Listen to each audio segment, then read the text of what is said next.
Prologue by Alexandre Dumas. On the 8th of April, 1492, in a bedroom of the Carnegie Palace, about 3 miles from Florence, were 3 men grouped about a bed, whereon a fourth lay dying. The first of these 3 men, sitting at the foot of the bed, and half hidden, that he might conceal his tears in the gold-brocaded curtains, was Ermalo Barbaro, author of the treatise on celibacy and of Studies in Pliny. The year before, when he was at Rome in the capacity of ambassador of the Florentine Republic, he had been appointed Patriarch of Aquileia by Innocent Roman VIII. The second, who was kneeling and holding one hand of the dying man between his own, was Angelo Poliziano, the Catullus of the 15th century, a classic of the lighter sort, who in his Latin verses might have been mistaken for a poet of the Augustan age. The third, who was standing up and leaning against one of the twisted columns of the bed head, following with profound sadness the progress of the malady which he read in the face of his departing friend, was the famous Pico della Mirandola, who at the age of 20 could speak 22 languages, and who had offered to reply in each of these languages to any 700 questions that might be put to him by the 20 most learned men in the whole world, if they could be assembled at Florence. The man on the bed was Lorenzo the Magnificent, who at the beginning of the year had been attacked by a severe and deep-seated fever, to which was added the gout, a hereditary ailment in his family. He had found at last that the draughts containing dissolved pearls which the quack doctor, Leone di Spalito, prescribed for him, as if he desired to adapt his remedies rather to the riches of his patient than to his necessities, were useless and unavailing, and so he had come to understand that he must part from those gentle-tongued women of his, those sweet-voiced poets, his palaces and their rich hangings. Therefore he had summoned to give him absolution for his sins. In a man of less high place they might perhaps have been called crimes, the Dominican Girolamo Francesco Savonarola. It was not, however, without an inward fear, against which the praises of his friends availed nothing, that the pleasure-seeker and usurper awaited that severe and gloomy preacher by whose words all Florence was stirred, and on whose pardon henceforth depended all his hope far another world. Indeed, Savonarola was one of those men of stone, coming, like the statue of the Commandante, to knock at the door of a Don Giovanni, and in the midst of feast and orgy to announce that it is even now the moment to begin to think of heaven. He had been born at Ferrara, whither his family, one of the most illustrious of Padua, had been called by Niccolo Marchese d'Este, and at the age of 23, summoned by an irresistible vocation, had fled from his father's house, and had taken the vows in the cloister of Dominican monks at Florence. There, where he was appointed by his superiors to give lessons in philosophy, the young novice had from the first to battle against the defects of a voice that was both harsh and weak, a defective pronunciation, and above all, the depression of his physical powers, exhausted as they were by too severe abstinence. Savonarola from that time condemned himself to the most absolute seclusion and disappeared in the depths of his convent, as if the slab of his tomb had already fallen over him.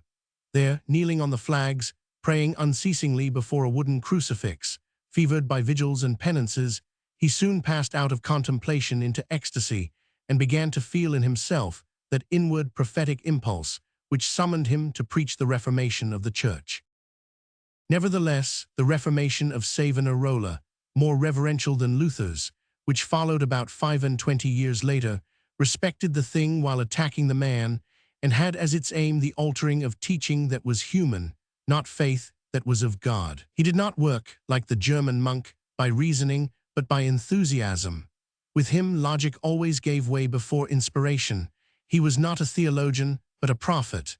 Yet, although hitherto he had bowed his head before the authority of the Church, he had already raised it against the temporal power. To him religion and liberty appeared as 2 virgins equally sacred, so that, in his view, Lorenzo in subjugating the one was as culpable as Pope Innocent Roman VIII in dishonoring the other. The result of this was that, so long as Lorenzo lived in riches, happiness, and magnificence, Savonarola had never been willing, whatever entreaties were made, to sanction by his presence a power which he considered illegitimate. But Lorenzo on his deathbed sent for him, and that was another matter. the austere preacher set forth at once, bareheaded and barefoot, hoping to save not only the soul of the dying man, but also the liberty of the Republic.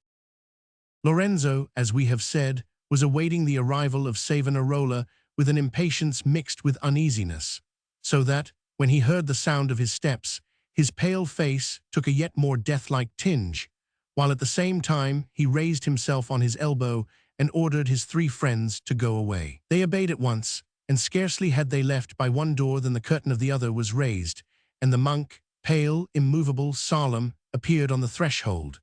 When he perceived him, Lorenzo de' Medici, reading in his marble brow the inflexibility of a statue, fell back on his bed, breathing a sigh so profound that one might have supposed it was his last. The monk glanced round the room as though to assure himself that he was really alone with the dying man. Then he advanced with a slow and solemn step towards the bed. Lorenzo watched his approach with terror. Then, when he was close beside him, he cried, "O my father, I have been a very great sinner." "The mercy of God is infinite," replied the monk, "and I come into your presence laden with the divine mercy." "You believe, then, that God will forgive my sins?" cried the dying man, renewing his hope as he heard from the lips of the monk such unexpected words. "Your sins and also your crimes, God will forgive them all," replied Savonarola. "God will forgive your vanities, your adulterous pleasures, your obscene festivals, so much for your sins. God will forgive you for promising 2,000 florins reward to the man who should bring you the head of Dietizelvi, Nero Niggi, Angelo Antinori, Niccolo Sodrini, and twice the money if they were handed over alive. God will forgive you for dooming to the scaffold or the gibbet the son of Papi Orlandi, Francesco di Brisella, Bernardo Nardi, Jacopo Frescobaldi, Amaretto Baldavinti, Pietro Balducci, Bernardo di Banding, Francesco Frescobaldi, and more than 300 others whose names were none the less dear to Florence because they were less renowned. So much for your crimes." And at each of these names, which Savonarola pronounced slowly, his eyes fixed on the dying man, he replied with a groan which proved the monk's memory to be only too true. Then at last, when he had finished, Lorenzo asked in a doubtful tone, "Then do you believe, my father, that God will forgive me everything, both my sins and my crimes?" "Everything," said Savonarola, "but on 3 conditions." "What are they?" asked the dying man.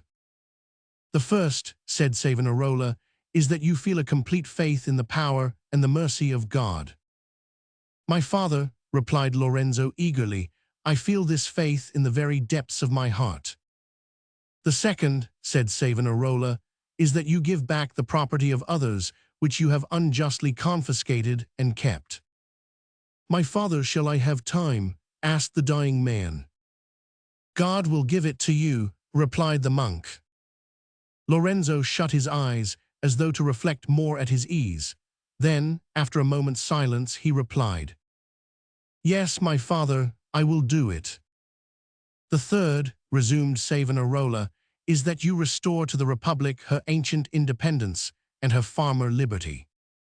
Lorenzo sat up on his bed, shaken by a convulsive movement, and questioned with his eyes the eyes of the Dominican, as though he would find out if he had deceived himself and not heard aright. Savonarola repeated the same words. "Never, never," exclaimed Lorenzo, falling back on his bed and shaking his head, "never." The monk, without replying a single word, made a step to withdraw. my father," said the dying man, "do not leave me thus. Have pity on me." "Have pity on Florence," said the monk. "But my father," cried Lorenzo, "Florence is free, Florence is happy." "Florence is a slave, Florence is poor," cried Savonarola, "poor in genius, poor in money, and poor in courage. Poor in genius, because after you, Lorenzo, will come your son Piero. Poor in money, because from the funds of the Republic you have kept up the magnificence of your family and the credit of your business houses. Poor in courage, because you have robbed the rightful magistrates of the authority which was constitutionally theirs, and diverted the citizens from the double path of military and civil life, wherein, before they were enervated by your luxuries, they had displayed the virtues of the ancients. And therefore, when the day shall dawn which is not far distant, continued the monk, his eyes fixed and glowing as if he were reading in the future, whereon the barbarians shall descend from the mountains, the walls of our towns, like those of Jericho, shall fall at the blast of their trumpets. And do you desire that I should yield up on my deathbed the power that has made the glory of my whole life? Cried Lorenzo de' Medici. It is not I who desire it, it is the Lord, replied Savonarola coldly. Impossible, impossible, murmured Lorenzo. Very well, then die as you have lived, cried the monk, in the midst of your courtiers and flatterers, let them ruin your soul as they have ruined your body. And at these words, the austere Dominican, without listening to the cries of the dying man, left the room as he had entered it, with face and step unaltered. Far above human things he seemed to soar, a spirit already detached from the earth. At the cry which broke from Lorenzo de' Medici when he saw him disappear, Ermalo, Poliziano, and Pico delta Mirandola, who had heard all, returned into the room, and found their friend convulsively clutching in his arms a magnificent crucifix which he had just taken down from the bed-head. In vain did they try to reassure him with friendly words. Lorenzo the Magnificent only replied with sobs, and 1 hour after the scene which we have just related, his lips clinging to the feet of the Christ, he breathed his last in the arms of these 3 men, of whom the most fortunate, though all 3 were young, was not destined to survive him more than 2 years. Since his death was to bring about many calamities, says Niccolo Machiavelli, it was the will of heaven to show this by omens only too certain. The dome of the church of Santa Rigorata was struck by lightning, and Rodrigo Borgia was elected pope. Chapter 1. Towards the end of the 15th century, that is to say, at the epoch when our history opens, the Piazza of St. Peter's at Rome was far from presenting so noble an aspect as that which is offered in our own day to anyone who approaches it by the Piazza dei Rusticucci. In fact, the Basilica of Constantine existed no longer, while that of Michelangelo, the masterpiece of 30 popes, which cost the labor of 3 centuries and the expense of 260 millions, existed not yet. The ancient edifice, which had lasted for 1145 years, had been threatening to fall in about 1440, and Nicholas V, artistic forerunner of Julius Roman II and Leo X, had had it pulled down, together with the temple of Probus Anicius, which adjoined it. In their place he had had the foundations of a new temple laid by the architects Rossellini and Battista Alberti. But some years later, after the death of Nicholas V, Paul Roman II, the Venetian, had not been able to give more than 5,000 crowns to continue the project of his predecessor, and thus the building was arrested when it had scarcely risen above the ground, and presented the appearance of a stillborn edifice, even sadder than that of a ruin. As to the piazza itself, it had not yet, as the reader will understand from the foregoing explanation, either the fine colonnade of Bernini, or the dancing fountains, or that Egyptian obelisk which, according to Pliny, was set up by the pharaoh at Heliopolis, and transferred to Rome by Caligula, who set it up in Nero's circus, where it remained now, as Nero's circus was situate on the very ground where St. Peter's now stands, and the base of this obelisk covered the actual site where the vestry now is. It looked like a gigantic needle shooting up from the middle of truncated columns, walls of unequal height, and half-carved stones. On the right of this building, a ruin from its cradle, arose the Vatican, a splendid Tower of Babel, to which all the celebrated architects of the Roman school contributed their work for 1,000 years. At this epoch, the 2 magnificent chapels did not exist, nor the 12 great halls, the 22 courts, the 30 staircases, and the 2,000 bedchambers, for Pope Sixtus V, the sublime swineherd, who did so many things in a 5 years' reign, had not yet been able to add the immense building which on the eastern side towers above the court of St. Damasius. Still, it was truly the old sacred edifice, with its venerable associations, in which Charlemagne received hospitality when he was crowned emperor by Pope Leo Roman III. All the same, on the 9th of August, 1492, the whole of Rome, from the People's Gate to the Colosseum, and from the Baths of Diocletian to the castle of Sant' Angelo, seemed to have made an appointment on this piazza. The multitude thronging it was so great as to overflow into all the neighboring streets, which started from this center, like the rays of a star. The crowds of people, looking like a motley moving carpet, were climbing up into the basilica, grouping themselves upon the stones, hanging on the columns, standing up against the walls. They entered by the doors of houses and reappeared at the windows, so numerous and so densely packed that one might have said each window was walled up with heads. Now all this multitude had its eyes fixed on one single point in the Vatican. For in the Vatican was the conclave, and as innocent Roman VIII had been dead for 16 days, the conclave was in the act of electing a pope. Rome is the town of elections, since her foundation down to our own day, that is to say, in the course of nearly 26 centuries, she has constantly elected her kings, consuls, tribunes, emperors, and popes.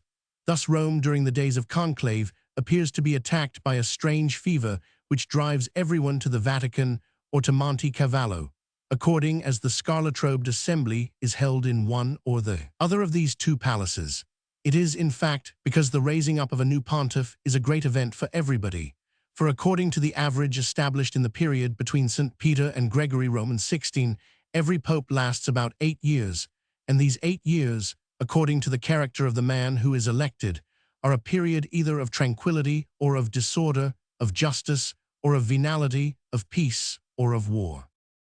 Never perhaps since the day when the first successor of St. Peter took his seat on the pontifical throne until the interregnum which now occurred, had so great an agitation been shown as there was at this moment, when, as we have shown, all these people were thronging on the piazza of St. Peter and in the streets which led to it. It is true that this was not without reason, for innocent Roman VIII, who was called the father of his people because he had added to his subjects 8 sons and the same number of daughters, had, as we have said, after living a life of self-indulgence, just died after a death struggle during which, if the journal of Stefano in Fescera may be believed, 220 murders were committed in the streets of Rome. The authority had then devolved in the customary way upon the Cardinal Camerlengo, who during the interregnum had sovereign powers, but as he had been obliged to fulfill all the duties of his office, that is, to get money coined in his name and bearing his arms, to take the fisherman's ring from the finger of the dead pope,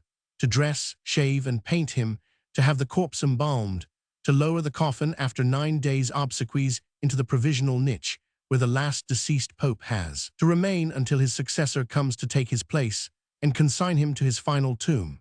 Lastly, as he had been obliged to wall up the door of the conclave and the window of the balcony from which the pontifical election is proclaimed, he had not had a single moment for busying himself with the police, so that the assassinations had continued in goodly fashion, and there were loud cries for an energetic hand which should make all these swords and all these daggers retire into their sheaths.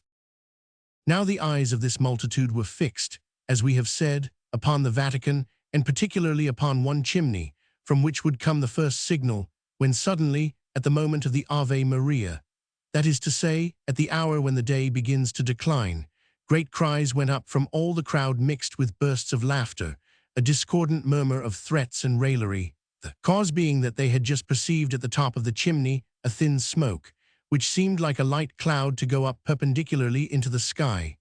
This smoke announced that Rome was still without a master, and that the world still had no pope, for this was the smoke of the voting tickets which were being burned, a proof that the cardinals had not yet come to an agreement. Scarcely had this smoke appeared, to vanish almost immediately, when all the innumerable crowd, knowing well that there was nothing else to wait for, and that all was said and done until 10 o'clock the next morning, the time when the cardinals had their first voting, went off in a tumult of noisy joking, just as they would after the last rocket of a firework display, so that at the end of 1 minute nobody was there where a quarter of an hour before there had been an excited crowd, except a few curious laggards, who, living in the neighborhood or on the very piazza itself, were less in hurry than the rest to get back to their homes. Again, little by little, these last groups insensibly diminished, for 9:30 had just struck, and at this hour the streets of Rome began already to be far from safe. Then after these groups followed some solitary passerby, hurrying his steps. One after another the doors were closed, one after another the windows were darkened. At last, when 10 o'clock struck, with the single exception of one window in the Vatican where a lamp might be seen keeping obstinate vigil, all the houses, piazzas, and streets were plunged in the deepest obscurity. At this moment, a man wrapped in a cloak stood up like a ghost against one of the columns of the uncompleted basilica, and gliding slowly and carefully among the stones which were lying about round the foundations of the new church, advanced as far as the fountain which formed the center of the piazza, erected in the very place where the obelisk is now set up, of which we have spoken already. When he reached this spot, he stopped, doubly concealed by the darkness of the night and by the shade of the monument, and after looking around him to see if he were really alone, drew his sword, and with its point rapping 3 times on the pavement of the piazza, each time made the sparks fly. This signal, for signal it was not lost. The last lamp which still kept vigil in the Vatican went out, and at the same instant an object thrown out of the window fell a few paces off from the young man in the cloak. He, guided by the silvery sound it had made in touching the flags, lost no time in laying his hands upon it in spite of the darkness, and when he had it in his possession hurried quickly away. Thus the unknown walked without turning round halfway along the Borgo Vecchio, but there he turned to the right and took a street at the other end of which was set up a Madonna with a lamp. He approached the light and drew from his pocket the object he had picked up, which was nothing else than a Roman crown piece. But this crown unscrewed, and in a cavity hollowed in its thickness enclosed a letter, which the man to whom it was addressed began to read at the risk of being recognized, so great was his haste to know what it contained. We say at the risk of being recognized, for in his eagerness the recipient of this nocturnal missive had thrown back the hood of his cloak, and as his head was wholly within the luminous circle cast by the lamp, it was easy to distinguish in the light the head of a handsome young man of about 5 or 26, dressed in a purple doublet slashed at the shoulder and elbow to let the shirt come through, and wearing on his head a cap of the same color with a long black feather falling to his shoulder. It is true that he did not stand there long, for scarcely had he finished the letter, or rather the note, which he had just received in so strange and mysterious a manner, when he replaced it in its silver receptacle, and readjusting his cloak so as to hide all the lower part of his face, resumed his walk with a rapid step, crossed Borgo San Spirito, and took the street of the Longara, which he followed as far as the church of Regina Coeli. When he arrived at this place, he gave 3 rapid knocks on the door of a house of good appearance, which immediately opened. Then, slowly mounting the stairs, he entered a room where 2 women were awaiting him with an impatience so unconcealed that both, as they saw him, exclaimed together, "Well, Francesco, what news?" "Good news, my mother, good, my sister," replied the young man, kissing the one and giving his hand to the other. "Our father has gained 3 votes today, but he still needs 6 to have the majority." "Then is there no means of buying them?" cried the elder of the 2 women, while the younger, instead of speaking, asked him with a look. "Certainly, my mother, certainly," replied the young man, "and it is just about that my father has been thinking. He is giving Cardinal Orsini his palace at Rome and his 2 castles of Monticello and Soriano, to Cardinal Colonna his abbey of Subiaca. He gives Cardinal Sant'Angelo the bishopric of Porto, with the furniture and cellar, to the Cardinal of Parma the town of Nepi, to the Cardinal of Genoa the church of Santa Maria Inviolata, and lastly to Cardinal Savelli the church of Santa Maria Maggiore and the town of Civita Castellana. As to Cardinal Ascanio Sforza, he knows already that the day before yesterday we sent to his house 4 mules laden with silver and plate, and out of this treasure he has engaged to give 5,000 ducats to the Cardinal Patriarch of Venice. "But how shall we get the others to know the intentions of Rodrigo?" asked the elder of the 2 women. "My father has provided for everything and proposes an easy method. You know, my mother, with what sort of ceremonial the cardinal's dinner is carried in." "Yes, on a litter, in a large basket with the arms of the cardinal for whom the meal is prepared. My father has bribed the bishop who examines it. Tomorrow is a feast day. To the Cardinals Orsini, Colonna, Savelli, Sant'Angelo, and the Cardinals of Parma and of Genoa, chickens will be sent for hot meat, and each chicken will contain a deed of gift duly drawn up, made by me in my father's name, of the houses, palaces, or churches which are destined for each." "Capital," said the elder of the 2 women, Now I am certain all will go well. And by the grace of God, added the younger, with a strangely mocking smile, our father will be Pope. Oh, it will be a fine day for us, cried Francesco. And for Christendom, replied his sister, with a still more ironical expression. Lucrezia, Lucrezia, said the mother, you do not deserve the happiness which is coming to us. What does that matter if it comes all the same? Besides, you know the proverb, mother, large families are blessed of the Lord, and still more so our family, which is so patriarchal. At the same time, she cast on her brother a look so wanton that the young man blushed under it. But as at the moment he had to think of other things than his illicit loves, he ordered that 4 servants should be awakened, and while they were getting armed to accompany him, he drew up and signed the 6 deeds of gift, which were to be carried the next day to the cardinals. For, not wishing to be seen at their houses, he thought he would profit by the night time to carry them himself to certain persons in his confidence who would have them passed in, as had been arranged, at the dinner hour. Then, when the deeds were quite ready, and the servants also, Francesco went out with them, leaving the 2 women to dream golden dreams of their future greatness. From the first dawn of day, the people hurried anew, as ardent and interested as on the evening before, to the piazza of the Vatican, where at the ordinary time, that is, at 10 o'clock in the morning, the smoke rose again, as usual, evoking laughter and murmuring, as it announced that none of the cardinals had secured the majority. A report, however, began to be spread about that the chances were divided between 3 candidates, who were Rodrigo Borgia, Giuliano delta Rovere, and Ascanio Sforza, for the people as yet knew nothing of the 4 mules laden with plate and silver which had been led to Sforza's house, by reason of which he had given up his own votes to his rival. In the midst of the agitation excited in the crowd by this new report, a solemn chanting was heard. It proceeded from a procession led by the Cardinal Camerlengo, with the object of obtaining from heaven the speedy election of a pope. This procession, starting from the church of Araceli at the capital, was to make stations before the principal Madanas and the most frequented churches. As soon as the silver crucifix was perceived which went in front, the most profound silence prevailed, and everyone fell on his knees. Thus a supreme calm followed the tumult and uproar which had been heard a few minutes before, and which at each appearance of the smoke had assumed a more threatening character. There was a shrewd suspicion that the procession, as well as having a religious end in view, had a political object also, and that its influence was intended to be as great on earth as in heaven.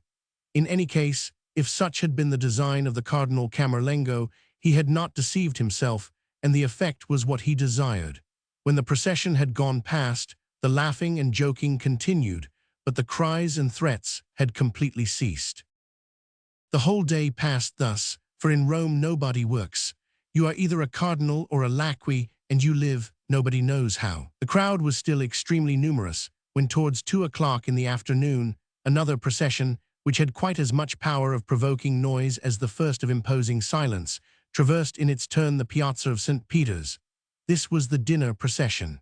The people received it with the usual bursts of laughter, without suspecting, for all their irreverence, that this procession, more efficacious than the former, had just settled the election of the new pope. The hour of the Ave Maria came as on the evening before, but as on the evening before, the waiting of the whole day was lost, for, as 8:30 struck, the daily smoke reappeared at the top of the chimney. But when at the same moment rumors which came from the inside of the Vatican were spread abroad, announcing that, in all probability, the election would take place the next day, the good people preserved their patience. Besides, it had been very hot that day, and they were so broken with fatigue and roasted by the sun, these dwellers in shade and idleness, that they had no strength left to complain. The morning of the next day, which was the 11th of August, 1492, arose stormy and dark. This did not hinder the multitude from thronging the piazzas, streets, doors, houses, churches. Moreover, this disposition of the weather was a real blessing from heaven, for if there were heat, at least there would be no sun. Towards 9 o'clock threatening storm clouds were heaped up over all the Trastevere. But to this crowd, what mattered rain, lightning, or thunder?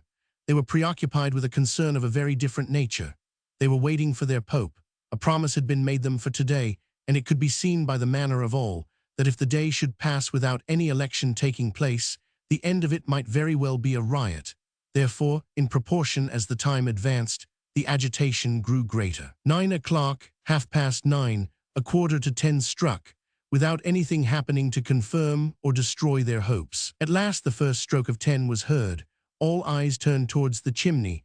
10 o'clock struck slowly, each stroke vibrating in the heart of the multitude.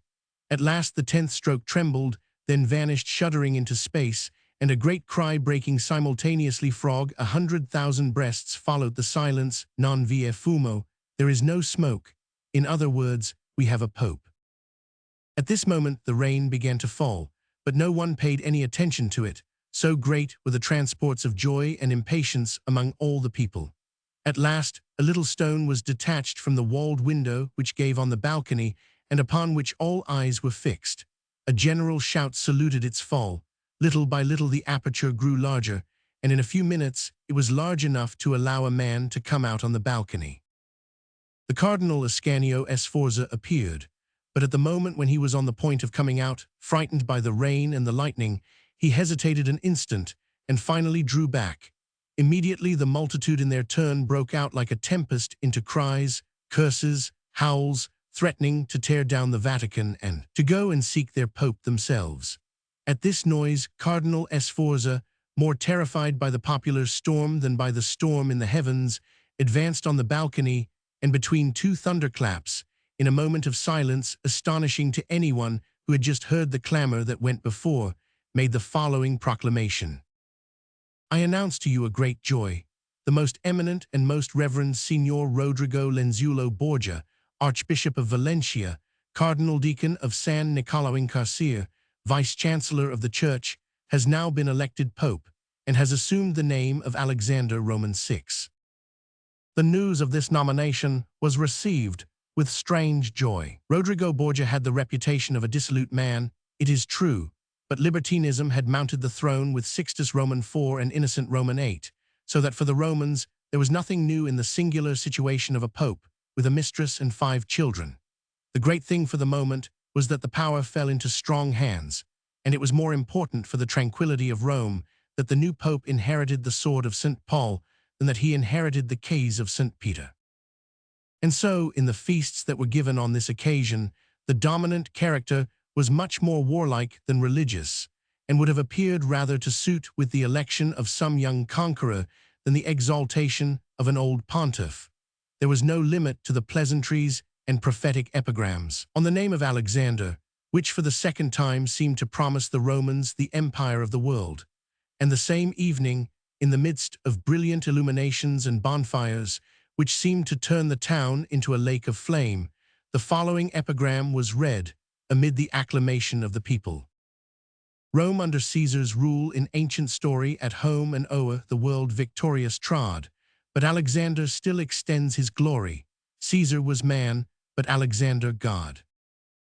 As to the new pope, scarcely had he completed the formalities of etiquette which his exaltation imposed upon him, and paid to each man the price of his simony, when from the height of the Vatican he cast his eyes upon Europe, a vast political game of chess, which he cherished the hope of directing at the will of his own genius. Chapter 2. The world had now arrived at one of those supreme moments of history when everything is transformed between the end of one period and the beginning of another.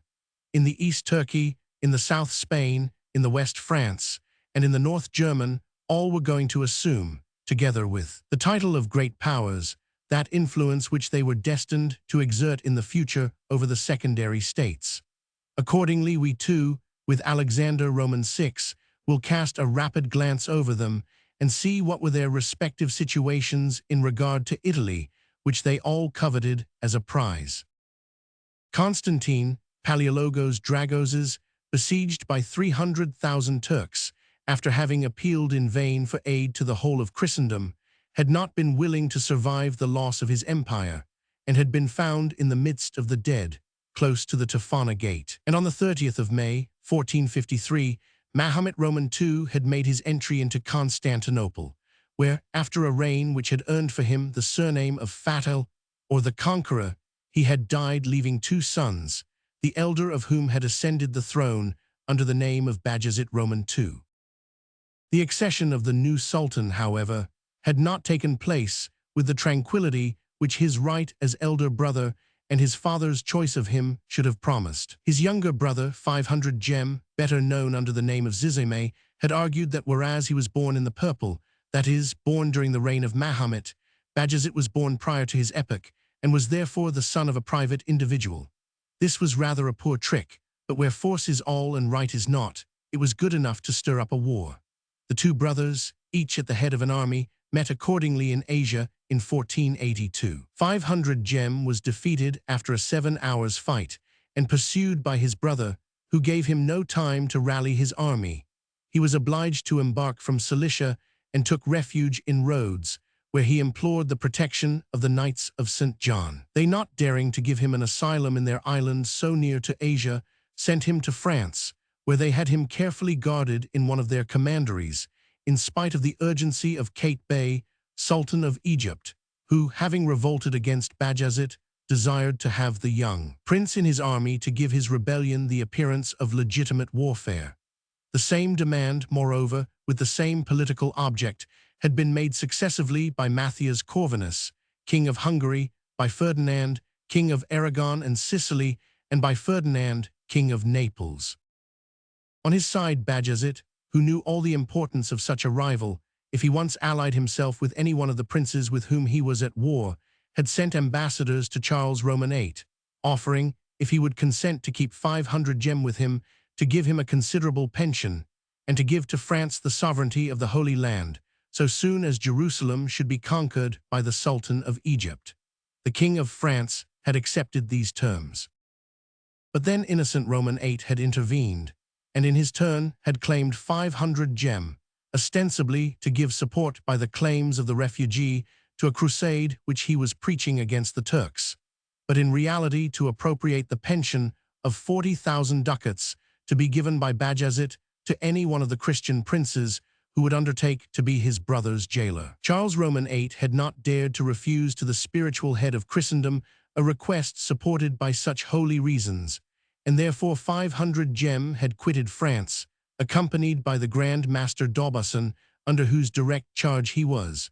But his guardian had consented, for the sake of a cardinal's hat, to yield up his prisoner. Thus, on the 13th of March, 1489, the unhappy young man, cynosure of so many interested eyes, made his solemn entry into Rome, mounted on a superb horse, clothed in a magnificent oriental costume, between the Prior of Auvergne, nephew of the Grand Master d'Aubusson, and Francesco Cibo, the son of the Pope.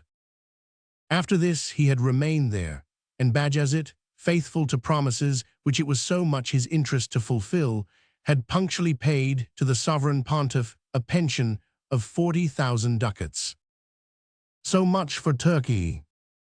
Ferdinand and Isabella were reigning in Spain, and were laying the foundations of that vast power which was destined, 25 years later, to make Charles V declare that the sun never set on his dominions. In fact, these two sovereigns, on whom history has bestowed the name of Catholic, had reconquered in succession nearly all Spain and driven the Moors out of Granada, their last entrenchment, while two men of genius, Bartolomé Diaz and Christopher Columbus, had succeeded, much to the profit of Spain, the one in recovering a lost world, the other in conquering a world yet unknown.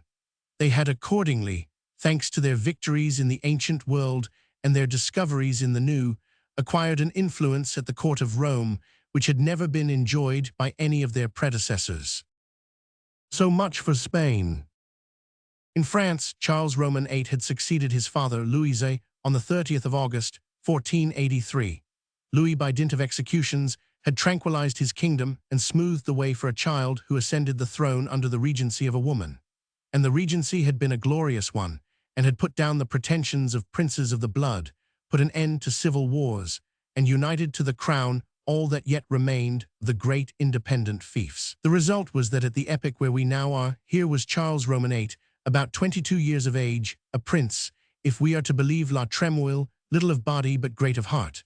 A child, if we are to believe Comines, only now making his first flight from the nest, destitute of both sense and money, feeble in person, full of self-will, and consorting rather with fools than with the wise. Lastly, if we are to believe Guicciardini, who was an Italian, might well have brought a somewhat partial judgment to bear upon the subject, a young man of little wit concerning the actions of men, but carried away by an ardent desire for rule and the acquisition of glory, a desire based far more on his shallow character and impetuosity than on any consciousness of genius. He was an enemy to all fatigue and all business, and when he tried to give his attention to it, he showed himself always totally wanting in prudence and judgment. If anything in him appeared at first sight to be worthy of praise, on a closer inspection it was found to be something nearer akin to vice than to virtue. He was liberal, it is true, but without thought, with no measure and no discrimination. He was sometimes inflexible in will, but this was through obstinacy rather than a constant mind, and what his flatterers called goodness deserved far more the name of insensibility to injuries or poverty of spirit.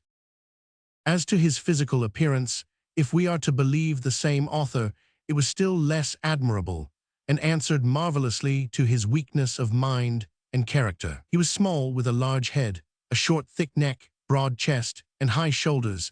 His thighs and legs were long and thin, and as his face also was ugly, and was only redeemed by the dignity and force of his glance, and all his limbs were disproportionate with one another, he had rather the appearance of a monster than a man.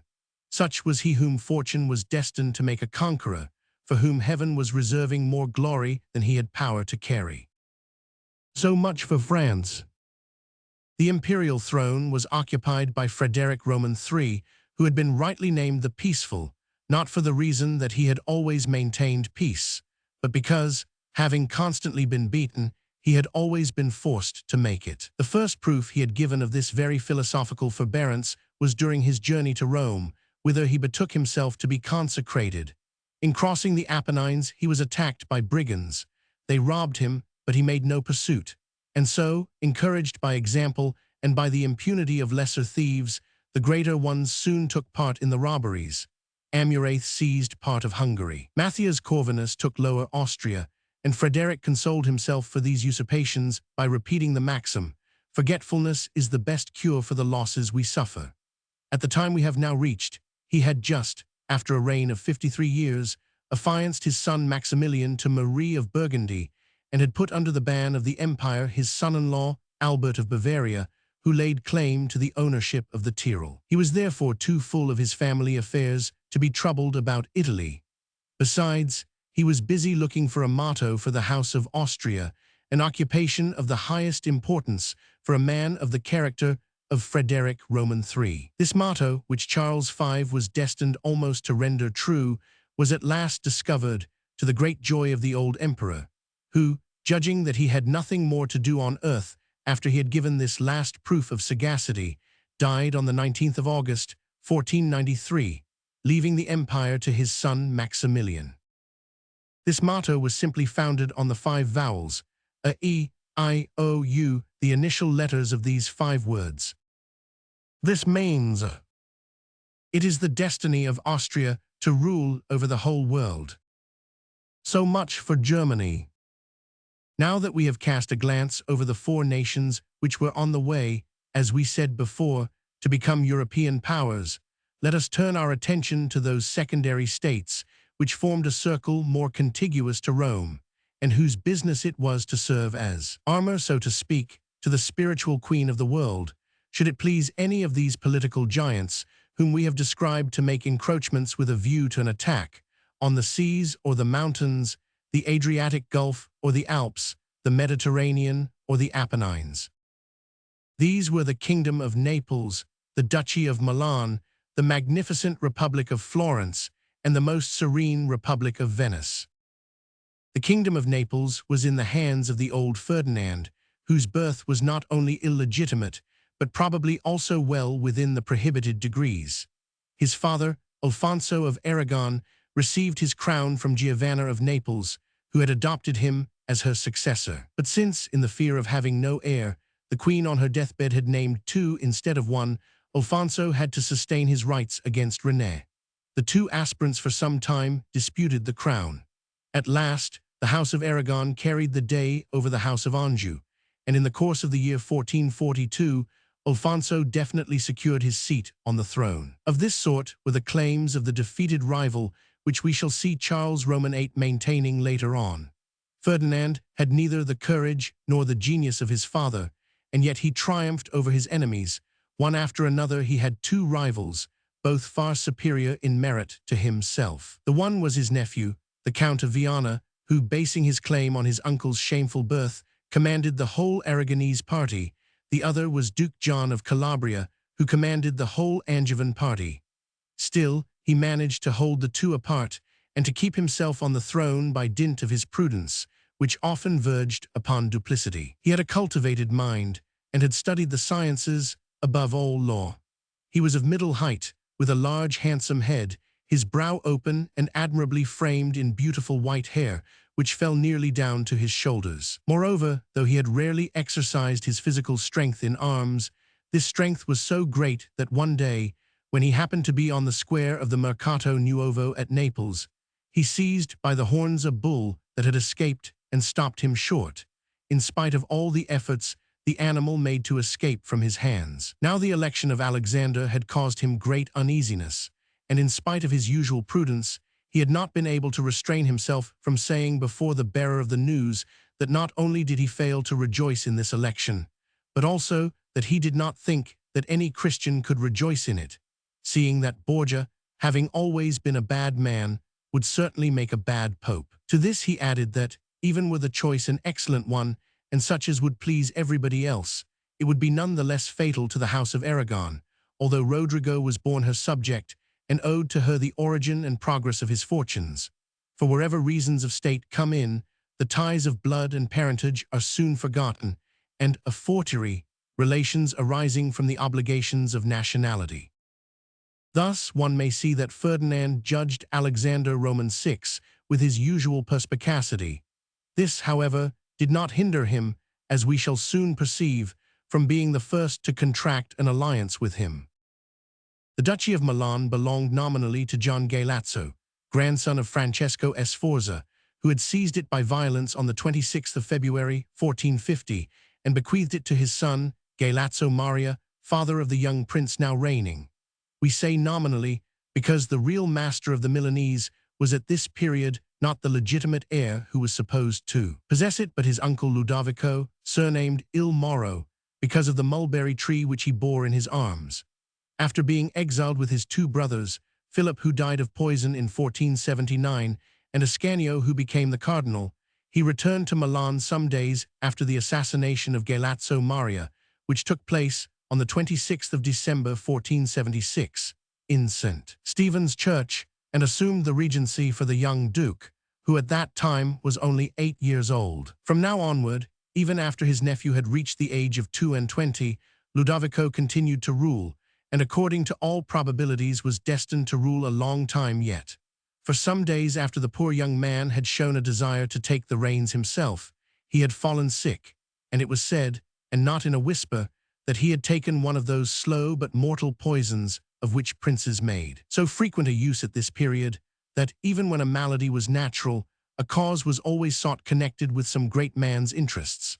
However it may have been, Ludovico had relegated his nephew, now too weak to busy himself henceforward with the affairs of his duchy, to the castle of Pavia, where he lay and languished under the eyes of his wife Isabella, daughter of King Ferdinand of Naples.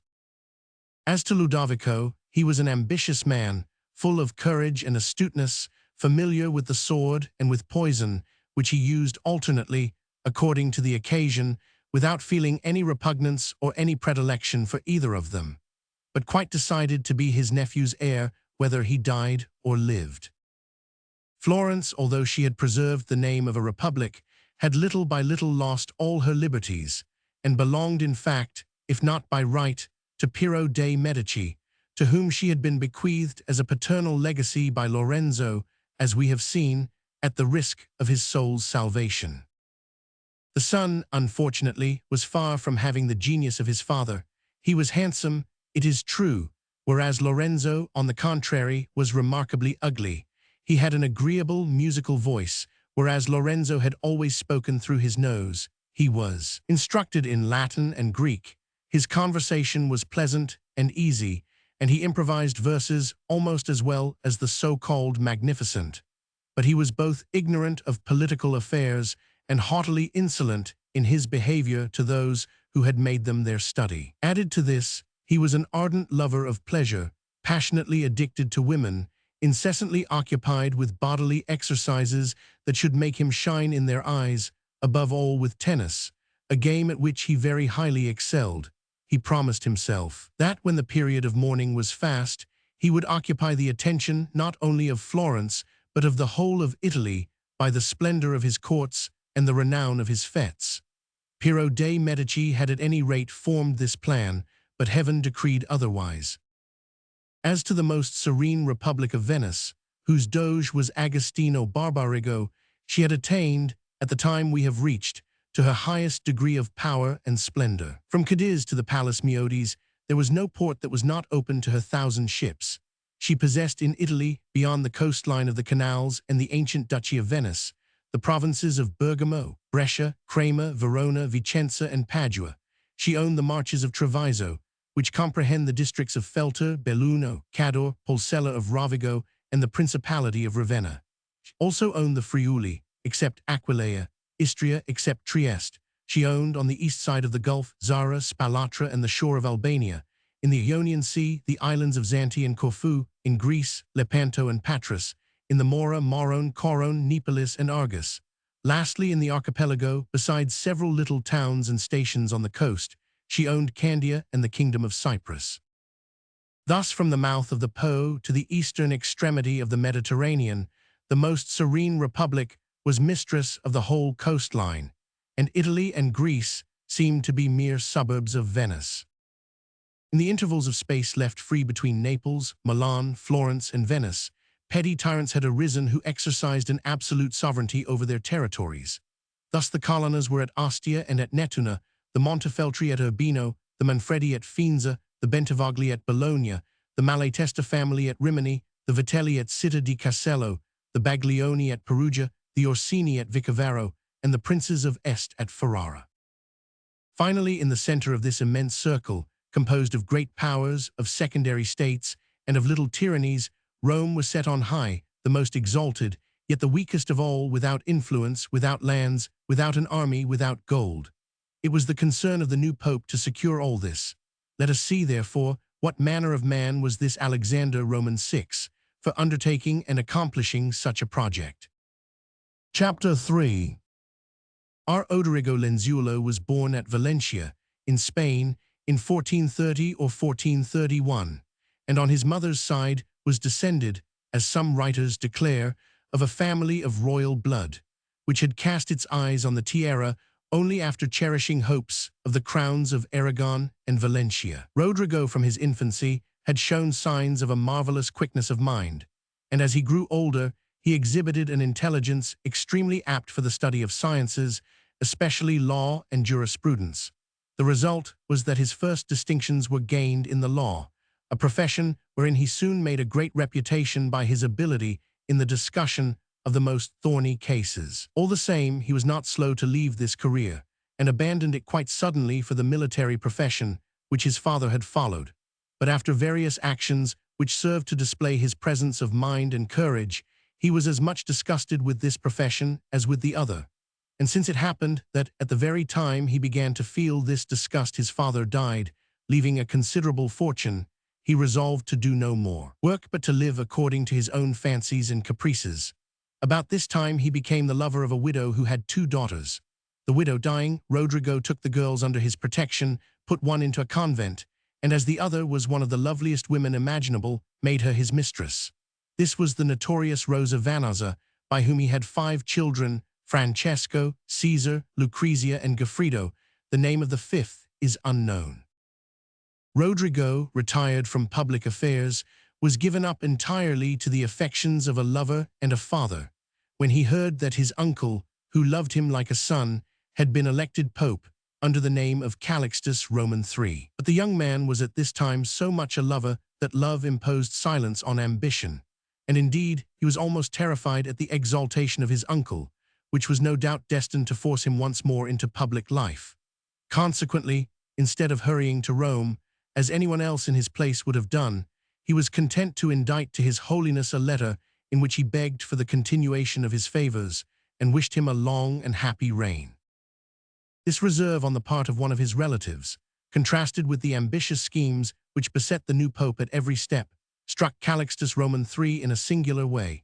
He knew the stuff that was in young Rodrigo, and at a time when he was besieged on all sides by mediocrities, this powerful nature holding modestly aside gained new grandeur in his eyes, so he replied instantly to Rodrigo that on the receipt of his letter he must quit Spain for Italy, Valencia for Rome.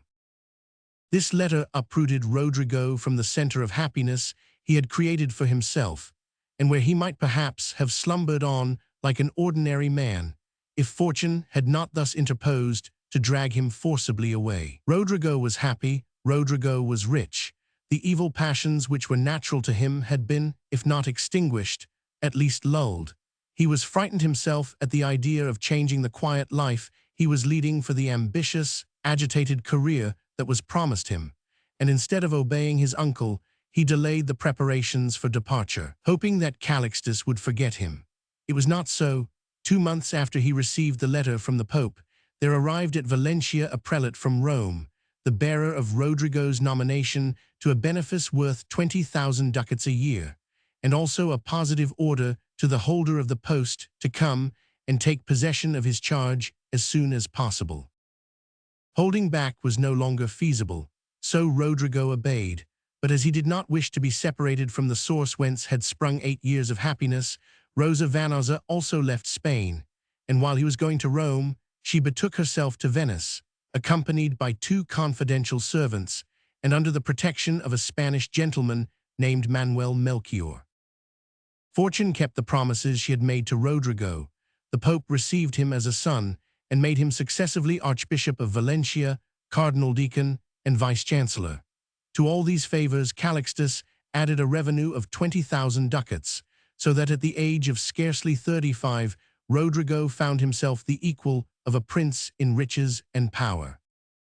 Rodrigo had had some reluctance about accepting the cardinalship, which kept him fast at Rome, and would have preferred to be general of the church, a position which would have allowed him more liberty for seeing his mistress and his family, but his uncle Calixtus made him reckon with the possibility of being his successor someday, and from that moment, the idea of being the supreme head of kings and nations took such hold of Rodrigo that he no longer had any end in view but that which his uncle had made him entertain. From that day forward, there began to grow up in the young cardinal that talent for hypocrisy which made of him the most perfect incarnation of the devil that has perhaps ever existed. And Rodrigo was no longer the same man. With words of repentance and humility on his lips, his head bowed as though he were bearing the weight of his past sins, disparaging the riches which he had acquired, and which, according to him, were the wealth of the poor and ought to return to the poor. He passed his life in churches, monasteries, and hospitals, acquiring, his historian tells us, even in the eyes of his enemies, the reputation of a Solomon for wisdom, of a Job for patience, and of a very Moses for his promulgation of the word of God. Rosa Vanosa was the only person in the world who could appreciate the value of this pious cardinal's conversion. It proved a lucky thing for Rodrigo that he had assumed this pious attitude, for his protector died after a reign of 3 years, 3 months, and 19 days, and he was now sustained by his own merit alone against the numerous enemies he had made by his rapid rise to fortune. So during the whole of the reign of Pius Roman II, he lived always apart from public affairs, and only reappeared in the days of Sixtus Roman IV, who made him the gift of the Abbacy of Subiaco and sent him in the capacity of ambassador to the kings of Aragon and Portugal.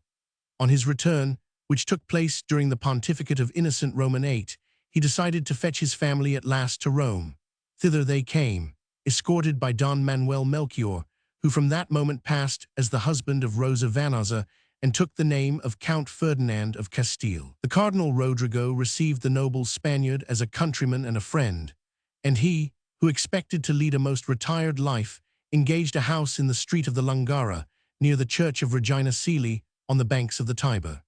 There it was that, after passing the day in prayers and pious works, Cardinal Rodrigo used to repair each evening and lay aside his mask. And it was said, though nobody could prove it, that in this house infamous scenes passed. Report said the dissipations were of so dissolute a character that their equals had never been seen in Rome. With a view to checking the rumors that began to spread abroad, Rodrigo sent Caesar to study at Pisa and married Lucrezia to a young gentleman of Aragon. Thus there only remained at home Rosa Vanosa and her 2 sons. Such was the state of things when Innocent Roman VIII died and Rodrigo Borgia was proclaimed pope. We have seen by what means the nomination was effected, and so the 5 cardinals who had taken no part in this simony, namely, the cardinals of Naples, Sierra, Portugal, Santa Maria in Porticu, and St. Peter in Vinculis, protested loudly against this election, which they treated as a piece of jobbery. But Rodrigo had nonetheless, however it was done, secured his majority. Rodrigo was nonetheless the 260th successor of St. Peter. Alexander Roman VI, however, though he had arrived at his object, did not dare throw off at first the mask which the Cardinal Borgia had worn so long, although when he was apprised of his election he could not dissimulate his joy. Indeed, on hearing the favorable result of the scrutiny, he lifted his hands to heaven and cried, in the accents of satisfied ambition, "Am I then Pope? Am I then Christ's vicar? Am I then the keystone of the Christian world?" "Yes, Holy Father," replied Cardinal Ascanio Sforza, the same who had sold to Rodrigo the 9 votes that were at his disposal at the conclave for 4 mules laden with silver. "And we hope by your election to give glory to God, repose to the Church, and joy to Christendom, seeing that you have been chosen by the Almighty Himself as the most worthy among all your brethren." But in the short interval occupied by this reply, the new pope had already assumed the papal authority, and in a humble voice, and with hands crossed upon his breast, he spoke. "We hope that God will grant us his powerful aid, in spite of our weakness, and that he will do for us that which he did for the apostle when aforetime he put into his hands the keys of heaven, and entrusted to him the government of the Church, a government which without the aid of God would prove too heavy burden for mortal man, but God promised that his Spirit should direct him. God will do the same, I trust, for us. And for your part, we fear not lest any of you fail in that holy obedience which is due unto the head of the Church, even as the flock of Christ was bidden to follow the Prince of the Apostles." Having spoken these words, Alexander donned the pontifical robes, and through the windows of the Vatican had strips of paper thrown out on which his name was written in Latin. These, blown by the wind, seemed to convey to the whole world the news of the great event which was about to change the face of Italy.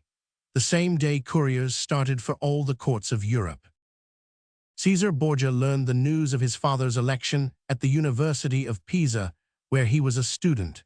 His ambition had sometimes dreamed of such good fortune, yet his joy was little short of madness. He was then a young man, about 22 or 24 years of age, skillful in all bodily exercises, and especially in fencing. He could ride bareback the most fiery steeds, could cut off the head of a bull at a single sword stroke. Moreover, he was arrogant, jealous, and insincere. According to Tomasi, he was great among the godless, as his brother Francesco was good among the great. As to his face, even contemporary authors have left utterly different descriptions, for some have painted him as a monster of ugliness, while others, on the contrary, extol his beauty. This contradiction is due to the fact that at certain times of the year, and especially in the spring, his face was covered with an eruption which, so long as it lasted, made him an object of horror and disgust, while all the rest of the year he was the somber, black-haired cavalier with pale skin and tawny beard, whom Raphael shows us in the fine portrait he made of him, and historians, both chroniclers and painters, agree as to his fixed and powerful gaze, behind which burned a ceaseless flame, giving to his face something infernal and superhuman. Such was the man whose fortune was to fulfill all his desires. He had taken for his motto, "Out Caesar, out Nile, Caesar or nothing." Caesar posted to Rome with certain of his friends, and scarcely was he recognized at the gates of the city when the deference shown to him gave instant proof of the change in his fortunes. At the Vatican, the respect was twice as great. Mighty men bowed down before him as before one mightier than themselves. And so, in his impatience, he stayed not to visit his mother or any other member of his family, but went straight to the Pope to kiss his feet. And as the Pope had been forewarned of his coming, he awaited him in the midst of a brilliant and numerous assemblage of cardinals, with the 3 other brothers standing behind him. His Holiness received Caesar with a gracious countenance. Still, he did not allow himself any demonstration of his paternal love, but bending towards him, kissed him on the forehead, and inquired how he was and how he had fared on his journey. Caesar replied that he was wonderfully well and altogether at the service of his Holiness. That, as to the journey, the trifling inconveniences and short fatigue had been compensated, and far more than compensated, by the joy which he felt in being able to adore upon the papal throne a pope who was so worthy. At these words, leaving Caesar still on his knees and reseating himself, for he had risen from his seat to embrace him, the Pope assumed a grave and composed expression of face, and spoke as follows, loud enough to be heard by all, and slowly enough for everyone present to be able to ponder and retain in his memory even the least of his words. We are convinced, Caesar, that you are peculiarly rejoiced in beholding us on this sublime height, so far above our deserts, whereto it has pleased the divine goodness to exalt us. This joy of yours is first of all our due, because of the love we have always borne you and which we bear you still, and in the second place is prompted by your own personal interest, since henceforth you may feel sure of receiving from our pontifical hand those benefits which your own good works shall deserve. But if your joy, and this we say to you, as we have even now said to your brothers, if your joy is founded on aught else than this, you are very greatly mistaken, Caesar, and you will find yourself sadly deceived. Perhaps we have been ambitious.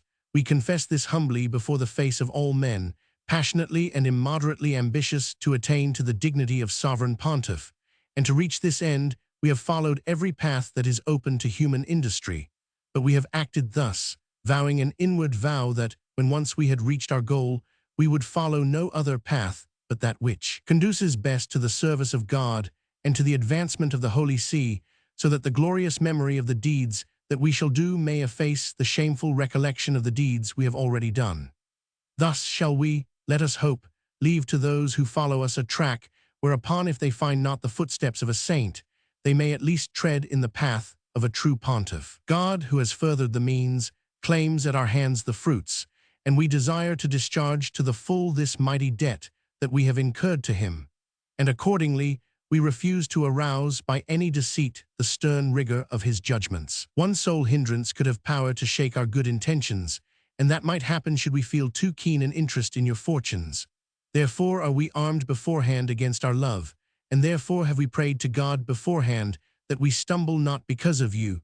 For in the path of favoritism a pope cannot slip without a fall, and cannot fall without injury and dishonor to the Holy See. Even to the end of our life, we shall deplore the faults which have brought this experience home to us, and may it please God that our uncle Calixtus of blessed memory bear not this day in purgatory the burden of our sins, more heavy, alas, than his own.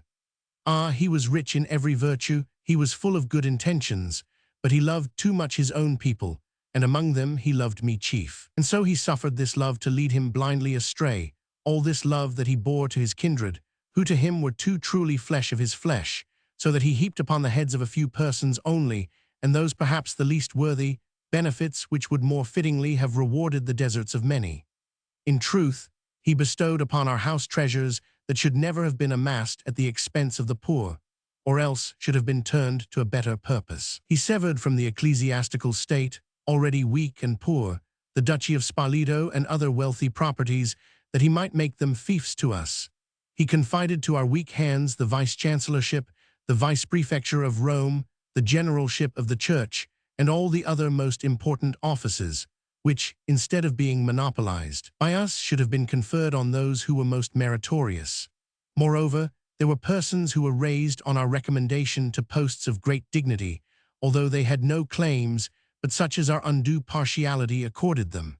Others were left out with no reason for their failure except the jealousy excited in us by their virtues. To rob Ferdinand of Aragon of the kingdom of Naples, Calixtus kindled a terrible war, which by a happy issue only served to increase our fortune, and by an unfortunate issue must have brought shame and disaster upon the Holy See. Lastly, by allowing himself to be governed by men who sacrificed public good to their private interests, he inflicted an injury not only upon the pontifical throne and his own reputation, but what is far worse, far more deadly, upon his own conscience. And yet, O wise judgments of God, hard and incessantly though he toiled to establish our fortunes, scarcely had he left empty that supreme seat which we occupy today, when we were cast down from the pinnacle whereon we had climbed, abandoned to the fury of the rabble and the vindictive hatred of the Roman barons, who chose to feel offended by our goodness to their enemies. Thus not only, we tell you, Caesar, not only did we plunge headlong from the summit of our grandeur, losing the worldly goods and dignities which our uncle had heaped at our feet, but for very peril of our life we were condemned to a voluntary exile, we and our friends, and in this way only did we contrive to escape the storm which our too good fortune had stirred up against us. Now this is a plain proof that God mocks at men's designs when they are bad ones. How great an error is it for any pope to devote more care to the welfare of a house, which cannot last more than a few years, than to the glory of the church, which will last forever. What utter folly for any public man whose position is not inherited and cannot be bequeathed to his posterity, to support the edifice of his grandeur on any other basis than the noblest virtue practiced for the general good, and to suppose that he can ensure the continuance of his own fortune otherwise than by taking all precautions against sudden whirlwinds which are wont to arise in the midst of a calm, and to blow up the storm clouds, I mean the host of enemies. Now any one of these enemies who does his worst can cause injuries far more powerful than any help that is at all likely to come from 100 friends and their lying promises. If you and your brothers walk in the path of virtue which we shall now open for you, every wish of your heart shall be instantly accomplished. But if you take the other path, if you have ever hoped that our affection will wink at disorderly life, then you will very soon find out that we are truly Pope, Father of the Church, not Father of the family, that, Vicar of Christ as we are. We shall act as we deem best for Christendom, and not as you deem best for your own private good. And now that we have come to a thorough understanding, Caesar, receive our pontifical blessing.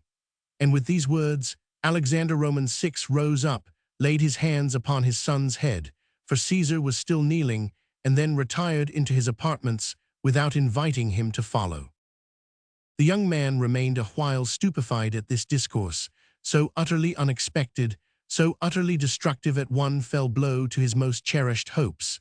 He rose giddy and staggering like a drunken man, and at once leaving the Vatican, hurried to his mother, whom he had forgotten before, but sought now in his despair. Rosa Vanosa possessed all the vices and all the virtues of a Spanish courtesan. Her devotion to the Virgin amounted to superstition, her fondness for her children to weakness, and her love for Rodrigo to sensuality. In the depth of her heart, she relied on the influence she had been able to exercise over him for nearly 30 years, and like a snake, she knew how to envelop him in her coils when the fascination of her glance had lost its power. Rosa knew of old the profound hypocrisy of her lover, and thus she was in no difficulty about reassuring Caesar. Lucrezia was with her mother when Caesar arrived. The two young people exchanged a lover-like kiss beneath her very eyes, and before he left, Caesar had made an appointment for the same evening with Lucrezia, who was now living apart from her husband, to whom Rodrigo paid a pension in her palace of the Via del Pellegrino, opposite the Campo dei Fiori, and they're enjoying perfect liberty. In the evening, at the hour fixed, Caesar appeared at Lucrezia's, but he found there his brother Francesco. The two young men had never been friends. Still, as their tastes were very different, hatred with Francesco was only the fear of the deer for the hunter, but with Caesar it was the desire for vengeance, and that lust for blood which lurks perpetually in the heart of a tiger. The two brothers none the less embraced, one from general kindly feeling, the other from hypocrisy. But at first sight of one another, the sentiment of a double rivalry, first in their father's and then in their sister's good graces, had sent the blood mantling to the cheek of Francesco and called a deadly pallor into Caesar's.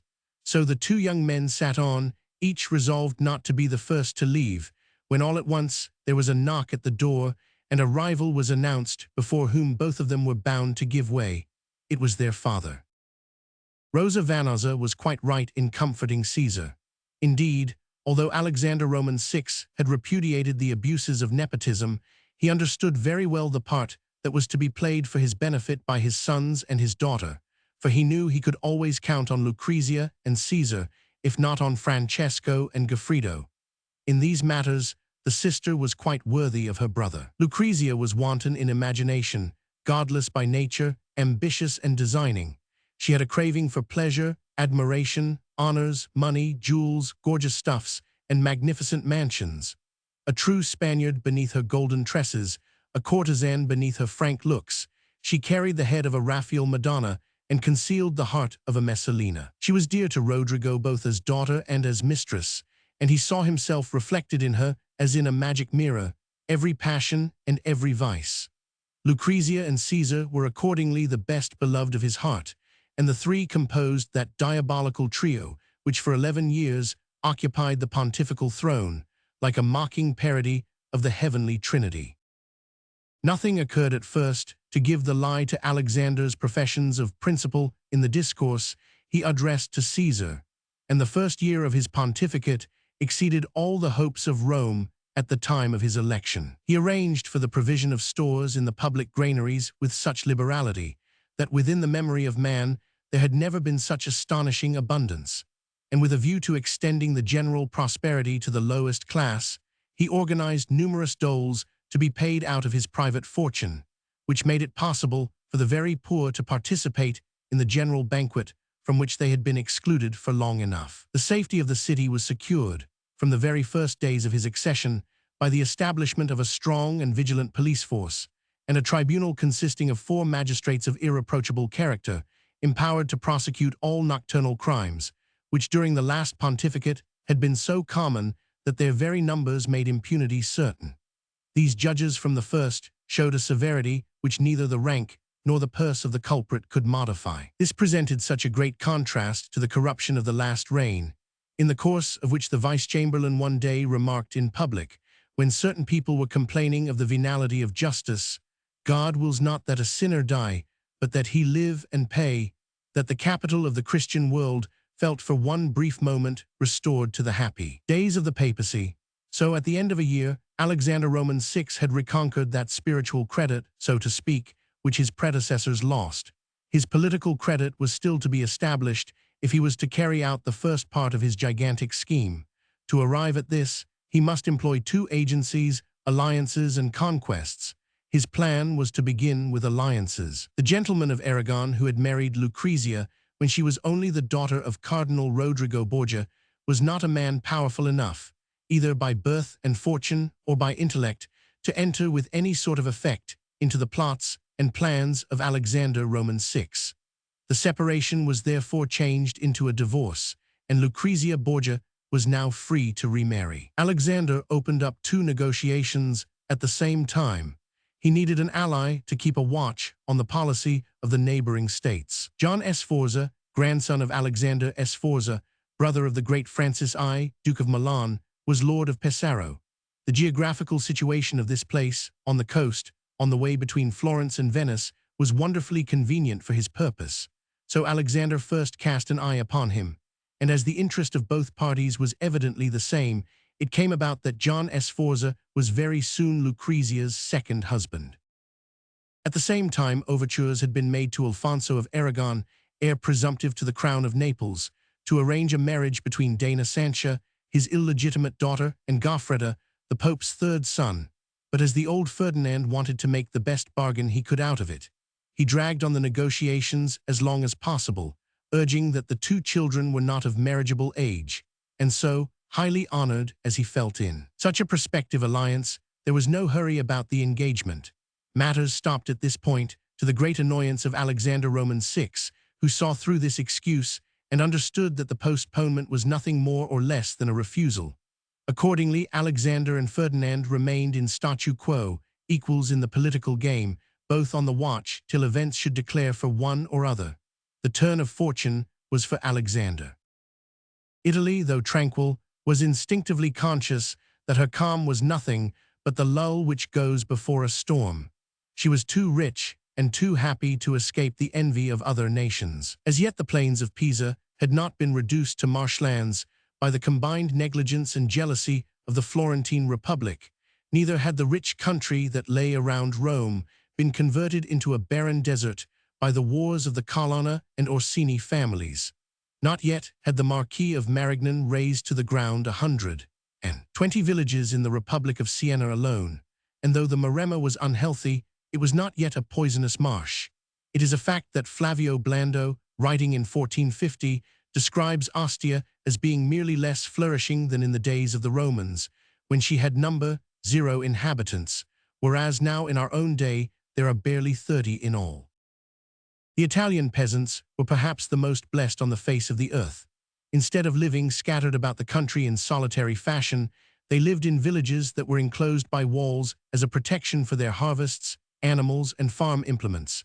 Their houses, at any rate those that yet stand, prove that they lived in much more comfortable and beautiful surroundings than the ordinary townsmen of our day. Further, there was a community of interests, and many people collected together in the fortified villages, with the result that little by little they attained to an importance never acquired by the boorish French peasants or the German serfs. They bore arms, they had a common treasury, they elected their own magistrates, and whenever they went out to fight, it was to save their common country. Also, commerce was no less flourishing than agriculture. Italy at this period was rich in industries: silk, wool, hemp, fur, alum, sulfur, bitumen. Those products which the Italian soil could not bring forth were imported from the Black Sea, from Egypt, from Spain, from France, and often returned whence they came, their worth doubled by labor and fine workmanship. The rich man brought his merchandise, the poor his industry. The one was sure of finding workmen, the other was sure of finding work. Art also was by no means behindhand. Dante, Giotto, Brunelleschi, and Donatello were dead, but Ariosto, Raphael, Bramante, and Michelangelo were now living.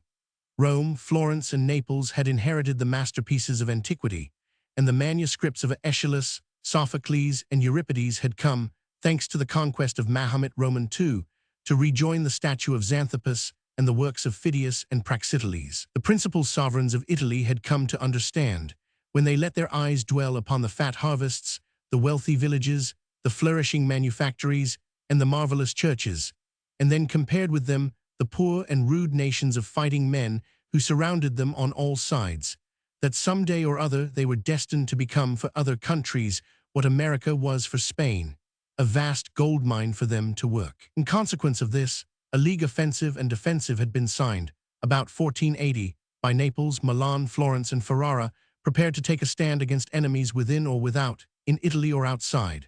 Ludovico Sforza, who was more than anyone else interested in maintaining this league, because he was nearest to France, whence the storm seemed to threaten, saw in the new Pope's election means not only of strengthening the League, but of making its power and unity conspicuous in the sight of Europe.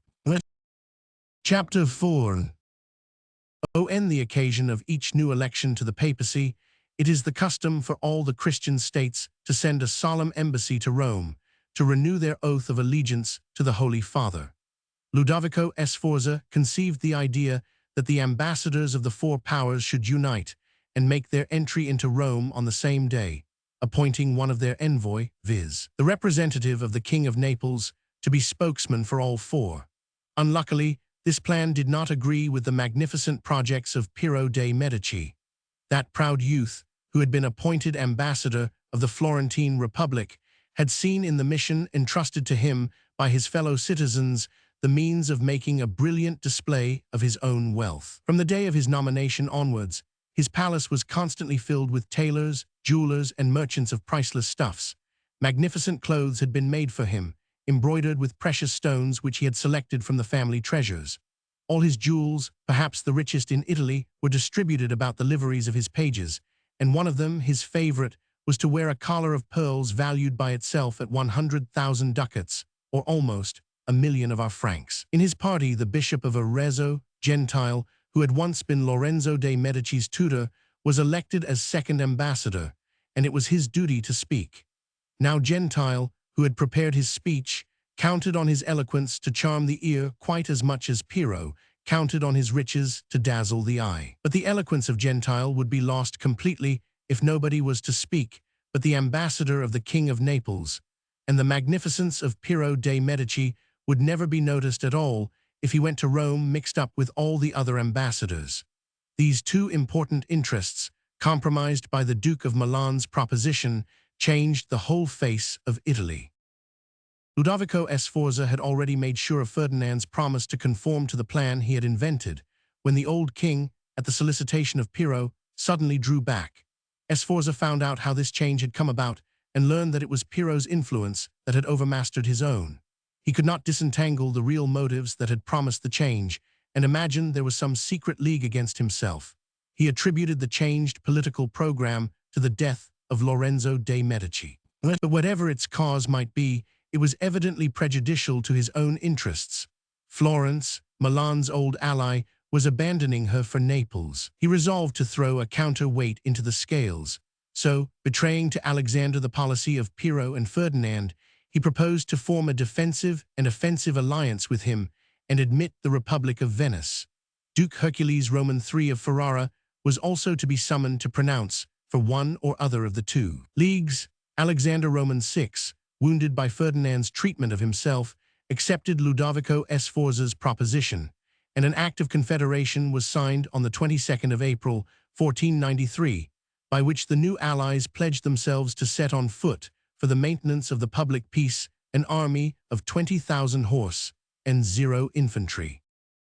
Ferdinand was frightened when he beheld the formation of this league, but he thought he could neutralize its effects by depriving Ludovico Sforza of his regency, which he had already kept beyond the proper time, though as yet he was not strictly an usurper. Although the young Galeazzo, his nephew, had reached the age of 22, Ludovico Sforza none the less continued regent.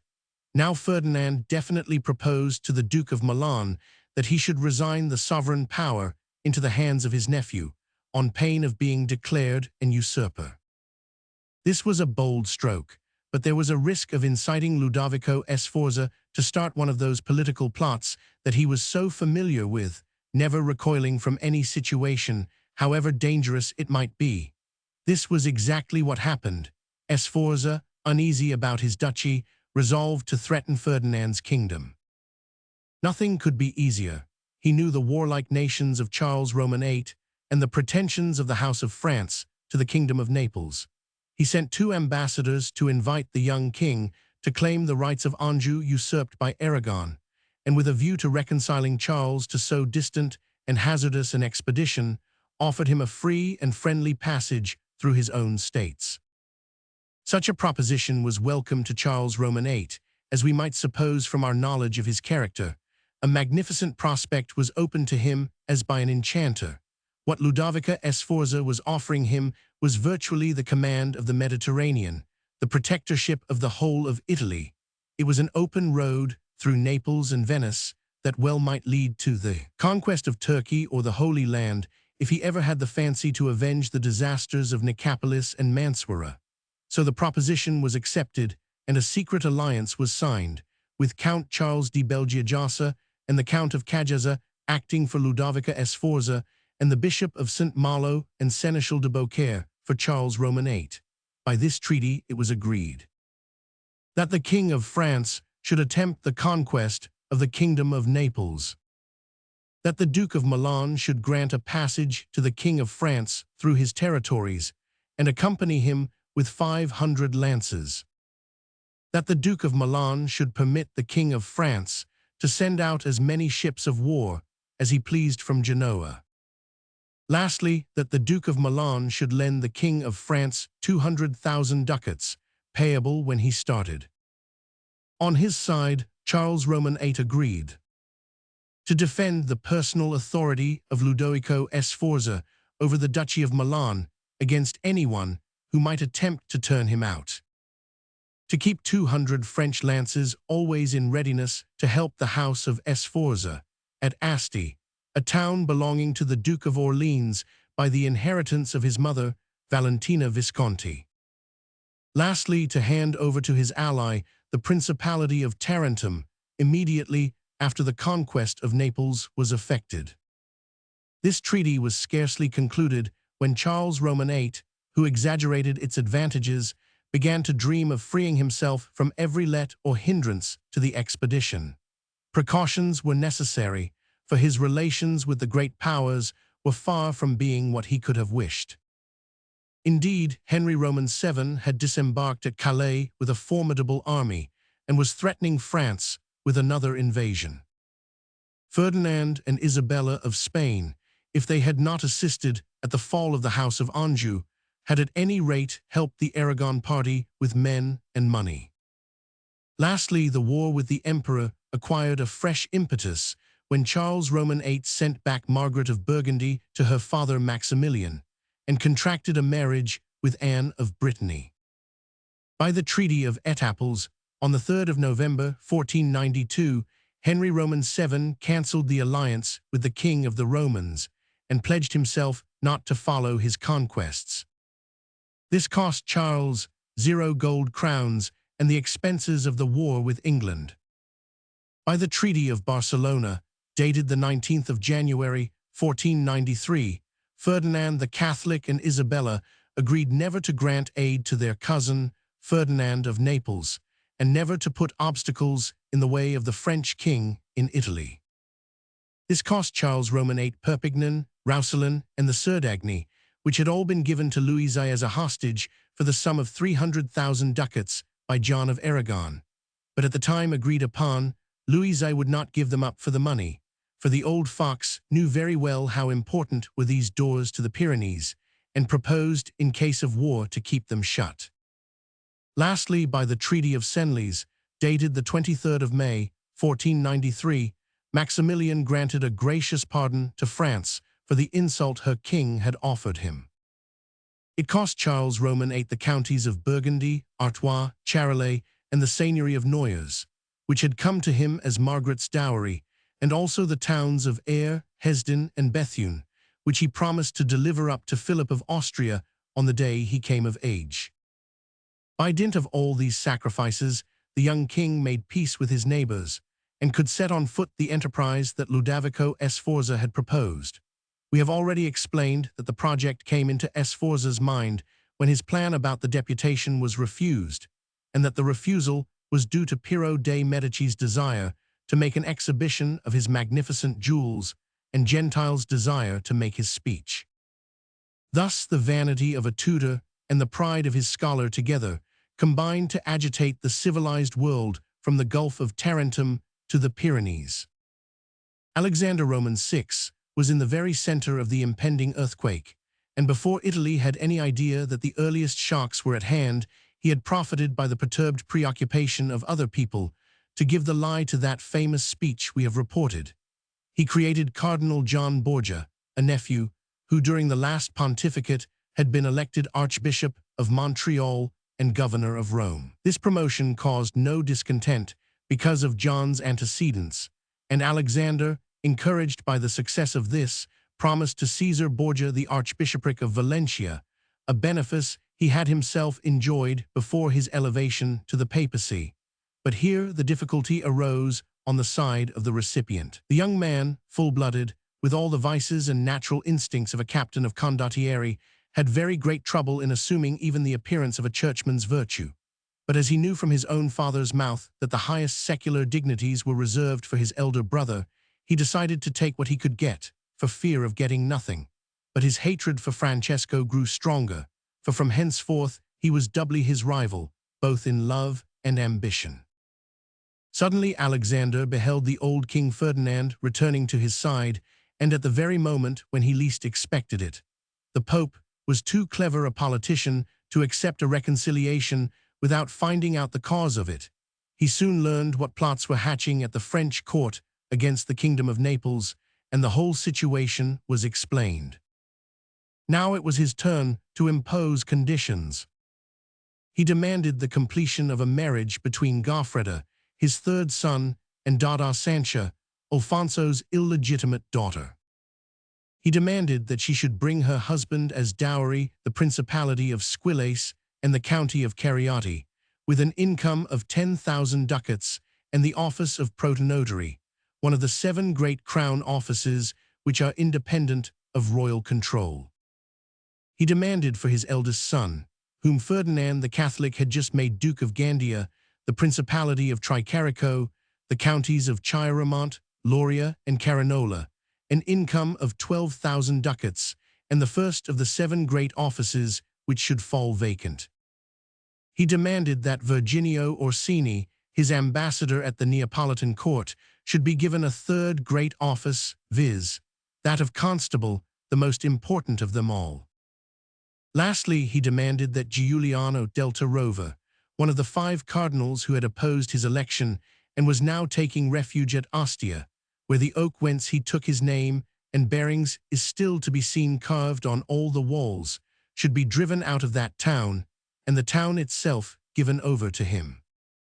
In exchange, he merely pledged himself never to withdraw from the House of Aragon the investiture of the Kingdom of Naples accorded by his predecessors.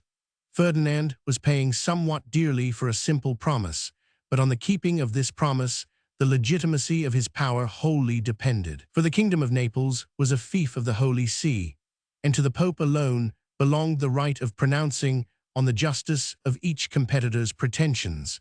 The continuance of this investiture was therefore of the highest conceivable importance to Aragon just at the time when Anjou was rising up with an army at her back to dispossess her. For a year after he mounted the papal throne, Alexander Roman VI had made great strides, as we see, in the extension of his temporal power. In his own hands he held, to be sure, only the least in size of the Italian territories, but by the marriage of his daughter Lucrezia with the Lord of Pesaro, he was stretching out one hand as far as Venice, while by the marriage of the Prince of Squillace with Dona Sancha, and the territories conceded to the Duke of Sandia, he was touching with the other hand the boundary of Calabria. When this treaty, so advantageous for himself, was duly signed, he made Caesar Cardinal of Santa Maria Novella, for Caesar was always complaining of being left out in the distribution of his father's favors. Only, as there was as yet no precedent in church history for a bastard's donning the scarlet, the Pope hunted up 4 false witnesses who declared that Caesar was the son of Count Ferdinand of Castile, who was, as we know, that valuable person Don Manuel Melchior, and who played the father's part with just as much solemnity as he had played the husband's.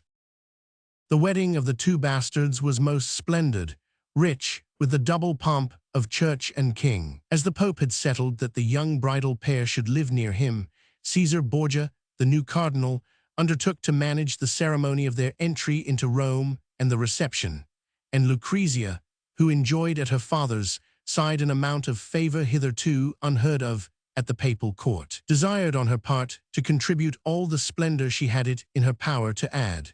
He therefore went to receive the young people with a stately and magnificent escort of lords and cardinals, while she awaited them, attended by the loveliest and noblest ladies of Rome, in one of the halls of the Vatican. A throne was there prepared for the Pope, and at his feet were cushions for Lucrezia and Dona Sancha. Thus, writes Tommaso Tommasi, by the look of the assembly and the sort of conversation that went on for hours, you would suppose you were present at some magnificent and voluptuous royal audience of ancient Assyria, rather than at the severe consistory of a Roman pontiff, whose solemn duty it is to exhibit in every act the sanctity of the name he bears.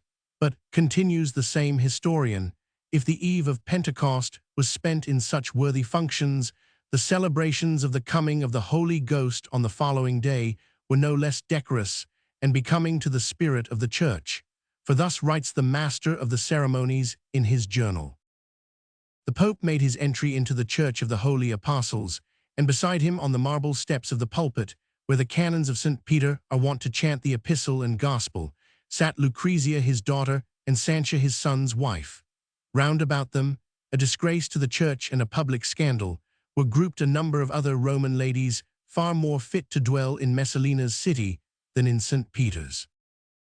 So at Rome and Naples did men slumber while ruin was at hand, so did they waste their time and squander their money in a vain display of pride.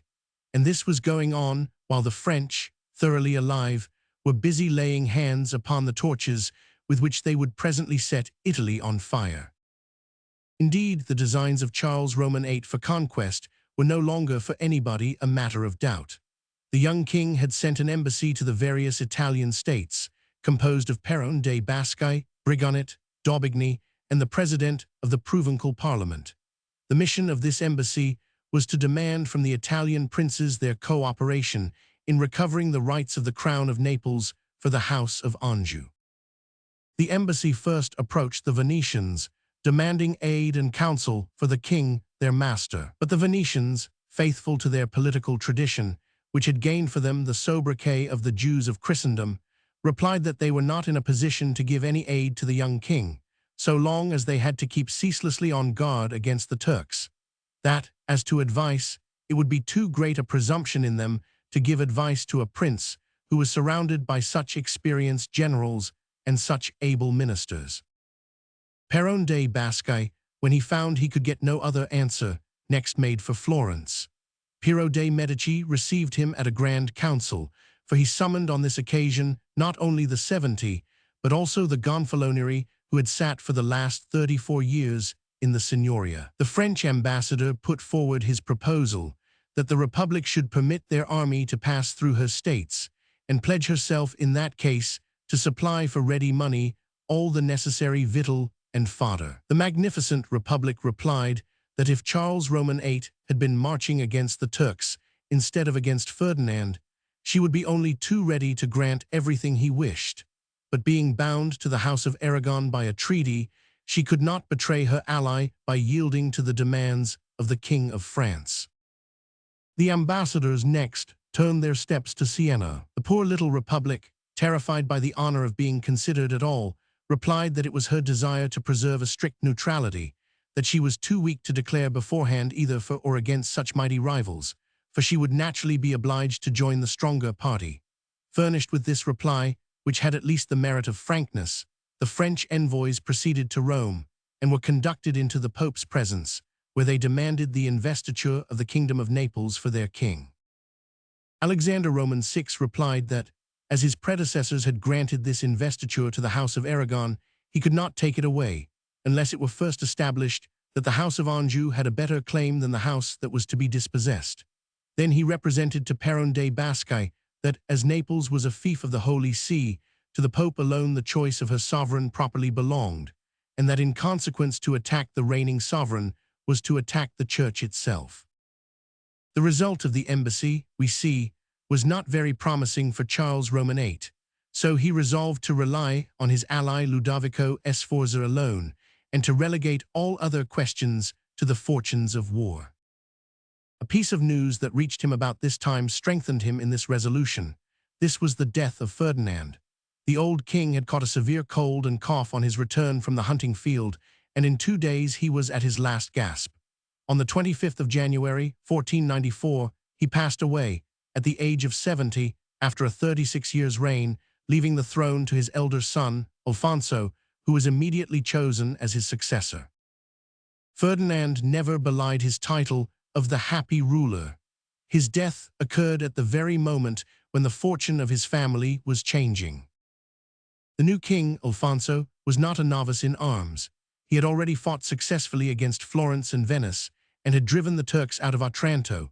Besides, he had the name of being as cunning as his father in the tortuous game of politics, so much in vogue at the Italian courts.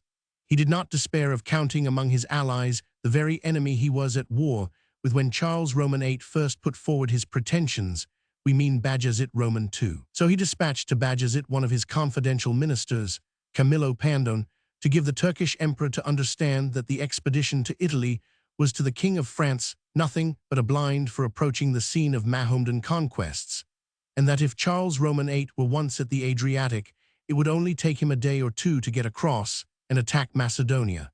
From there, he could easily go by land to Constantinople. Consequently, he suggested that Bajazet, for the maintenance of their common interests, should supply 6,000 horse and 6,000 infantry. He himself would furnish their pay so long as they were in Italy. It was settled that Pandon should be joined at Tarentum by Giorgio Bucerda, Alexander VI's envoy, who was commissioned by the Pope to engage the Turks to help him against the Christians. But while he was waiting for Bajazet's reply, which might involve a delay of several months, Alfonso requested that a meeting might take place between Piero de' Medici, the Pope, and himself, to take counsel together about important affairs. This meeting was arranged at Vicovaro near Tivoli, and the three interested parties duly met on the appointed day. The intention of Alfonso, who before leaving Naples had settled the disposition of his naval forces and given his brother Frederick the command of a fleet that consisted of 36 galleys, 18 large and 12 small vessels, with injunctions to wait at Livorno and keep a watch on the fleet Charles Roman VIII was getting ready at the port of Genoa, was above all things to check, with the aid of his allies, the progress of operations on land. Without counting the contingent he expected his allies to furnish, he had at his immediate disposal 100 squadrons of heavy cavalry, 20 men in each, and 3,000 bowmen and light horse. He proposed, therefore, to advance at once into Lombardy, to get up a revolution in favor of his nephew Galeazzo, and to drive Ludovico Sforza out of Milan before he could get help from France, so that Charles Roman VIII, at the very time of crossing the Alps, would find an enemy to fight instead of a friend who had promised him a safe passage, men, and money. This was the scheme of a great politician and a bold commander. But as everybody had come in pursuit of his own interests, regardless of the common, this plan was very coldly received by Piero de' Medici, who was afraid lest in the war he should play only the same poor part he had been threatened with in the affair of the embassy. By Alexander Roman VI, it was rejected, because he reckoned on employing the troops of Alfonso on his own account.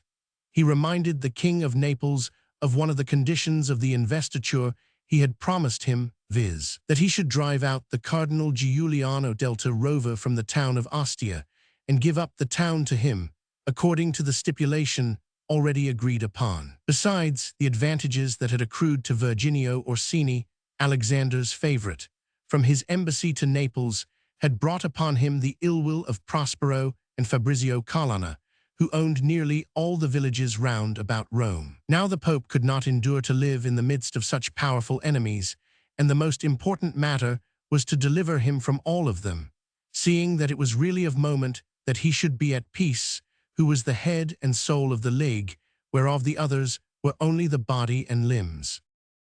Although Alfonso had clearly seen through the motives of Piero's coldness, and Alexander had not even given him the trouble of seeking his, he was none the less obliged to bow to the will of his allies, leaving the one to defend the Apennines against the French, and helping the other to shake himself free of his neighbors in the Romagna. Consequently, he pressed on the siege of Ostia and added to Virginio's forces, which already amounted to 200 men of the papal army, a body of his own light horse.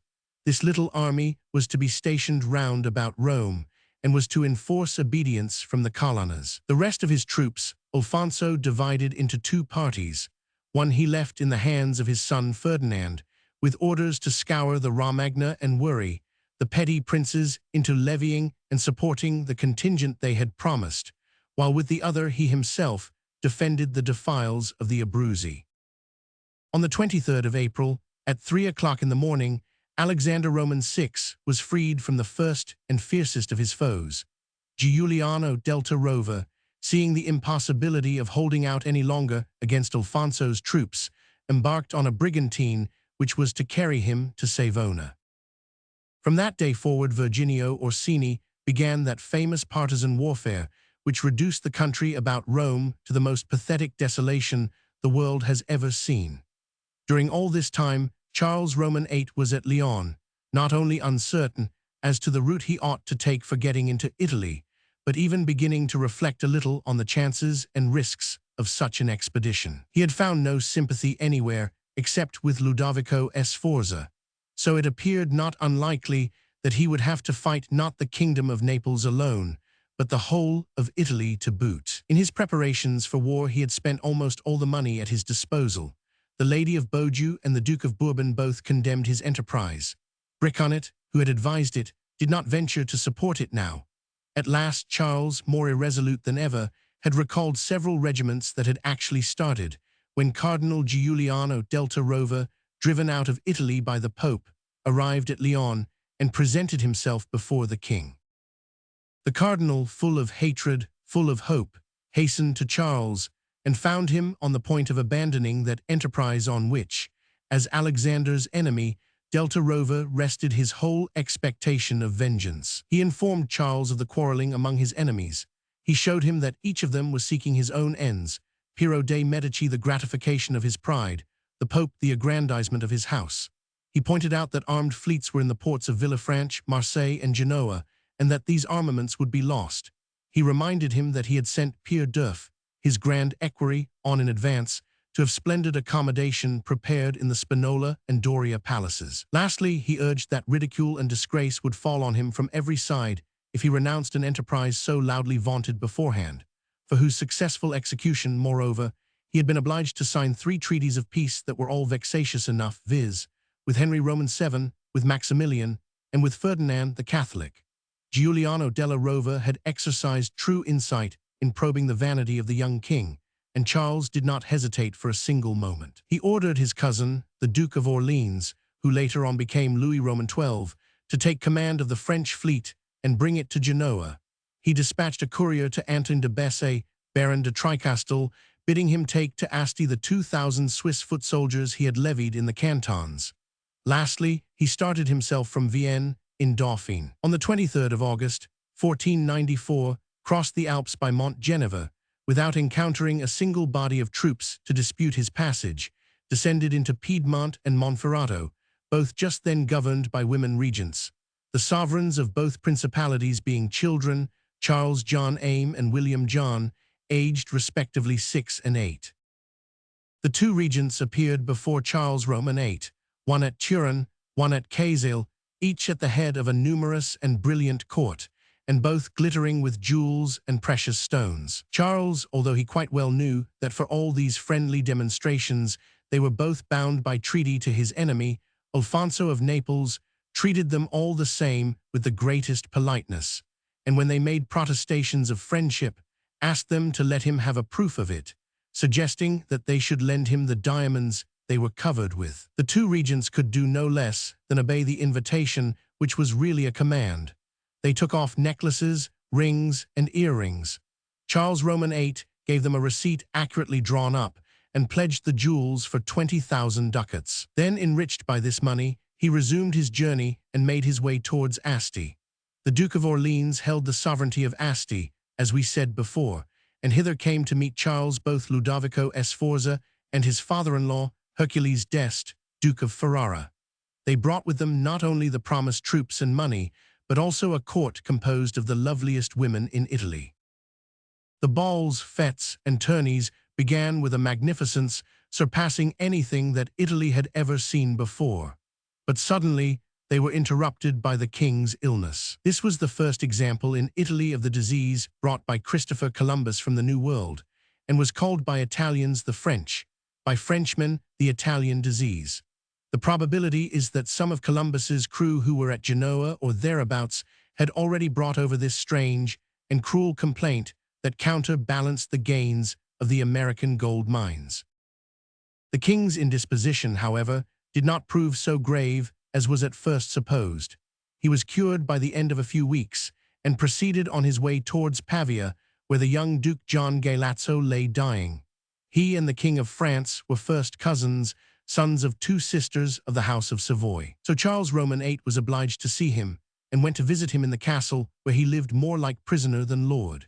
He found him half reclining on a couch, pale and emaciated, some said in consequence of luxurious living, others from the effects of a slow but deadly poison. But whether or not the poor young man was desirous of pouring out a complaint to Charles, he did not dare say a word, for his uncle, Ludovico Sforza, never left the King of France for an instant. But at the very moment when Charles Roman VIII was getting up to go, the door opened, and a young woman appeared and threw herself at the king's feet. She was the wife of the unlucky John Galeazzo, and came to entreat his cousin to do nothing against her father Alfonso, nor against her brother Ferdinand. At sight of her, Sforza scowled with an anxious and threatening aspect, for he knew not what impression might be produced on his ally by this scene. But he was soon reassured, for Charles replied that he had advanced too far to draw back now, and that the glory of his name was at stake, as well as the interests of his kingdom, and that these 2 motives were far too important to be sacrificed to any sentiment of pity he might feel, however real and deep it might be and was. The poor young woman, who had based her last hope in this appeal, then rose from her knees and threw herself sobbing into her husband's arms. Charles Roman VIII and Ludovico Sforza took their leave. John Galeazzo was doomed. 2 days after, Charles Roman VIII left for Florence, accompanied by his ally, but scarcely had they reached Parma when a messenger caught them up and announced to Ludovico that his nephew was just dead. Ludovico at once begged Charles to excuse his leaving him to finish the journey alone. The interests which called him back to Milan were so important, he said, that he could not under the circumstances stay away a single day longer. As a fact, he had to make sure of succeeding the man he had assassinated. But Charles Roman VIII continued his road, not without some uneasiness. The sight of the young prince on his deathbed had moved him deeply, for at the bottom of his heart he was convinced that Ludovico Sforza was his murderer, and a murderer might very well be a traitor. He was going forward into an unfamiliar country, with a declared enemy in front of him and a doubtful friend behind. He was now at the entrance to the mountains, and as his army had no store of provisions and only lived from hand to mouth, a forced delay, however short, would mean famine. In front of him was Fivizzano, nothing, it is true, but a village surrounded by walls, but beyond Fivizzano lay Sarzano and Pietrasanta, both of them considered impregnable fortresses. Worse than this, they were coming into a part of the country that was especially unhealthy in October, had no natural product except oil, and even procured its own corn from neighboring provinces. It was plain that a whole army might perish there in a few days either from scarcity of food or from the unwholesome air, both of which were more disastrous than the impediments offered at every step by the nature of the ground. The situation was grave, but the pride of Piero de' Medici came once more to the rescue of the fortunes of Charles Roman VIII. Chapter 5. Piero de' Medici had, as we may remember, undertaken to hold the entrance to Tuscany against the French.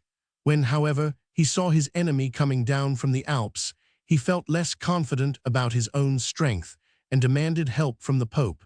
But scarcely had the rumor of foreign invasion began to spread in the Romagna than the Colonna family declared themselves the French king's men, and collecting all their forces seized Ostia, and there awaited the coming of the French fleet to offer a passage through Rome. The Pope, therefore, instead of sending troops to Florence, was obliged to recall all his soldiers to be near the capital. The only promise he made to Piero was that if Bajazet should send him the troops that he had been asking for, he would dispatch that army for him to make use of. Piero de' Medici had not yet taken any resolution or formed any plan, when he suddenly heard two startling pieces of news. A jealous neighbor of his, the Marquis of Tordiriovo, had betrayed to the French the weak side of Fivizzano, so that they had taken it by storm and had put its soldiers and inhabitants to the edge of the sword.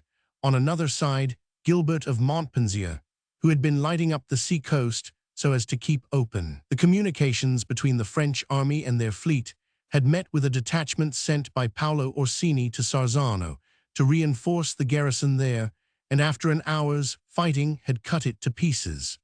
No quarter had been granted to any of the prisoners. Every man the French could get hold of they had massacred.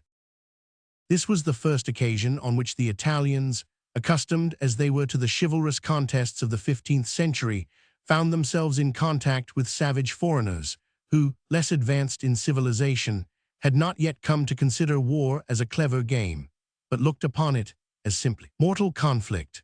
So the news of these two butcheries produced a tremendous sensation at Florence, the richest city in Italy and the most prosperous in commerce and in art.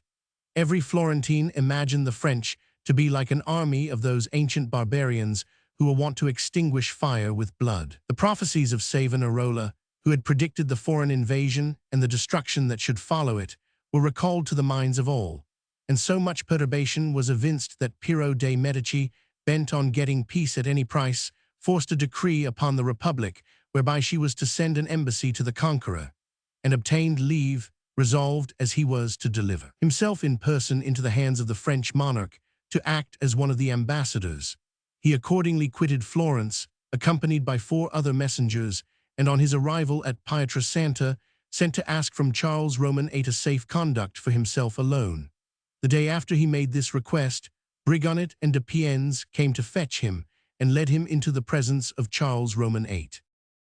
Piero de' Medici, in spite of his name and influence, was in the eyes of the French nobility, who considered it a dishonorable thing to concern oneself with art or industry, nothing more than a rich merchant, with whom it would be absurd to stand upon any very strict ceremony. So Charles Roman VIII received him on horseback, and addressing him with a haughty air, as a master might address a servant, demanded whence came this pride of his that made him dispute his entrance into Tuscany. Piero de' Medici replied that, with the actual consent of Louis, his father Lorenzo had concluded a treaty of alliance with Ferdinand of Naples, that accordingly he had acted in obedience to prior obligations, but as he did not wish to push too far his devotion to the House of Aragon or his opposition to France, he was ready to do whatever Charles Roman VIII might demand of him. The king, who had never looked for such humility in his enemy, demanded that Sarzano should be given up to him. To this Piero de' Medici at once consented. Then the conqueror, wishing to see how far the ambassador of the magnificent republic would extend his politeness, replied that this concession was far from satisfying him, and that he still must have the keys of Pietrasanta, Pisa, Librafata, and Livorno.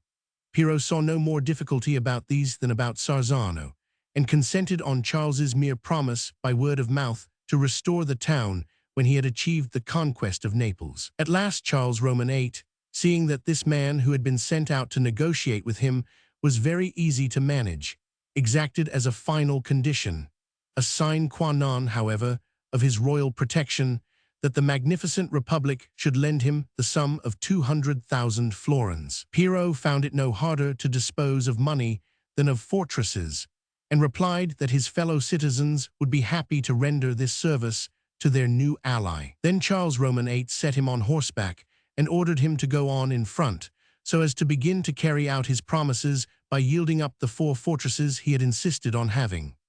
Piero obeyed, and the French army, led by the grandson of Cosimo the Great and the son of Lorenzo the Magnificent, continued its triumphal march through Tuscany. On his arrival at Lucca, Piero de' Medici learnt that his concessions to the King of France were making a terrible commotion at Florence. The magnificent republic had supposed that what Charles Roman VIII wanted was simply a passage through her territory, so when the news came, there was a general feeling of discontent, which was augmented by the return of the other ambassadors, whom Piero had not even consulted when he took action as he did. Piero considered it necessary that he should return, so he asked Charles's permission to precede him to the capital. As he had fulfilled all his promises except the matter of the loan, which could not be settled anywhere but at Florence, the king saw no objection, and the very evening after he quitted the French army, Piero returned incognito to his palace in the Via Largo. The next day he proposed to present himself before the Signoria, but when he arrived at the Piazza del Palazzo Vecchio, he perceived the gonfaloniere Jacopo de' Nerli coming towards him, signaling to him that it was useless to attempt to go farther, and pointing out to him the figure of Luca Corsini standing at the gate, sword in hand. Behind him stood guards, ordered, if need were, to dispute his passage. Piero de' Medici, amazed by an opposition that he was experiencing for the first time in his life, did not attempt resistance. He went home and wrote to his brother-in-law, Paolo Orsini, to come and help him with his gendarmes. Unluckily for him, his letter was intercepted. The Signoria considered that it was an attempt at rebellion. They summoned the citizens to their aid. They armed hastily, sallied forth in crowds, and thronged about the piazza of the palace. Meanwhile, Cardinal Gian de' Medici had mounted on horseback, and under the impression that the Orsini were coming to the rescue, was riding about the streets of Florence, accompanied by his servants and uttering his battle cry, "Pal, pal." But times had changed. There was no echo to the cry, and when the cardinal reached the Via dei Calizzaioli, a threatening murmur was the only response, and he understood that instead of trying to arouse Florence, he had much better get away before the excitement ran too high. He promptly retired to his own palace, expecting to find there his 2 brothers, Piero and Giuliano. But they, under the protection of Orsini and his gendarmes, had made their escape by the Porto San Gallo. The peril was imminent, and Gian de' Medici wished to follow their example, but wherever he went he was met by a clamor that grew more and more threatening. At last, as he saw that the danger was constantly increasing, he dismounted from his horse and ran into a house that he found standing open. This house, by a lucky chance, communicated with a convent of Franciscans. One of the friars lent the fugitive his dress, and the cardinal, under the protection of this humble incognito, contrived at last to get outside Florence and joined his two brothers in the Apennines. The same day the Medici were declared traitors and rebels, and ambassadors were sent to the King of France. They found him at Pisa, where he was granting independence to the town which 87 years ago had fallen under the rule of the Florentines. Charles Roman VIII made no reply to the envoys, but merely announced that he was going to march on Florence. Such a reply, one may easily understand, terrified the Republic. Florence had no time to prepare a defense, and no strength in her present state to make one. But all the powerful houses assembled and armed their own servants and retainers, and awaited the issue, intending not to begin hostilities, but to defend themselves should the French make an attack. It was agreed that if any necessity should arise for taking up arms, the bells of the various churches in the town should ring a peal, and so serve as a general signal. Such a resolution was perhaps of more significant moment in Florence than it could have been in any other town. For the palaces that still remain from that period are virtually fortresses, and the eternal fights between Guelphs and Ghibellines had familiarized the Tuscan people with street warfare. The king appeared on the 17th of November in the evening at the gate of San Friano.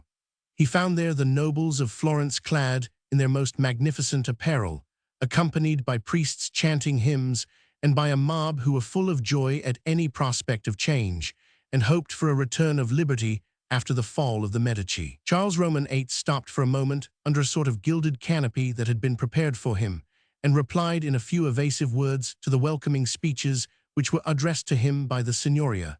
Then he asked for his lance, he set it in rest, and gave the order to enter the town, the whole of which he paraded with his army following him with arms erect, and then went down to the palace of the Medici, which had been prepared for him. The next day negotiations commenced, but everyone was out of his reckoning. The Florentines had received Charles Roman VIII as a guest, but he had entered the city as a conqueror. So when the deputies of the Signoria spoke of ratifying the Treaty of Piero de' Medici, the king replied that such a treaty no longer existed, as they had banished the man who made it, that he had conquered Florence, as he proved the night before, when he entered lance in hand, that he should retain the sovereignty and would make any further decision whenever it pleased him to do so. Further, he would let them know later on whether he would reinstate the Medici or whether he would delegate his authority to the Signoria. All they had to do was to come back the next day, and he would give them his ultimatum in writing. This reply threw Florence into a great state of consternation, but the Florentines were confirmed in their resolution of making a stand. Charles, for his part, had been astonished by the great number of the inhabitants. Not only was every street he had passed through thickly lined with people, but every house from garret to basement seemed overflowing with human beings. Florence, indeed, thanks to her rapid increase in population, could muster nearly 150,000 souls. The next day, at the appointed hour, the deputies made their appearance to meet the king. They were again introduced into his presence, and the discussion was reopened. At last, as they were coming to no sort of understanding, the royal secretary, standing at the foot of the throne upon which Charles Roman VIII sat with covered head, unfolded a paper and began to read, article by article, the conditions imposed by the King of France. But scarcely had he read a third of the document when the discussion began more hotly than ever before. Then Charles Roman VIII said that thus it should be, or he would order his trumpets to be sounded. Hereupon Piero Capponi, secretary to the Republic, commonly called the Scipio of Florence, snatched from the royal secretary's hand the shameful proposal of capitulation, and tearing it to pieces, exclaimed, "Very good, sire, blow your trumpets, and we will ring our bells." He threw the pieces in the face of the amazed reader, and dashed out of the room to give the terrible order that would convert the street of Florence into a battlefield. Still, against all probabilities, this bold answer saved the town. The French supposed, from such audacious words, addressed as they were to men who so far had encountered no single obstacle, that the Florentines were possessed of sure resources, to them unknown. The few prudent men who retained any influence over the king advised him accordingly to abate his pretensions. The result was that Charles Roman VIII offered new and more reasonable conditions, which were accepted, signed by both parties, and proclaimed on the 26th of November during Mass in the Cathedral of Santa Maria del Fiore. These were the conditions. The Signoria were to pay to Charles Roman VIII, as subsidy, the sum of 120,000 florins in 3 installments. The Signoria were to remove the sequestration imposed upon the property of the Medici, and to recall the decree that set a price on their heads. The Signoria were to engage to pardon the Pisans, on condition of their again submitting to the rule of Florence. Lastly, the Signoria were to recognize the claims of the Duke of Milan over Sarzano and Pietrasanta, and these claims, thus recognized, were to be settled by arbitration. In exchange for this, the King of France pledged himself to restore the fortresses that had been given up to him, either after he had made himself master of the town of Naples, or when this war should be ended by a peace or a 2 years' truce, or else when, for any reason whatsoever, he should have quitted Italy. 2 days after this proclamation, Charles Roman VIII, much to the joy of the Signoria, left Florence and advanced towards Rome by the route of Poggibonsi and Siena. The Pope began to be affected by the general terror. He had heard of the massacres of Fivizzano, of Lunigian, and of Imola. He knew that Piero de' Medici had handed over the Tuscan fortresses, that Florence had succumbed, and that Catherine Sforza had made terms with the conqueror. He saw the broken remnants of the Neapolitan troops pass disheartened through Rome to rally their strength in the Abruzzi, and thus he found himself exposed to an enemy who was advancing upon him with the whole of the Romagna under his control from one sea to the other, in a line of march extending from Piombina to Ancona. It was at this juncture that Alexander Roman VI received his answer from Bajazet Roman II.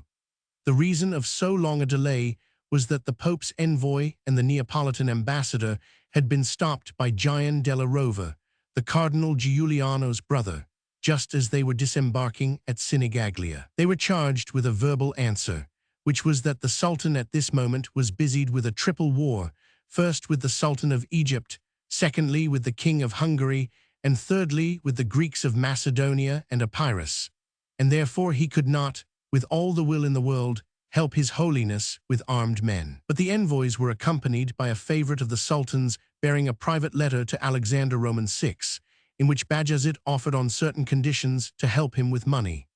Although, as we see, the messengers had been stopped on the way, the Turkish envoy had all the same found a means of getting his dispatch sent to the Pope. We give it here in all its naivete. Bajazet the Sultan, son of the Sultan Mahomet Roman II, by the grace of God Emperor of Asia and Europe, to the Father and Lord of all the Christians, Alexander Roman VI, Roman Pontiff and Pope, by the will of heavenly providence, first, greetings that we owe him and bestow with all our heart. We make known to your Highness, by the envoy of your mightiness, Giorgio Bucerda, that we have been apprised of your convalescence, and received the news thereof with great joy and comfort. Among other matters, the said Bucerda has brought us word that the King of France, now marching against your Highness, has shown a desire to take under his protection our brother 500 Gem, who is now under yours, a thing which is not only against our will, but which would also be the cause of great injury to your Highness and to all Christendom. In turning the matter over with your envoy Giorgio, we have devised a scheme most conducive to peace, and most advantageous and honorable for your Highness, at the same time satisfactory to ourselves personally. It would be well if our aforesaid brother 500 Gem, who being a man is liable to death and who is now in the hands of your Highness, should quit this world as soon as possible, seeing that his departure, a real good to him in his position, would be of great use to your Highness and very conducive to your peace, while at the same time it would be very agreeable to us, your friend. If this proposition is favorably received, as we hope, by your Highness, in your desire to be friendly towards us, it would be advisable both in the interests of your Highness and for our own satisfaction that it should occur rather sooner than later, and by the surest means you might be pleased to employ, so that our said brother 500 gem might pass from the pains of this world into a better and more peaceful life, where at last he may find repose. If your highness should adapt this plan and send us the body of our brother, we, the above-named Sultan Bajazet, pledge ourselves to send to your highness, wheresoever and by whatsoever hands you please, the sum of 300,000 ducats, with which sum you could purchase some fair domain for your children. In order to facilitate this purchase, we would be willing, while awaiting the issue, to place the 300,000 ducats in the hands of a third party, so that your highness might be quite certain of receiving the money on an appointed day, in return for the dispatch of our brother's body. Moreover, we promise your highness herewith, for your greater satisfaction, that never, so long as you shall remain on the pontifical throne, shall there be any hurt done to the Christians, neither by us, nor by our servants, nor by any of our compatriots, of whatsoever kind or condition they may be, neither on sea nor on land. And for the still further satisfaction of your highness, and in order that no doubt whatever may remain concerning the fulfillment of our promises, we have sworn and affirmed in the presence of Bucherda, your envoy, by the true God whom we adore, and by our holy Gospels, that they shall be faithfully kept from the first point unto the last. And now for the final and complete assurance of your highness, in order that no doubt may still remain in your heart, and that you may be once again and profoundly convinced of our good faith, we the aforesaid Sultan Bajazet do swear by the true God, who has created the heavens and the earth, and all that therein is, that we will religiously observe all that has been above said and declared, and in the future will do nothing and undertake nothing that may be contrary to the interests of your highness.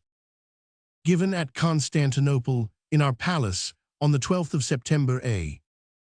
This letter was the cause of great joy to the Holy Father. The aid of 4,000 or 5,000 Turks would be insufficient under the present circumstances, and would only serve to compromise the head of Christendom, while the sum of 300,000 ducats, that is, nearly 1,000,000 francs, was good to get in any sort of circumstances. It is true that, so long as 500 gem lived, Alexander was drawing an income of 180,000 livres, which as a life annuity represented a capital of nearly 2 millions, but when one needs ready money, one ought to be able to make a sacrifice in the way of discount. All the same, Alexander formed no definite plan, resolved on acting as circumstances should indicate. But it was a more pressing business to decide how he should behave to the King of France. He had never anticipated the success of the French in Italy, and we have seen that he laid all the foundations of his family's future grandeur upon his alliance with the House of Aragon. But here was this house tottering, and a volcano more terrible than her own Vesuvius was threatening to swallow up Naples. He must therefore change his policy and attach himself to the victor, no easy matter, for Charles Roman VIII was bitterly annoyed with the Pope for having refused him the investiture and given it to Aragon. In consequence, he sent Cardinal Francesco Piccolomini as an envoy to the king. This choice looked like a mistake at first, seeing that the ambassador was a nephew of Pius Roman II, who had vigorously opposed the House of Anjou, but Alexander in acting thus had a second design, which could not be discerned by those around him. In fact, he had divined that Charles would not be quick to receive his envoy, and that, in the parleyings to which his unwillingness must give rise, Piccolomini would necessarily be brought into contact with the young king's advisers. Now, besides his ostensible mission to the king, Piccolomini had also secret instructions for the more influential among his counselors. These were Briconet and Philippe de Luxembourg, and Piccolomini was authorized to promise a cardinal's hat to each of them. The result was just what Alexander had foreseen. His envoy could not gain admission to Charles, and was obliged to confer with the people about him. This was what the Pope wished. Piccolomini returned to Rome with the king's refusal, but with a promise from Briconet and Philippe de Luxembourg that they would use all their influence with Charles in favor of the Holy Father and prepare him to receive a fresh embassy. But the French all this time were advancing, and never stopped more than 48 hours in any town, so that it became more and more urgent to get something settled with Charles. The king had entered Siena and Viterbo without striking a blow, e.v.d. Allegra and Louis de Ligny had taken over Ostia from the hands of the Colonnas. Civita Vecchia and Corneto had opened their gates. The Orsini had submitted. Even Gian Sforza, the Pope's son-in-law, had retired from the alliance with Aragon. Alexander accordingly judged that the moment had come to abandon his ally and sent to Charles the bishops of Concordia and Terni and his confessor, Monsignor Graziano. They were charged to renew to Briconnet and Philippe de Luxembourg the promise of the cardinalship, and had full powers of negotiation in the name of their master, both in case Charles should wish to include Alfonso Roman II in the treaty, and in case he should refuse to sign an agreement with any other but the Pope alone. They found the mind of Charles influenced now by the insinuation of Giuliano della Rava, who, himself a witness of the Pope's simony, pressed the king to summon a council and depose the head of the church, and now by the secret support given him by the bishops of Mans and St. Malo. The end of it was that the king decided to form his own opinion about the matter and settle nothing beforehand, and continued this route, sending the ambassadors back to the Pope, with the addition of the Marechal de Jai, the Seneschal de Beaucaire, and Jean de Ganay, first president of the Paris Parliament. They were ordered to say to the Pope that the king wished above all things to be admitted into Rome without resistance, that, in condition of a voluntary, frank, and loyal admission, he would respect the authority of the Holy Father and the privileges of the Church, that the king desired that 500 gems should be given up to him, in order that he might make use of him against the Sultan when he should carry the war into Macedonia or Turkey or the Holy Land, that the remaining conditions were so unimportant that they could be brought forward at the first conference. The ambassadors added that the French army was now only 2 days distant from Rome, and that in the evening of the day after next, Charles would probably arrive in person to demand an answer from His Holiness. It was useless to think of parleying with a prince who acted in such expeditious fashion as this. Alexander accordingly warned Ferdinand to quit Rome as soon as possible, in the interests of his own personal safety, but Ferdinand refused to listen to a word, and declared that he would not go out at one gate while Charles Roman VIII came in at another. His sojourn was not long. 2 days later, about 11 o'clock in the morning, a sentinel placed on a watchtower at the top of the castle S. Angelo, whither the Pope had retired, cried out that the vanguard of the enemy was visible on the horizon. At once Alexander and the Duke of Calabria went up in the terrace which tops the fortress, and assured themselves with their own eyes that what the soldiers said was true.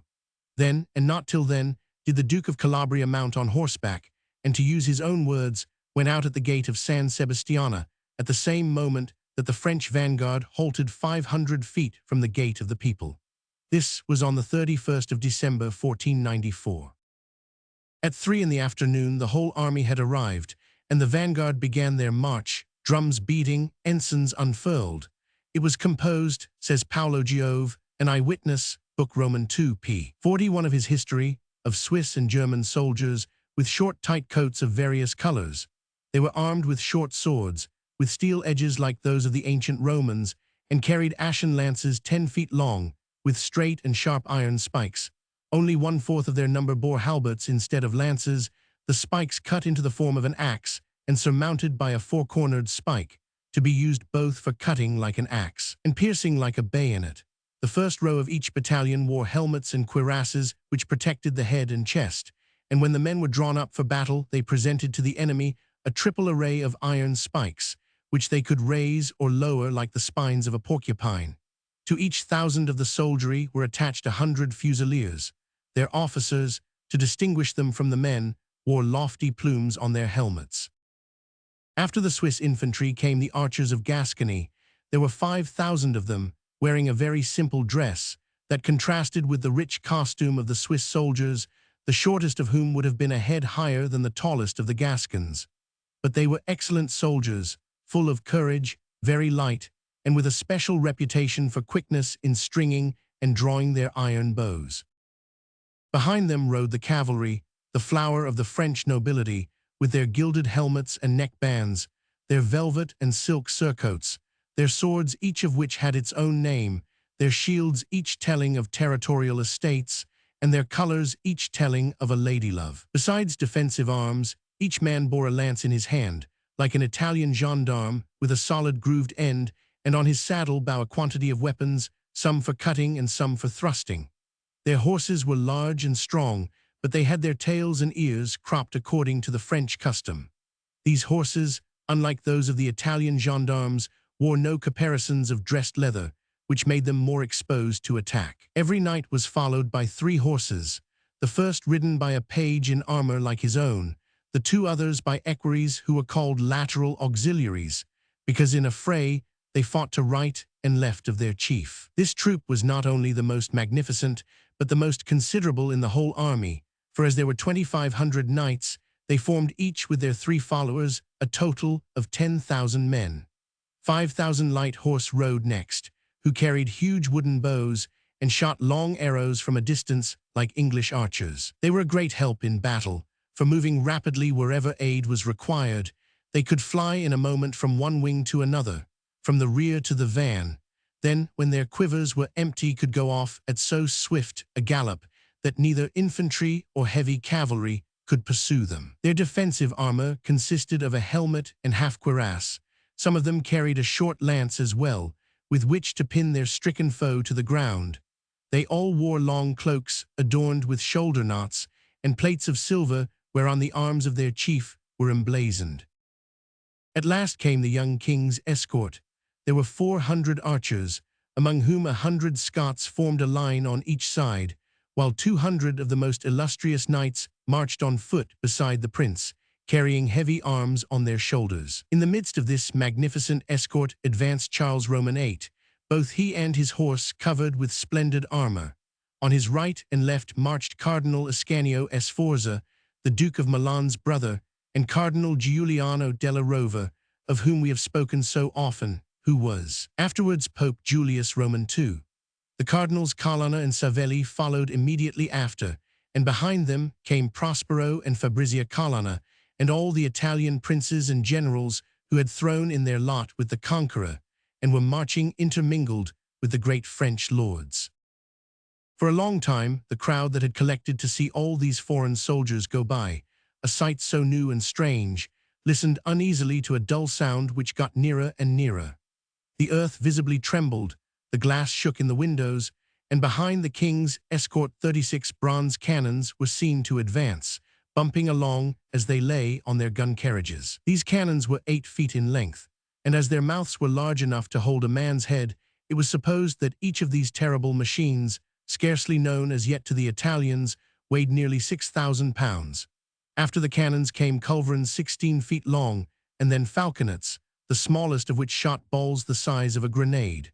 This formidable artillery brought up the rear of the procession and formed the hindmost guard of the French army.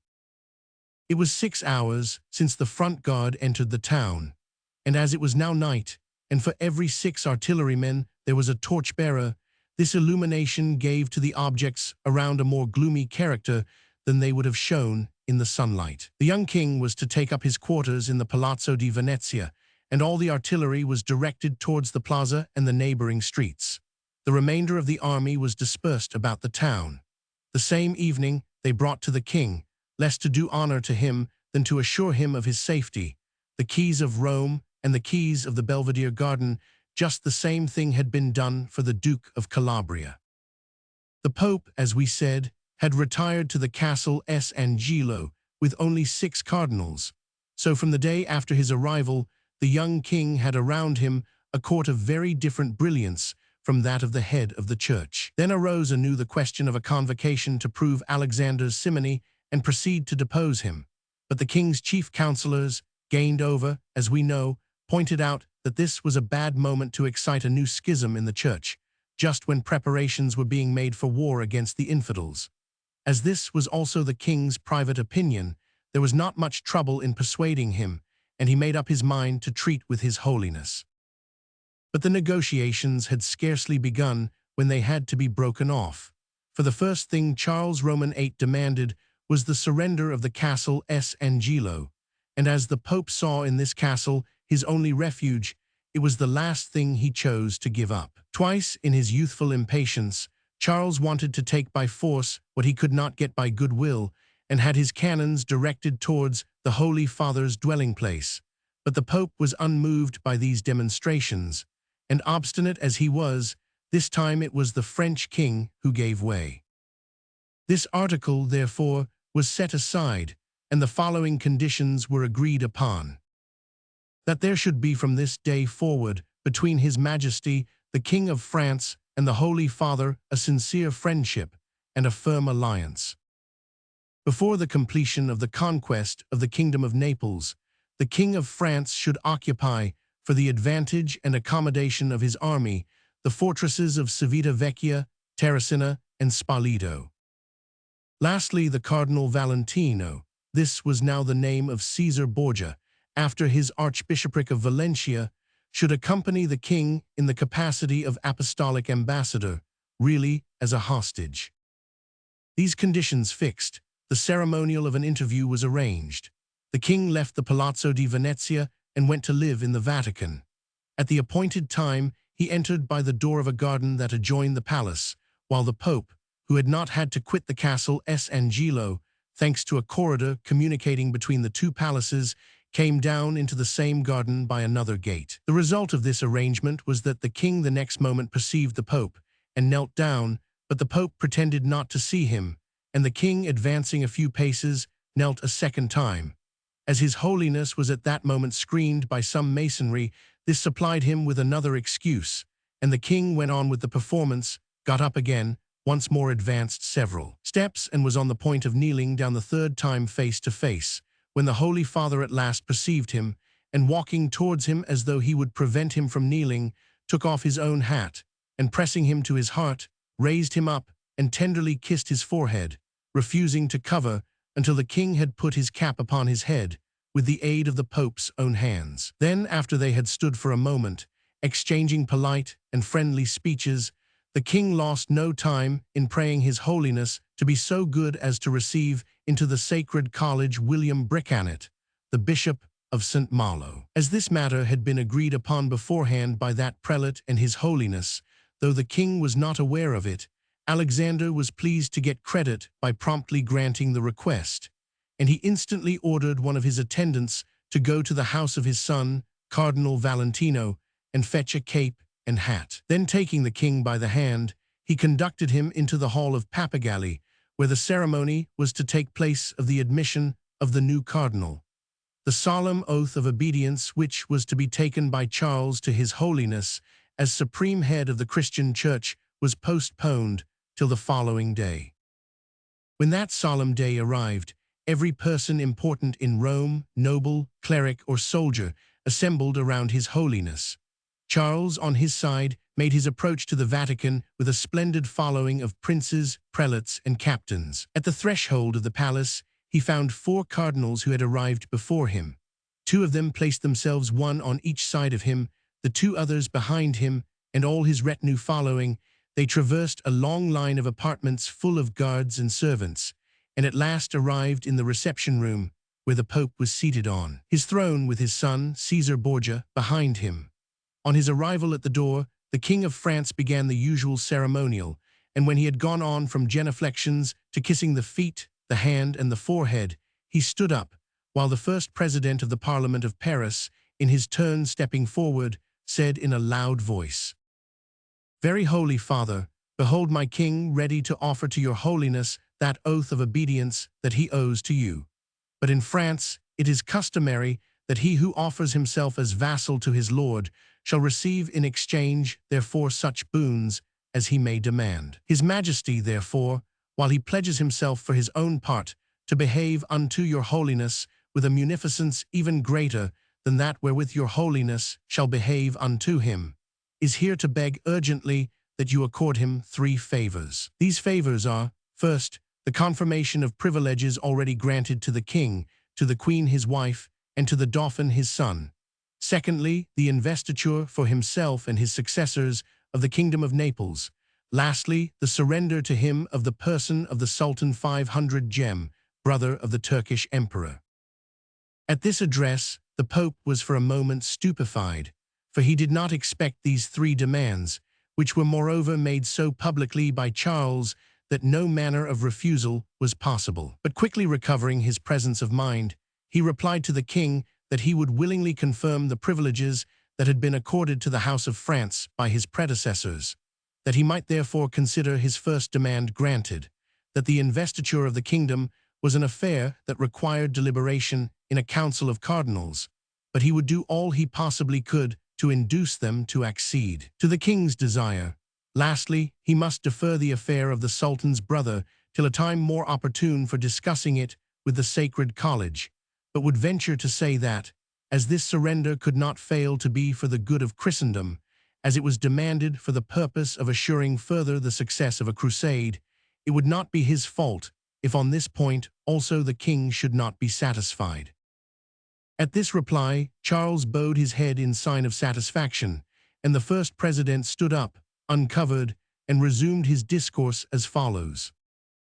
Very holy Father, it is an ancient custom among Christian kings, especially the most Christian kings of France, to signify, through their ambassadors, the respect they feel for the Holy See and the sovereign pontiffs whom divine providence places thereon.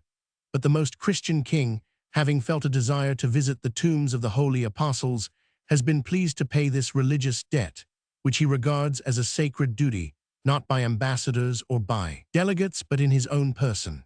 This is why, very holy Father, His Majesty the King of France is here to acknowledge you as the true vicar of Christ, the legitimate successor of the apostles St. Peter and St. Paul, and with promise and vow renders you that filial and respectful devotion which the kings his predecessors have been accustomed to promise and vow, devoting himself and all his strength to the service of your holiness and the interests of the Holy See.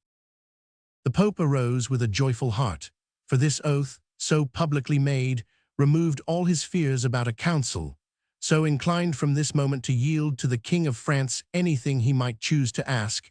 He took him by his left hand and made him a short and friendly reply, dubbing him the Church's eldest son. The ceremony over, they left the hall, the Pope always holding the king's hand in his, and in this way they walked as far as the room where the sacred vestments are put off.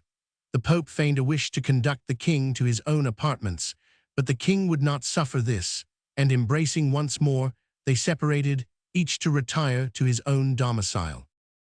The king remained 8 days longer at the Vatican, then returned to the Palazzo San Marco. During these 8 days, all his demands were debated and settled to his satisfaction. The Bishop of Mans was made cardinal.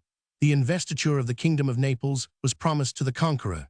Lastly, it was agreed that on his departure the King of France should receive from the Pope's hand the brother of the Emperor of Constantinople, for sum of 120,000 livres. But the Pope, desiring to extend to the utmost the hospitality he had been bestowing, invited 500 gem to dinner on the very day that he was to leave Rome with his new protector. When the moment of departure arrived, Charles mounted his horse in full armor, and with a numerous and brilliant following made his way to the Vatican. Arrived at the door, he dismounted, and leaving his escort at the Piazza of St. Peter, went up with a few gentlemen only. He found His Holiness waiting for him, with Cardinal Valentino on his right, and on his left 500 gem, who, as we said before, was dining with him, and round the table 13 cardinals. The king at once, bending on his knee, demanded the Pope's benediction, and stooped to kiss his feet. But this Alexander would not suffer. He took him in his arms, and with the lips of a father and heart of an enemy, kissed him tenderly on his forehead. Then the Pope introduced the son of Mahomet Roman II, who was a fine young man, with something noble and regal in his air, presenting in his magnificent oriental costume a great contrast in its fashion, and amplitude to the narrow, severe cut of the Christian apparel. 500 gem advanced to Charles without humility and without pride, and like an emperor's son treating with a king, kissed his hand and then his shoulder. Then, turning towards the Holy Father, he said in Italian, which he spoke very well, that he entreated he would recommend him to the young king, who was prepared to take him under his protection, assuring the pontiff that he should never have to repent giving him his liberty, and telling Charles that he hoped he might someday be proud of him, if after taking Naples, he carried out his intention of going on to Greece. These words were spoken with so much dignity, and at the same time with such gentleness, that the King of France loyally and frankly grasped the young sultan's hand, as though he were his companion in arms. Then Charles took a final farewell of the Pope and went down to the piazza. There he was awaited by Cardinal Valentino, who was about to accompany him, as we know, as a hostage, and who had remained behind to exchange a few words with his father. In a moment Caesar Borgia appeared, riding on a splendidly harnessed mule, and behind him were led 6 magnificent horses, a present from the Holy Father to the King of France. Charles at once mounted one of these to do honor to the gift. The Pope had just conferred on him, and leaving Rome with the rest of his troops, pursued his way towards Marino, where he arrived the same evening. He learned there that Alfonso, belying his reputation as a clever politician and great general, had just embarked with all his treasures in a flotilla of 4 galleys, leaving the care of the war and the management of his kingdom to his son Ferdinand. Thus everything went well for the triumphant march of Charles. The gates of towns opened of themselves at his approach. His enemies fled without waiting for his coming, and before he had fought a single battle, he had won for himself the surname of conqueror. The day after at dawn, the army started once more, and after marching the whole day, stopped in the evening at Velletri. There the king, who had been on horseback since the morning, with Cardinal Valentine and 500 gem, left the former at his lodging, and taking 500 gem with him, went on to his own.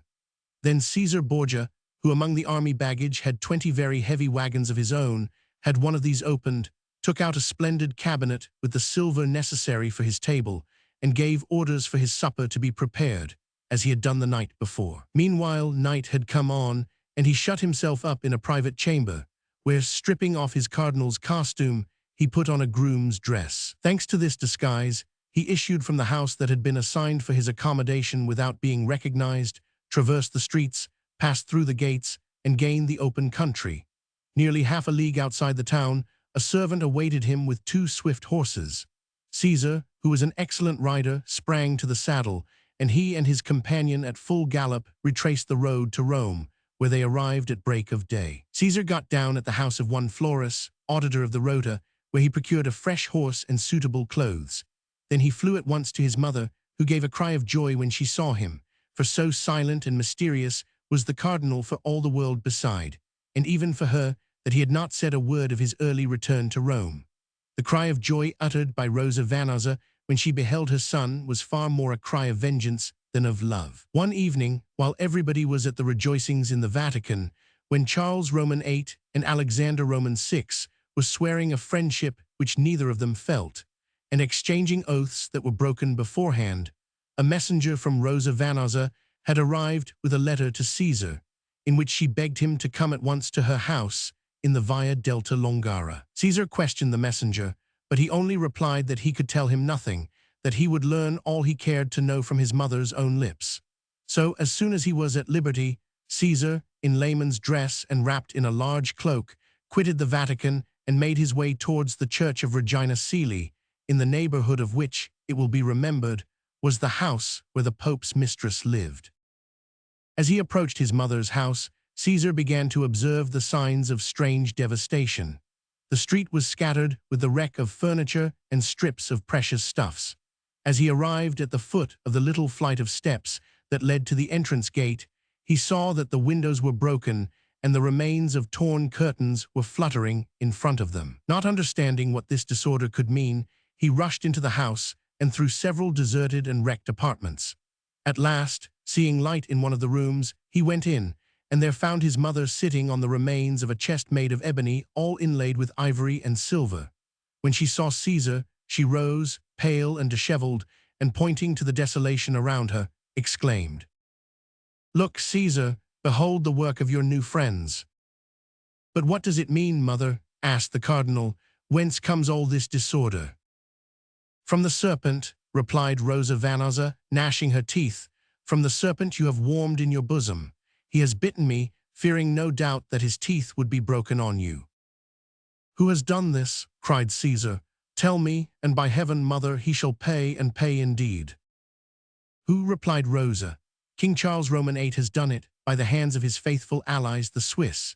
It was well known that Melchior was away, and that I was living alone with a few wretched servants, so they came and broke in the doors, as though they were taking Rome by storm, and while Cardinal Valentino was making holiday with their master, they pillaged his mother's house, loading her with insults and outrages which no Turks or Saracens could possibly have improved upon. Very good, mother," said Caesar. "Be calm, blood shall wash out disgrace. Consider a moment. What we have lost is nothing compared with what we might lose, and my father and I, you may be quite sure, will give you back more than they have stolen from you." "I ask for no promises," cried Rosa. "I ask for revenge." "My mother," said the cardinal, "you shall be avenged, or I will lose the name of son." Having by these words reassured his mother, he took her to Lucrezia's palace, which in consequence of her marriage with Pesaro was unoccupied, and himself returned to the Vatican, giving orders that his mother's house should be refurnished more magnificently than before the disaster. These orders were punctually executed, and it was among her new luxurious surroundings, but with the same hatred in her heart, that Caesar on this occasion found his mother. This feeling prompted her cry of joy when she saw him once more. The mother and son exchanged a very few words. Then Caesar, mounting on horseback, went to the Vatican, whence as a hostage he had departed 2 days before. Alexander, who knew of the flight beforehand, and not only approved, but as sovereign pontiff had previously absolved his son of the perjury he was about to commit, received him joyfully, but all the same advised him to lie concealed, as Charles in all probability would not be slow to reclaim his hostage. Indeed, the next day, when the king got up, the absence of Cardinal Valentino was observed, and as Charles was uneasy at not seeing him, he sent to inquire what had prevented his appearance.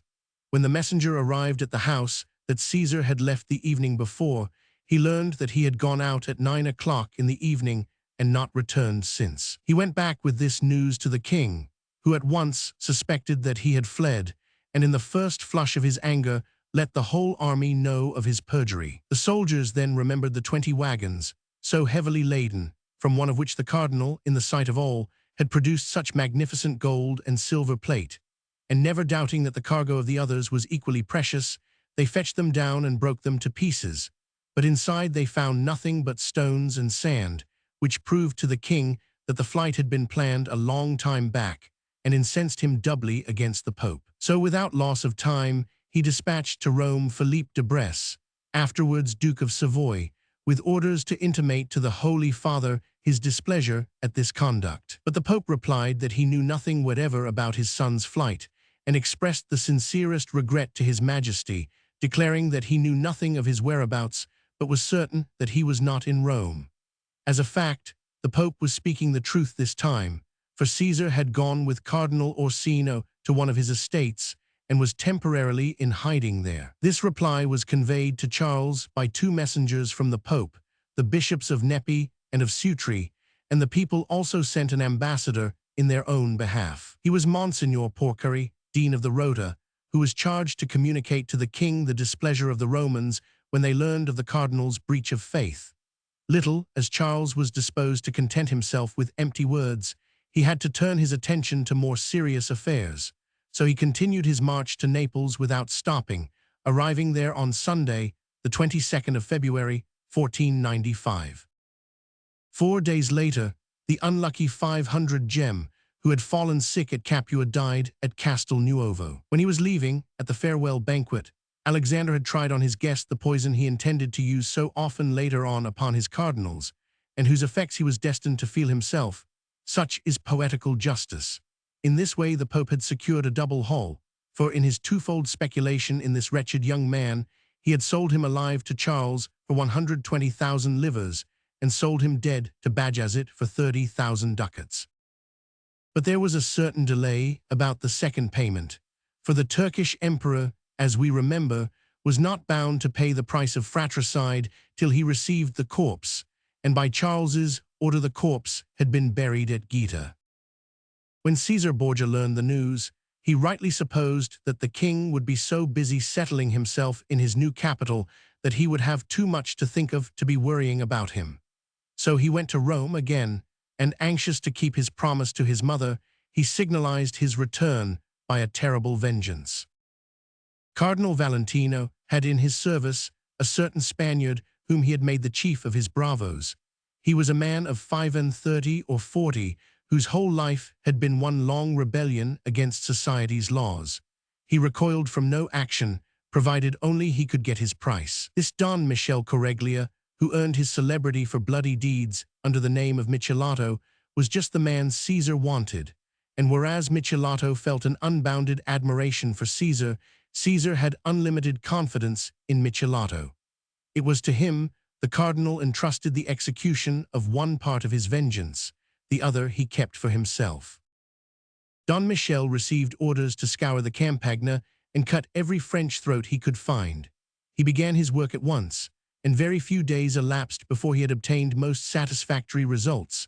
More than 100 persons were robbed or assassinated, and among the last, the son of Cardinal de Saint-Malo, who was on his way back to France, and on whom Michelato found a sum of 3,000 crowns.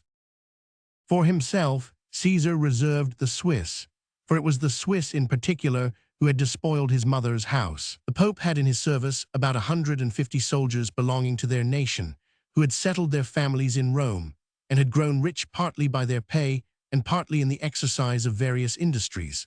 The cardinal had every one of them dismissed, with orders to quit Rome within 24 hours and the Roman territories within 3 days. The poor wretches had all collected together to obey the order, with their wives and children and baggage, on the piazza of St. Peter, when suddenly, by Cardinal Valentino's orders, they were hemmed in on all sides by 2,000 Spaniards, who began to fire on them with their guns and charge them with their sabers, while Caesar and his mother looked down upon the carnage from a window. In this way they killed 50 or perhaps 60, but the rest coming up made a charge at the assassins, and then, without suffering any loss, managed to beat a retreat to a house, where they stood a siege, and made so valiant a defense that they gave the Pope time. He knew nothing of the author of this butchery, to send the captain of his guard to the rescue, who, with a strong detachment, succeeded in getting nearly 40 of them safely out of the town. The rest had been massacred on the piazza or killed in the house.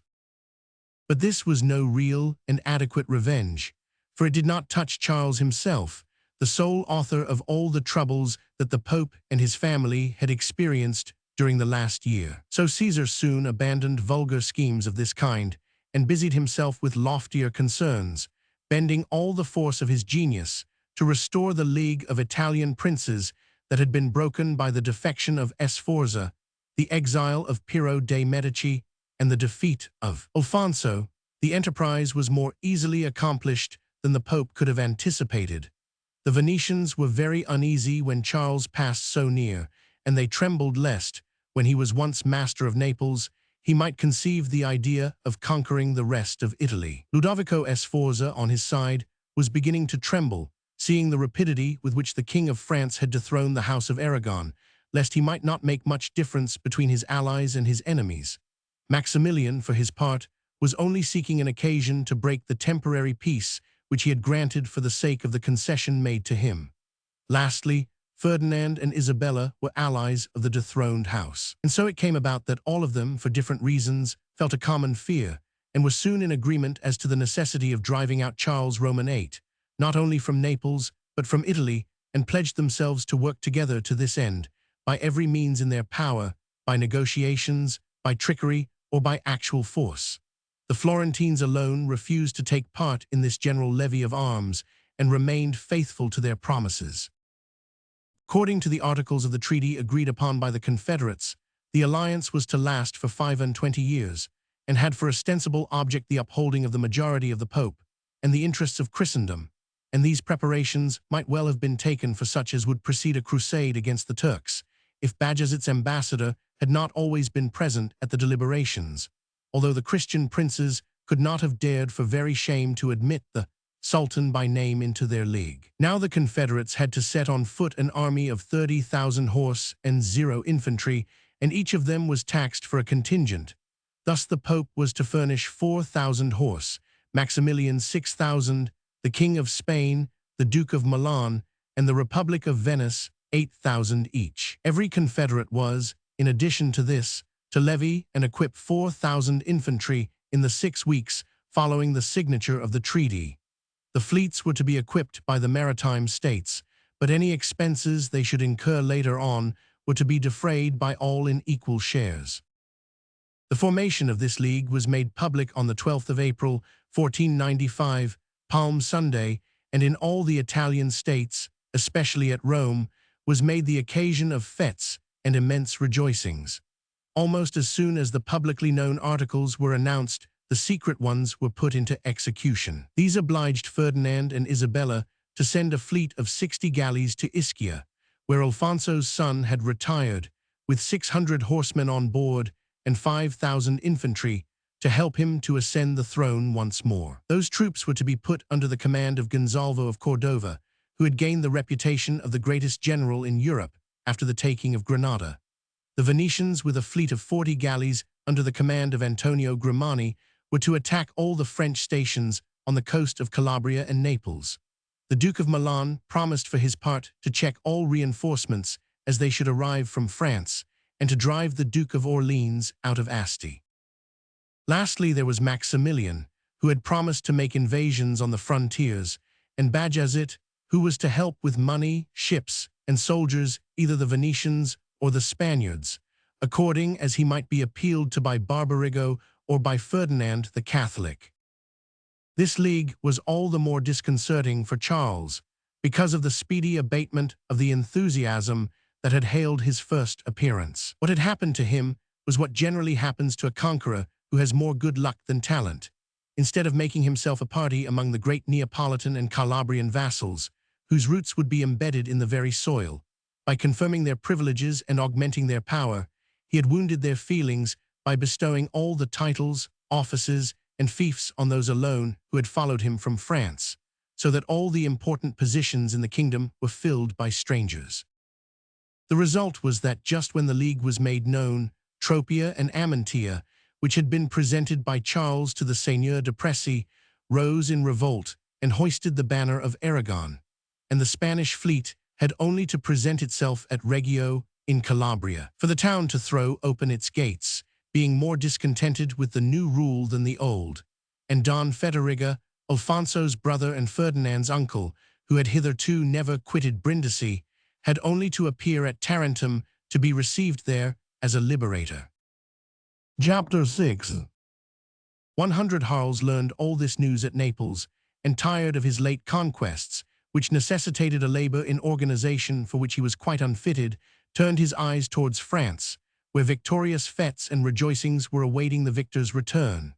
So he yielded at the first breath of his advisers and retraced his road to his kingdom, threatened, as was said, by the Germans on the north and the Spaniards on the south. Consequently, he appointed Gilbert de Montpensier, of the House of Bourbon, Viceroy, Daubigny of the Scotch Stuart family, lieutenant in Calabria, Etienne de Vise, commander at Gaeta, and Don Giuliano, Gabriel de Montfaucon, Guillaume de Villeneuve, George de Lilly, the bailiff of Vitry, and Graziano Guerra, respectively governors of Sant Angelo, Manfredonia, Trani, Catanzaro, Aquila, and Sulmone, then leaving behind in evidence of his claims the half of his Swiss, a party of his Gascons, 800 French lances, and about 500 Italian men-at-arms, the last under the command of the prefect of Rome, Prospero and Fabrizio Colonna, and Antonio Savelli.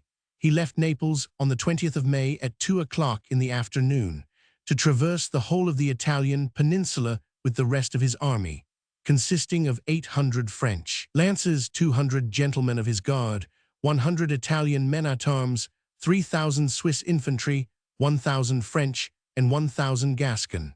He also expected to be joined by Camillo Vitelli and his brothers in Tuscany, who were to contribute 250 men-at-arms. A week before he left Naples, Charles had sent to Rome Monseigneur de Saint Paul, brother of Cardinal de Luxembourg, and just as he was starting, he dispatched thither the new Archbishop of Lyon. They both were commissioned to assure Alexander that the King of France had the most sincere desire and the very best intention of remaining his friend. In truth, Charles wished for nothing so much as to separate the Pope from the League, so as to secure him as a spiritual and temporal support. But a young king, full of fire, ambition, and courage, was not the neighbor to suit Alexander, so the latter would listen to nothing, and as the troops he had demanded from the Doge and Ludovico Sforza had not been sent in sufficient number for the defense of Rome, he was content with provisioning the castle of S. Angelo, putting in a formidable garrison, and leaving Cardinal Sant, Anastasio to receive Charles, while he himself withdrew with Caesar to Orvieto. Charles only stayed in Rome 3 days, utterly depressed, because the Pope had refused to receive him in spite of his entreaties. And in these 3 days, instead of listening to Giuliano del Torova, who was advising him once more to call a council and depose the Pope, he rather hoped to bring the Pope round to his side by the virtuous act of restoring the citadels of Terracina and Civita Vecchia to the authorities of the Romagna, only keeping for himself Ostia, which he had promised Giuliano to give back to him. At last, when the 3 days had elapsed, he left Rome and resumed his march in 3 columns towards Tuscany, crossed the States of the Church, and on the 13th reached Siena, where he was joined by Philippe de Comines, who had gone as ambassador extraordinary to the Venetian Republic, and now announced that the enemy had 40,000 men under arms and were preparing for battle. This news produced no other effect on the king and the gentlemen of his army than to excite their amusement beyond measure, for they had conceived such a contempt for their enemy by their easy conquest that they could not believe that any army, however numerous, would venture to oppose their passage. Charles, however, was forced to give way in the face of facts when he heard at San Terenza that his vanguard, commanded by Marshal de Jai and composed of 600 lances and 1,500 Swiss, when it arrived at Fornova, had come face to face with the Confederates who had encamped at Gairol. The Marshal had ordered an instant halt, and he too had pitched his tents, utilizing for his defense the natural advantages of the hilly ground. When these first measures had been taken, he sent out first a herald to the enemy's camp to ask from Francesco di Gonzaga, Marquis of Mantua, generalissimo of the Confederate troops, a passage for his king's army and provisions at a reasonable price. And secondly, he dispatched a courier to Charles Roman VIII, pressing him to hurry on his march with the artillery and rearguard. The Confederates had given an evasive answer, for they were pondering whether they ought to jeopardize the whole Italian force in a single combat, and, putting all to the hazard, attempt to annihilate the King of France and his army together, so overwhelming the conqueror in the ruins of his ambition. The messenger found Charles busy superintending the passage of the last of his cannon over the mountain of Pontremoli. This was no easy matter, seeing that there was no sort of track, and the guns had to be lifted up and lowered by main force, and each piece needed the arms of as many as 200 men. At last, when all the artillery had arrived without accident on the other side of the Apennines, Charles started in hot haste for Fornovd, where he arrived with all his following on the morning of the next day. From the top of the mountain, where the Marshal de Jai had pitched his tents, the king beheld both his own camp and the enemy's. Both were on the right bank of the Taro, and were at either end of a semicircular chain of hills resembling an amphitheater, and the space between the 2 camps, a vast basin filled during the winter floods by the torrent which now only marked its boundary, was nothing but a plain covered with gravel, where all maneuvers must be equally difficult for horse and infantry. Besides, on the western slope of the hills, there was a little wood which extended from the enemy's army to the French, and was in the possession of the Stradiots, who, by help of its cover, had already engaged in several skirmishes with the French troops during the 2 days of halt while they were waiting for the king. The situation was not reassuring.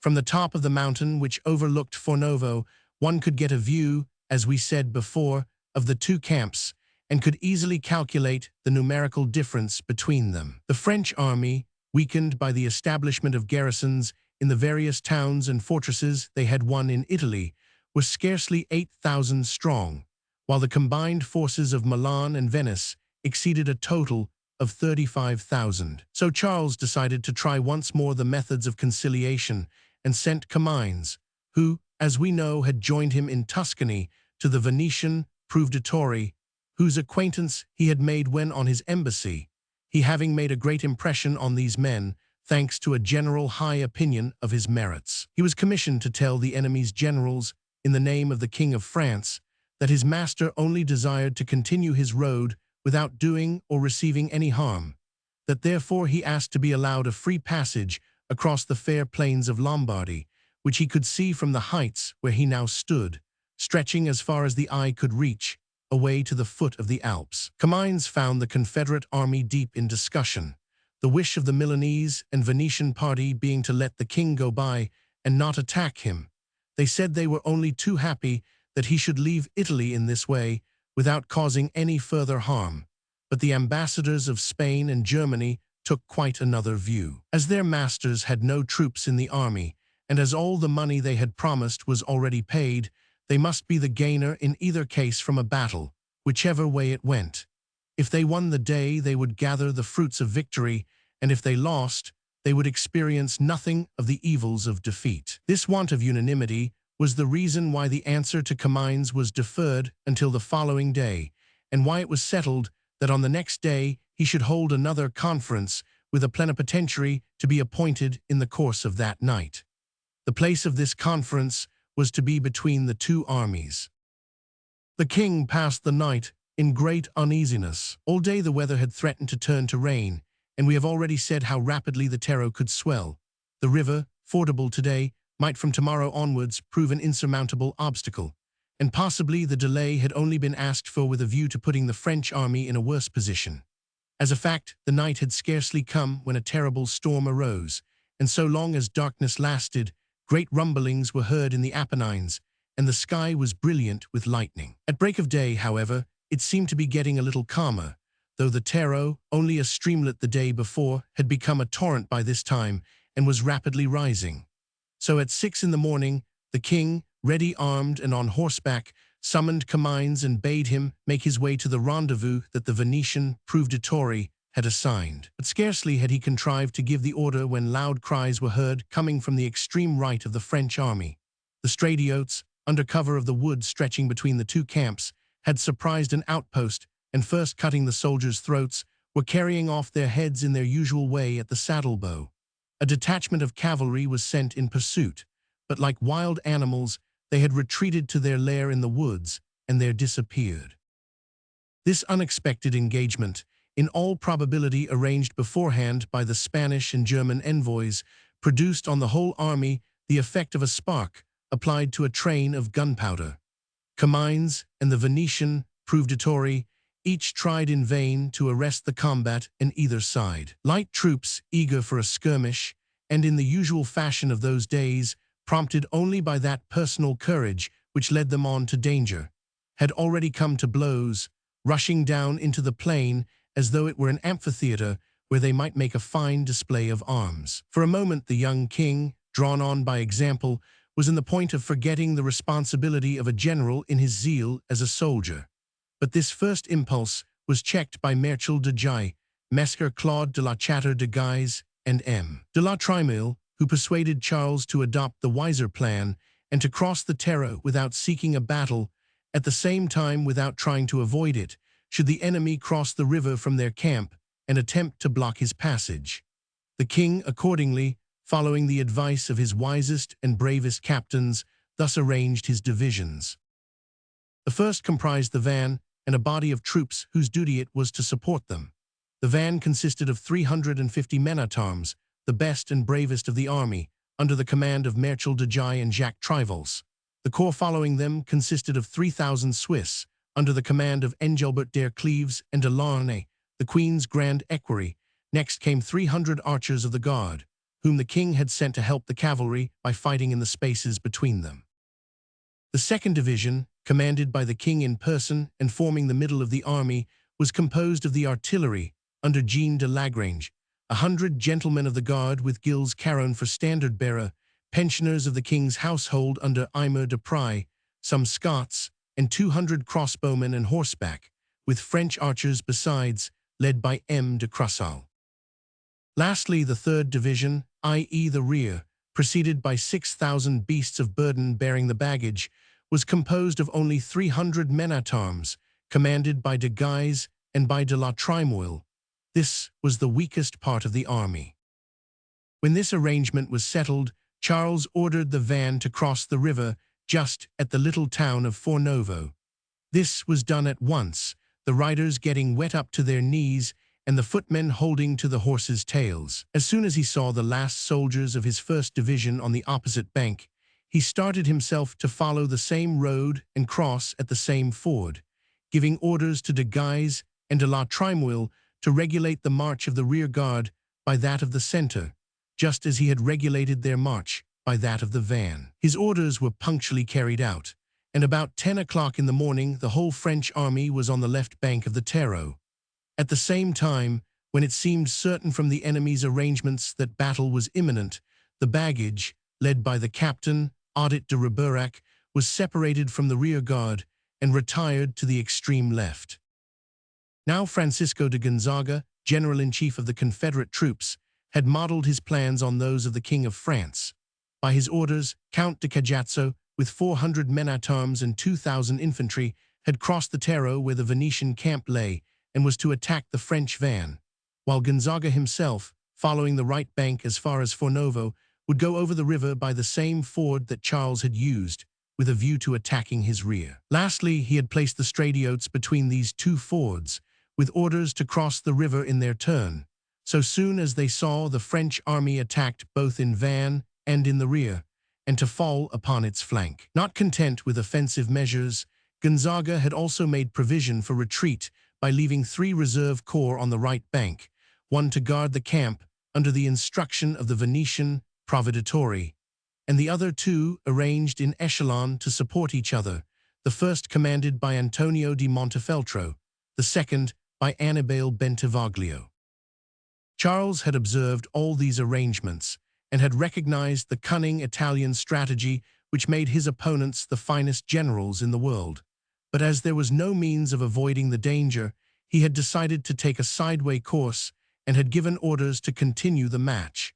But in a minute, the French army was caught between. Count di Cajazzo, barring the way with his 400 men-at-arms and his 2,000 infantry, and Gonzaga in pursuit of the rear, as we said before, leading 600 men-at-arms, the flower of his army, a squadron of Stradiots, and more than 5,000 infantry.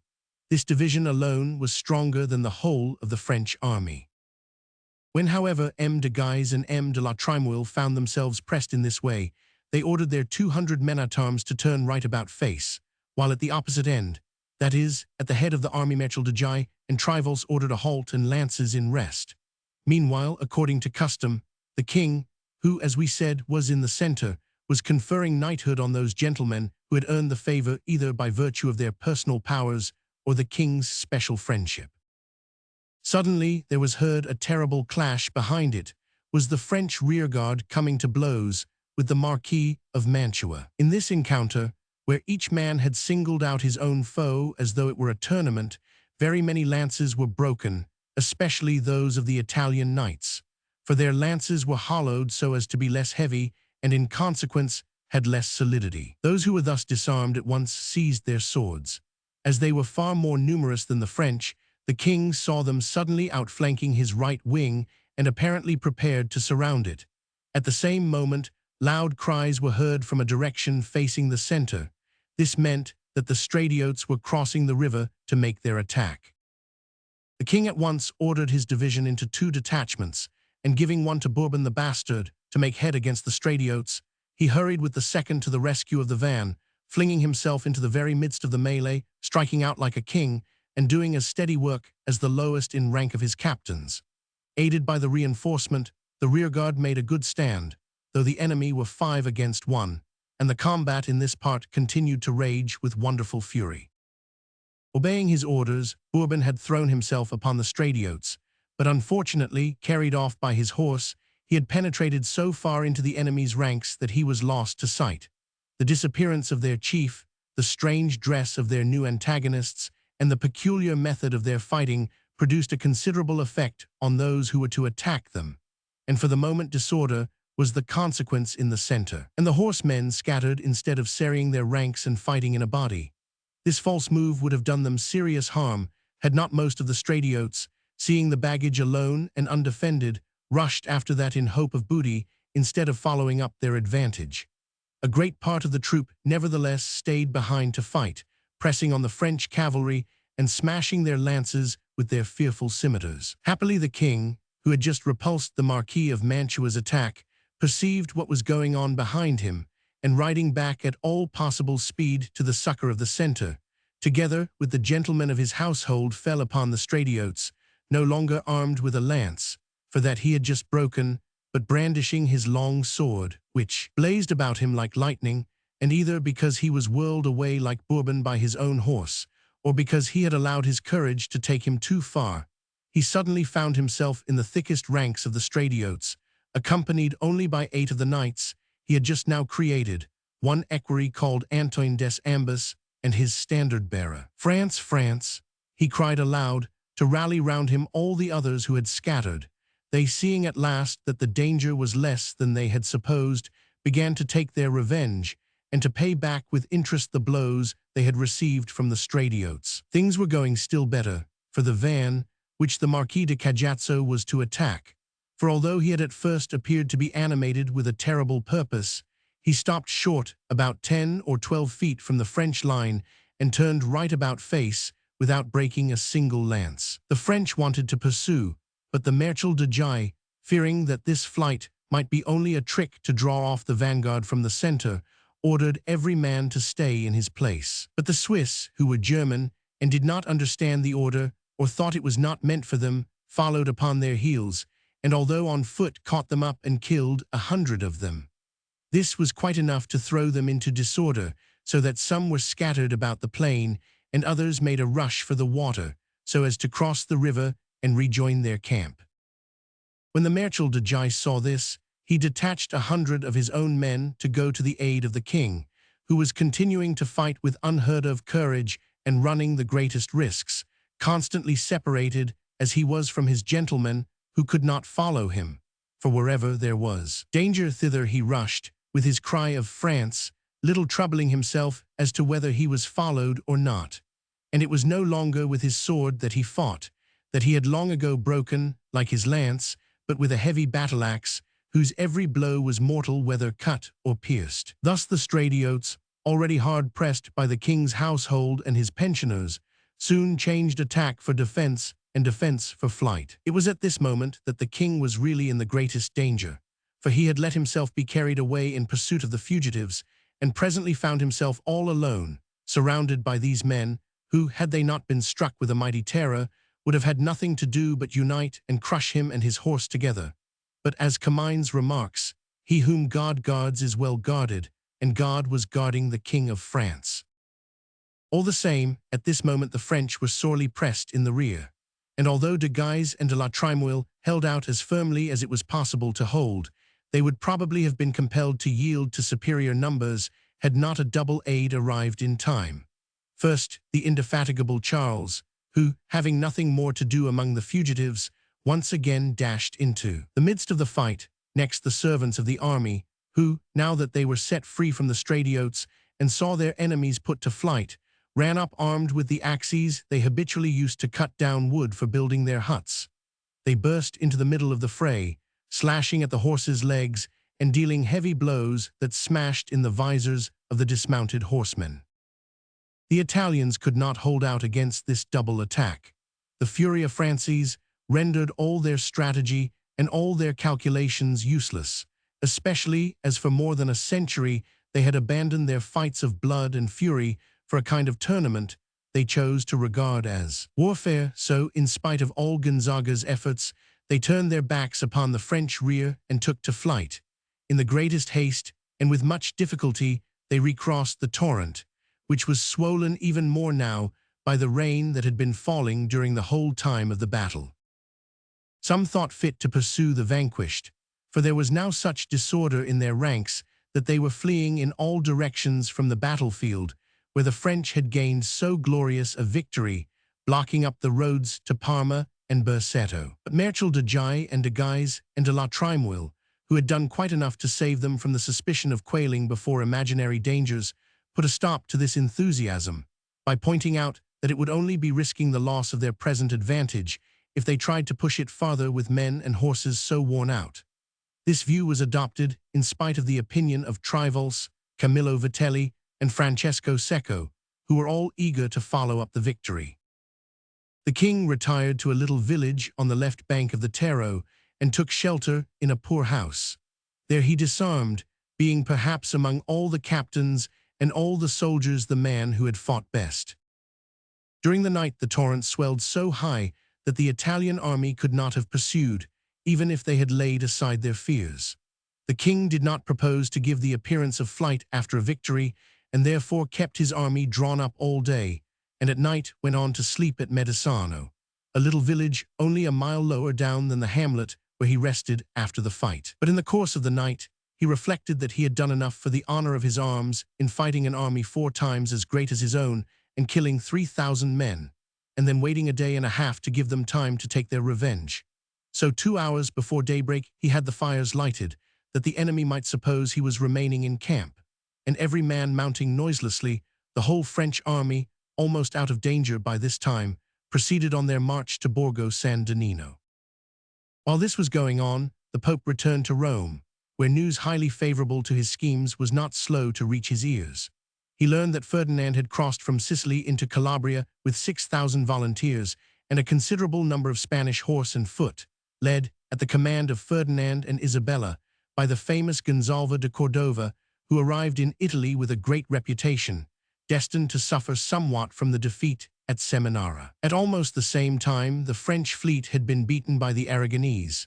Moreover, the Battle of the Taro, though a complete defeat for the Confederates, was another victory for the Pope, because its result was to open a return to France for that man whom he regarded as his deadliest foe. So feeling that he had nothing more to fear from Charles, he sent him a brief at Turin, where he had stopped for a short time to give aid to Novara, therein commanding him, by virtue of his pontifical authority, to depart out of Italy with his army, and to recall within 10 days those of his troops that still remained in the kingdom of Naples, on pain of excommunication and a summons to appear before him in person.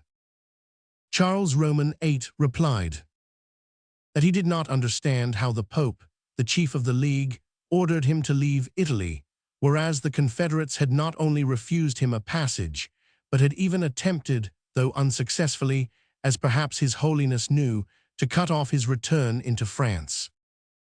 That as to recalling his troops from Naples, he was not so irreligious as to do that, since they had not entered the kingdom without the consent and blessing of His Holiness. That he was exceedingly surprised that the Pope should require his presence in person at the capital of the Christian world just at the present time, when 6 weeks previously, at the time of his return from Naples, although he ardently desired an interview with His Holiness, that he might offer proofs of his respect and obedience, His Holiness, instead of according this favor, had quitted Rome so hastily on his approach that he had not been able to come up with him by any efforts whatsoever. On this point, however, he promised to give His Holiness the satisfaction he desired if he would engage this time to wait for him. He would therefore return to Rome so soon as the affairs that brought him back to his own kingdom had been satisfactorily settled. Although in this reply there was a touch of mockery and defiance, Charles was none the less compelled by the circumstances of the case to obey the Pope's strange brief. His presence was so much needed in France that, in spite of the arrival of a Swiss reinforcement, he was compelled to conclude a peace with Ludovico Sforza, whereby he yielded Novara to him, while Gilbert de Montpensier and d'Aubigny, after defending, inch by inch, Calabria, the Basilicate and Naples, were obliged to sign the capitulation of Atella after a siege of 32 days on the 20th of July, 1496. This involved giving back to Ferdinand Roman II, King of Naples, all the palaces and fortresses of his kingdom, which indeed he did but enjoy for 3 months, dying of exhaustion on the 7th of September following, at the Castello della Sama, at the foot of Vesuvius. All the attentions lavished upon him by his young wife could not repair the evil that her beauty had wrought. His uncle Frederick succeeded, and so, in the 3 years of his papacy, Alexander Roman VI had seen 5 kings upon the throne of Naples, while he was establishing himself more firmly upon his own pontifical seat: Ferdinand I, Alfonso I, Charles Roman VIII, Ferdinand Roman II, and Frederick. All this agitation about his throne, this rapid succession of sovereigns, was the best thing possible for Alexander, for each new monarch became actually king only on condition of his receiving the pontifical investiture. The consequence was that Alexander was the only gainer in power and credit by these changes, for the Duke of Milan and the republics of Florence and Venice had successively recognized him as supreme head of the church, in spite of his simony. Moreover, the 5 kings of Naples had in turn paid him homage. So he thought the time had now come for founding a mighty family, and for this he relied upon the Duke of Gandia, who was to hold all the highest temporal dignities, and upon Caesar Borgia, who was to be appointed to all the great ecclesiastical offices. The Pope made sure of the success of these new projects by electing 4 Spanish cardinals, who brought up the number of his compatriots in the Sacred College to 22, thus assuring him a constant and certain majority. The first requirement of the Pope's policy was to clear away from the neighborhood of Rome all those petty lords whom most people call vicars of the Church, but whom Alexander called the shackles of the papacy. We saw that he had already begun this work by rousing the Orsini against the Colonna family, when Charles VIII's enterprise compelled him to concentrate all his mental resources and also the forces of his states so as to secure his own personal safety. It had come about through their own imprudent action that the Orsini, the Pope's old friends, were now in the pay of the French, and had entered the kingdom of Naples with them, where one of them, Virginio, a very important member of their powerful house, had been taken prisoner during the war, and was Ferdinand II's captive. Alexander could not let this opportunity escape him. So, first ordering the King of Naples not to release a man who, ever since the 1st of June, 1496, had been a declared rebel, he pronounced a sentence of confiscation against Virginio Orsini and his whole family in a secret consistory, which sat on the 26th of October following, that is to say, in the early days of the reign of Frederick, whom he knew to be entirely at his command, owing to the king's great desire of getting the investiture from him. Then, as it was not enough to declare the goods confiscated, without also dispossessing the owners, he made overtures to the Colonna family, saying he would commission them, in proof of their new bond of friendship, to execute the order given against their old enemies under the direction of his son Francesco, Duke of Gandia. In this fashion, he contrived to weaken his neighbors each by means of the other, till such time as he could safely attack and put an end to conquered and conqueror alike. The Colonna family accepted this proposition, and the Duke of Gandia was named General of the Church. His father, in his pontifical robes, bestowed on him the insignia of this office in the Church of St. Peter's at Rome. Chapter 7. 1,000 atters went forward as Alexander had wished, and before the end of the year the pontifical army had seized a great number of castles and fortresses that belonged to the Orsini, who thought themselves already lost when Charles Roman VIII came to the rescue. They had addressed themselves to him without much hope that he could be of real use to them, with his want of armed troops and his preoccupation with his own affairs. He, however, sent Carlo Orsini, son of Virginio, the prisoner, and Vitellozzo Vitelli, brother of Camillo Vitelli, one of the 3 valiant Italian condottieri who had joined him and fought for him at the crossing of the Taro. These 2 captains, whose courage and skill were well known, brought with them a considerable sum of money from the liberal coffers of Charles Roman VIII. Now scarcely had they arrived at Città di Castello, the center of their little sovereignty, and expressed their intention of raising a band of soldiers, when men presented themselves from all sides to fight under their banner. So they very soon assembled a small army, and as they had been able during their stay among the French to study those matters of military organization in which France excelled, they now applied the result of their learning to their own troops. The improvements were mainly certain changes in the artillery which made their maneuvers easier, and the substitution for their ordinary weapons of pikes similar in form to the Swiss pikes, but 2 feet longer. These changes effected, Vitellozzo Vitelli spent 3 or 4 months in exercising his men in the management of their new weapons. Then, when he thought them fit to make good use of these, and when he had collected more or less help from the towns of Perugia, Todi, and Narni, where the inhabitants trembled lest their turn should come after the Orsinis, as the Orsinis had followed on the Colonnas, he marched towards Bracciano, which was being besieged by the Duke of Urbino, who had been lent to the Pope by the Venetians, in virtue of the treaty quoted above.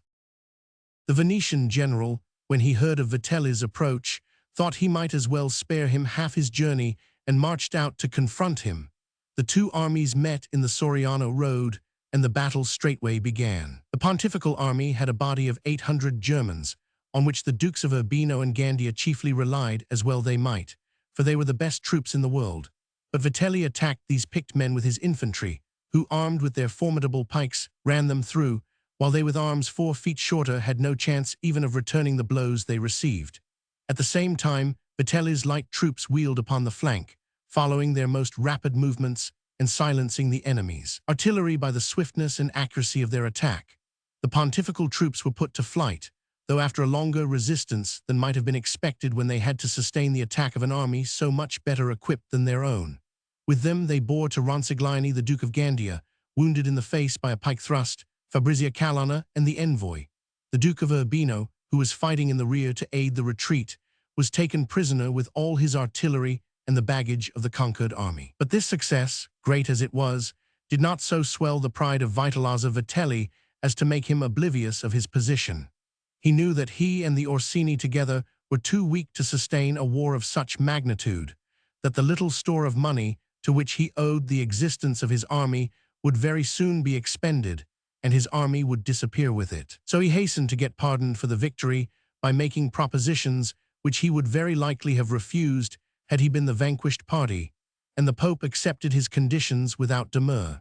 During the interval, having heard that Trivols had just recrossed the Alps and re-entered Italy with 3,000 Swiss, and fearing lest the Italian general might only be the advance guard of the King of France. So it was settled that the Orsini should pay 70,000 florins for the expenses of the war, and that all the prisoners on both sides should be exchanged without ransom, with the single exception of the Duke of Urbino. As a pledge for the future payment of the 70,000 florins, the Orsini handed over to the Cardinals Sforza and San Severino the fortresses of Anguillara and Cervetri.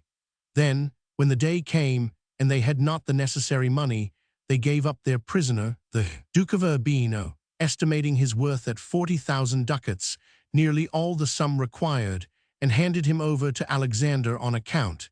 He, a rigid observer of engagements, made his own general, taken prisoner in his service, pay to himself the ransom he owed to the enemy. Then the Pope had the corpse of Virginio sent to Carlo Orsini and Vitellozzo Vitelli, as he could not send him alive. By a strange fatality, the prisoner had died 8 days before the treaty was signed, of the same malady, at least, if we may judge by analogy, that had carried off Bajazet's brother.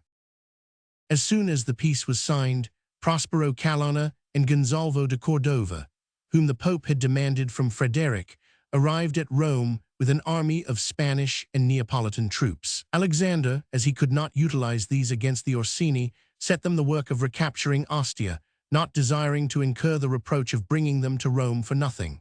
Gonzalvo was rewarded for this feat by receiving the rose of gold from the Pope's hand, that being the highest honor His Holiness can grant. He shared this distinction with the Emperor Maximilian, the King of France, the Doge of Venice, and the Marquis of Mantua. In the midst of all this occurred the solemn festival of the Assumption, in which Gonzalvo was invited to take part. He accordingly left his palace, proceeded in great pomp in the front of the pontifical cavalry, and took his place on the Duke of Gandia's left hand. The Duke attracted all eyes by his personal beauty, set off as it was by all the luxury he thought fit to display at this festival. He had a retinue of pages and servants, clad in sumptuous liveries, incomparable for richness with anything heretofore seen in Rome, that city of religious pomp.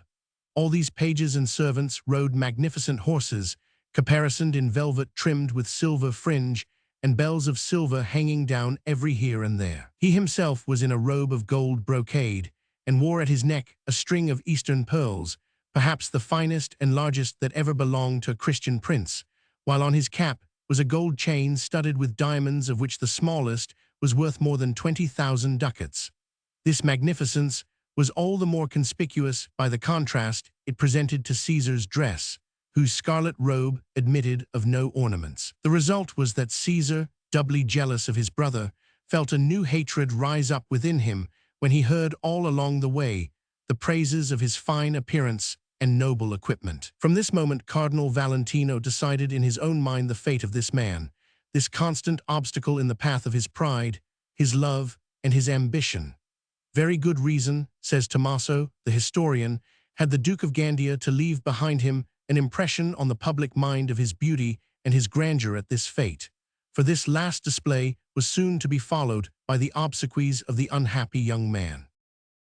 Lucrezia also had come to Rome, on the pretext of taking part in the solemnity, but really, as we shall see later, with the view of serving as a new instrument for her father's ambition. As the Pope was not satisfied with an empty triumph of vanity and display for his son, and as his war with the Orsini had failed to produce the anticipated results, he decided to increase the fortune of his firstborn by doing the very thing which he had accused Calixtus in his speech of doing for him, viz., alienating from the states of the Church the cities of Benevento, Terracino, and Pontecorvo to form a duchy as an appanage to his son's house.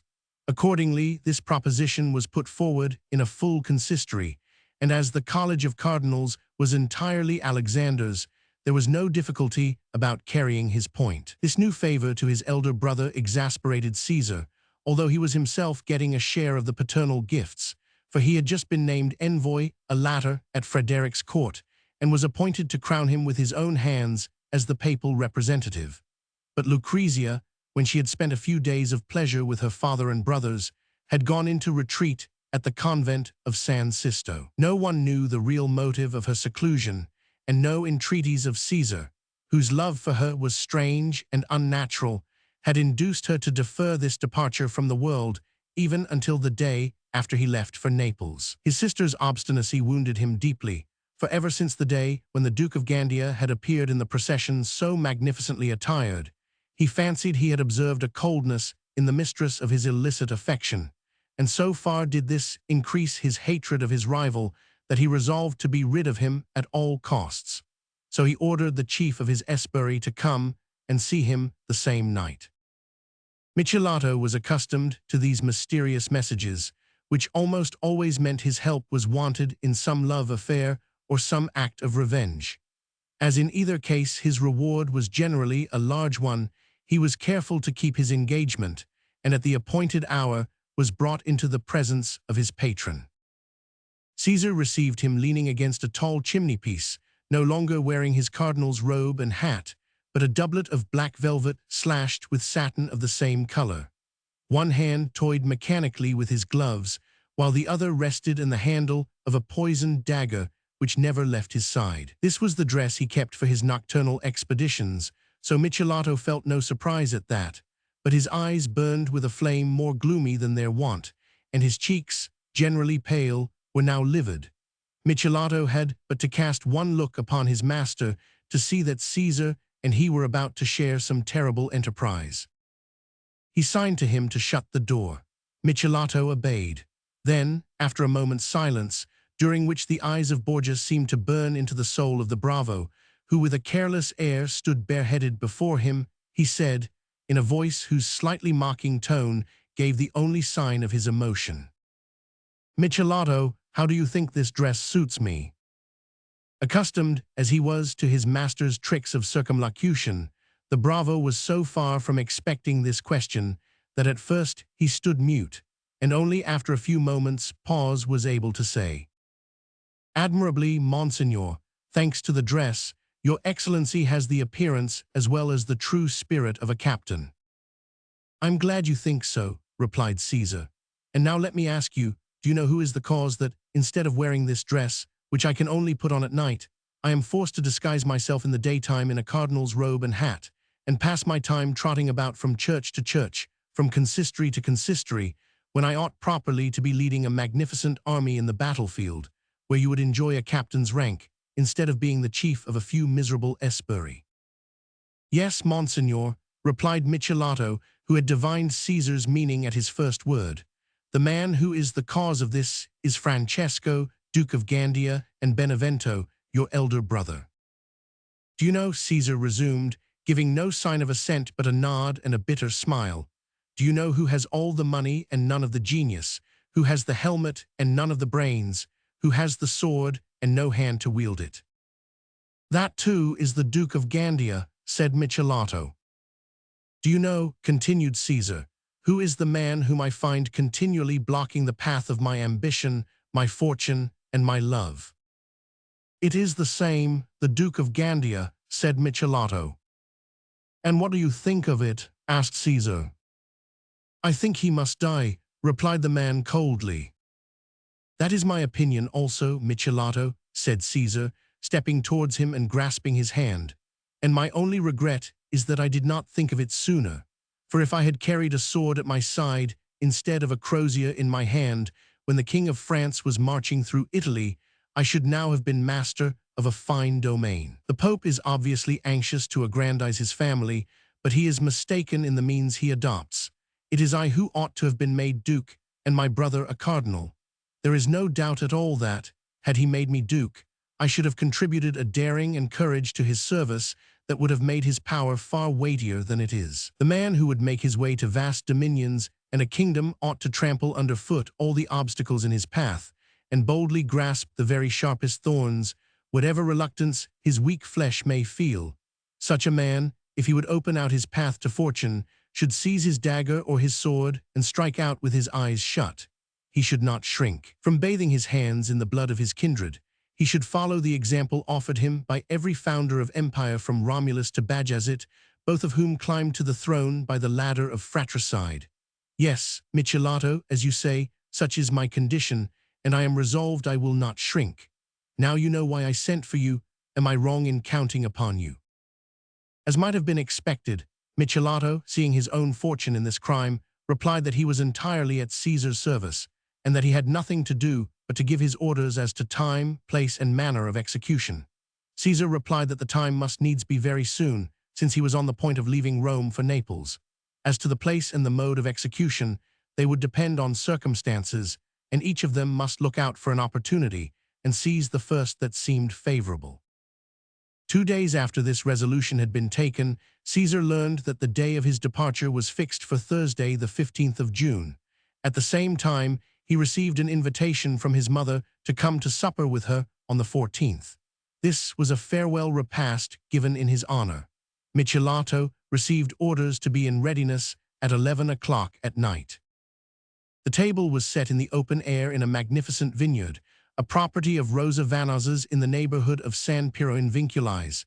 The guests were Caesar Borgia, the hero of the occasion, the Duke of Gandia, Prince of Squillace, Dona Sancha, his wife, the Cardinal of Monte Real, Francesco Borgia, son of Calixtus Roman III, Don Rodrigo Borgia, captain of the Apostolic Palace, Don Goffredo, brother of the Cardinal, Gian Borgia, at that time ambassador at Perugia, and lastly Don Alfonso Borgia, the Pope's nephew. The whole family therefore was present, except Lucrezia, who was still in retreat and would not come. The repast was magnificent. Caesar was quite as cheerful as usual, and the Duke of Gandia seemed more joyous than he had ever been before. In the middle of supper, a man in a mask brought him a letter. The Duke unfastened it, coloring up with pleasure, and when he had read it answered in these words, "I will come." Then he quickly hid the letter in the pocket of his doublet, but quick as he was to conceal it from every eye, Caesar had had time to cast a glance that way, and he fancied he recognized the handwriting of his sister Lucrezia.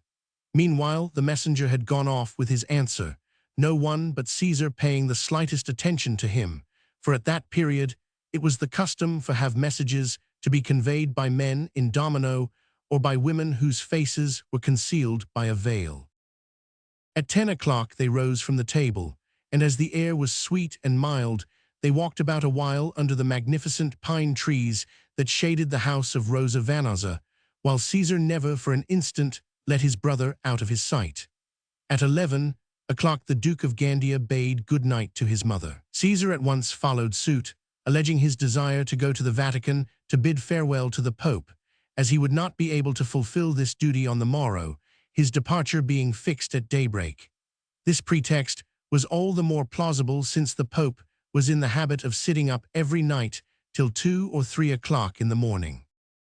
The two brothers went out together, mounted their horses, which were waiting for them at the door, and rode side by side as far as the Palazzo Borgia, the present home of Cardinal Ascanio Sforza, who had taken it as a gift from Alexander the night before his election to the papacy.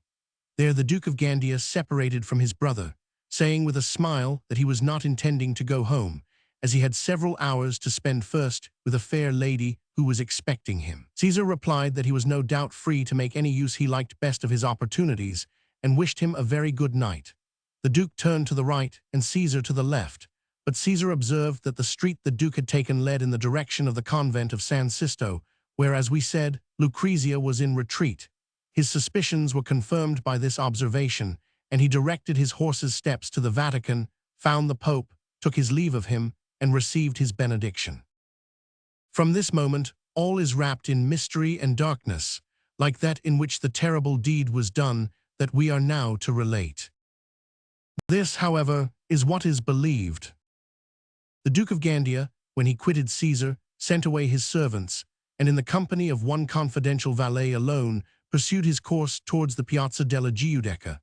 There he found the same man in a mask who had come to speak to him at supper, and forbidding his valet to follow any farther, he bade him wait on the piazza where they then stood, promising to be on his way back in 2 hours' time at latest, and to take him up as he passed. And at the appointed hour, the Duke reappeared, took leave this time of the man in the mask, and retraced his steps towards his palace. But scarcely had he turned the corner of the Jewish ghetto when 4 men on foot, led by a 5th who was on horseback, flung themselves upon him.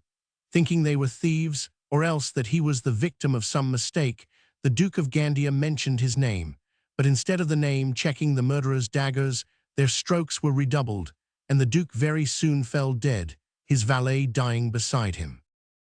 Then the man on horseback, who had watched the assassination with no sign of emotion, backed his horse towards the dead body.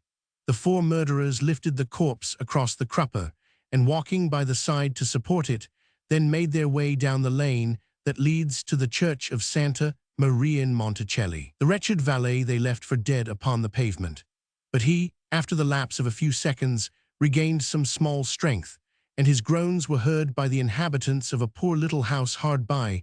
They came and picked him up and laid him upon a bed, where he died almost at once, unable to give any evidence as to the assassins or any details of the murder. All night the Duke was expected home, and all the next morning. Then expectation was turned into fear, and fear at last into deadly terror.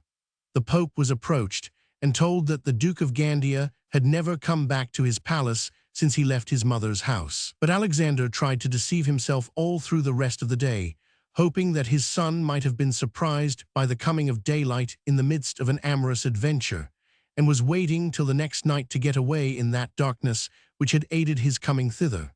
But the night, like the day, passed and brought no news. On the morrow, the Pope, tormented by the gloomiest presentiments and by the raven's croak of the vox populi, let himself fall into the depths of despair. Amid sighs and sobs of grief, all he could say to anyone who came to him was but these words, repeated 1,000 times: "Search, search, let us know how my unhappy son has died."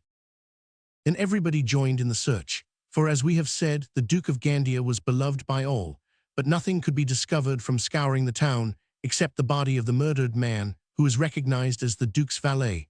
Of his master there was no trace whatever. It was then thought, not without reason, that he had probably been thrown into the Tiber, and they began to follow along its banks, beginning from the Via della Ripetta, questioning every boatman and fisherman who might possibly have seen, either from their houses or from their boats, what had happened on the river banks during the 2 preceding nights. At first all inquiries were in vain, but when they had gone up as high as the Via del Fantanon, they found a man at last who said he had seen something happen on the night of the 14th, which might very possibly have some bearing on the subject of inquiry. He was a Slav named George, who was taking up the river a boat laden with wood to Ripetta. The following are his own words.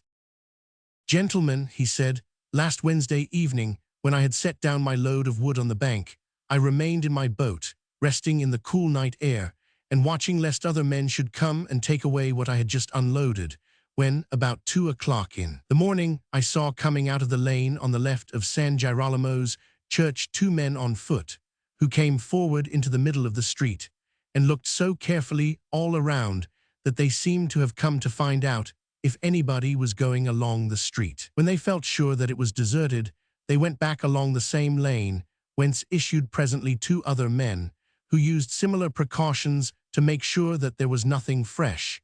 They, when they found all as they wished, gave a sign to their companions to come and join them. Next appeared one man on a dapple grey horse, which was carrying on the crupper the body of a dead man, his head and arms hanging over on one side and his feet on the other.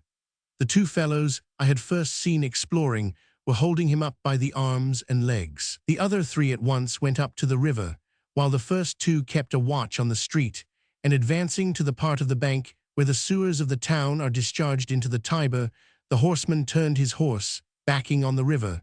Then the two who were at either side taking the corpse, one by the hands, the other by the feet, swung it 3 times, and the third time threw it out into the river with all their strength.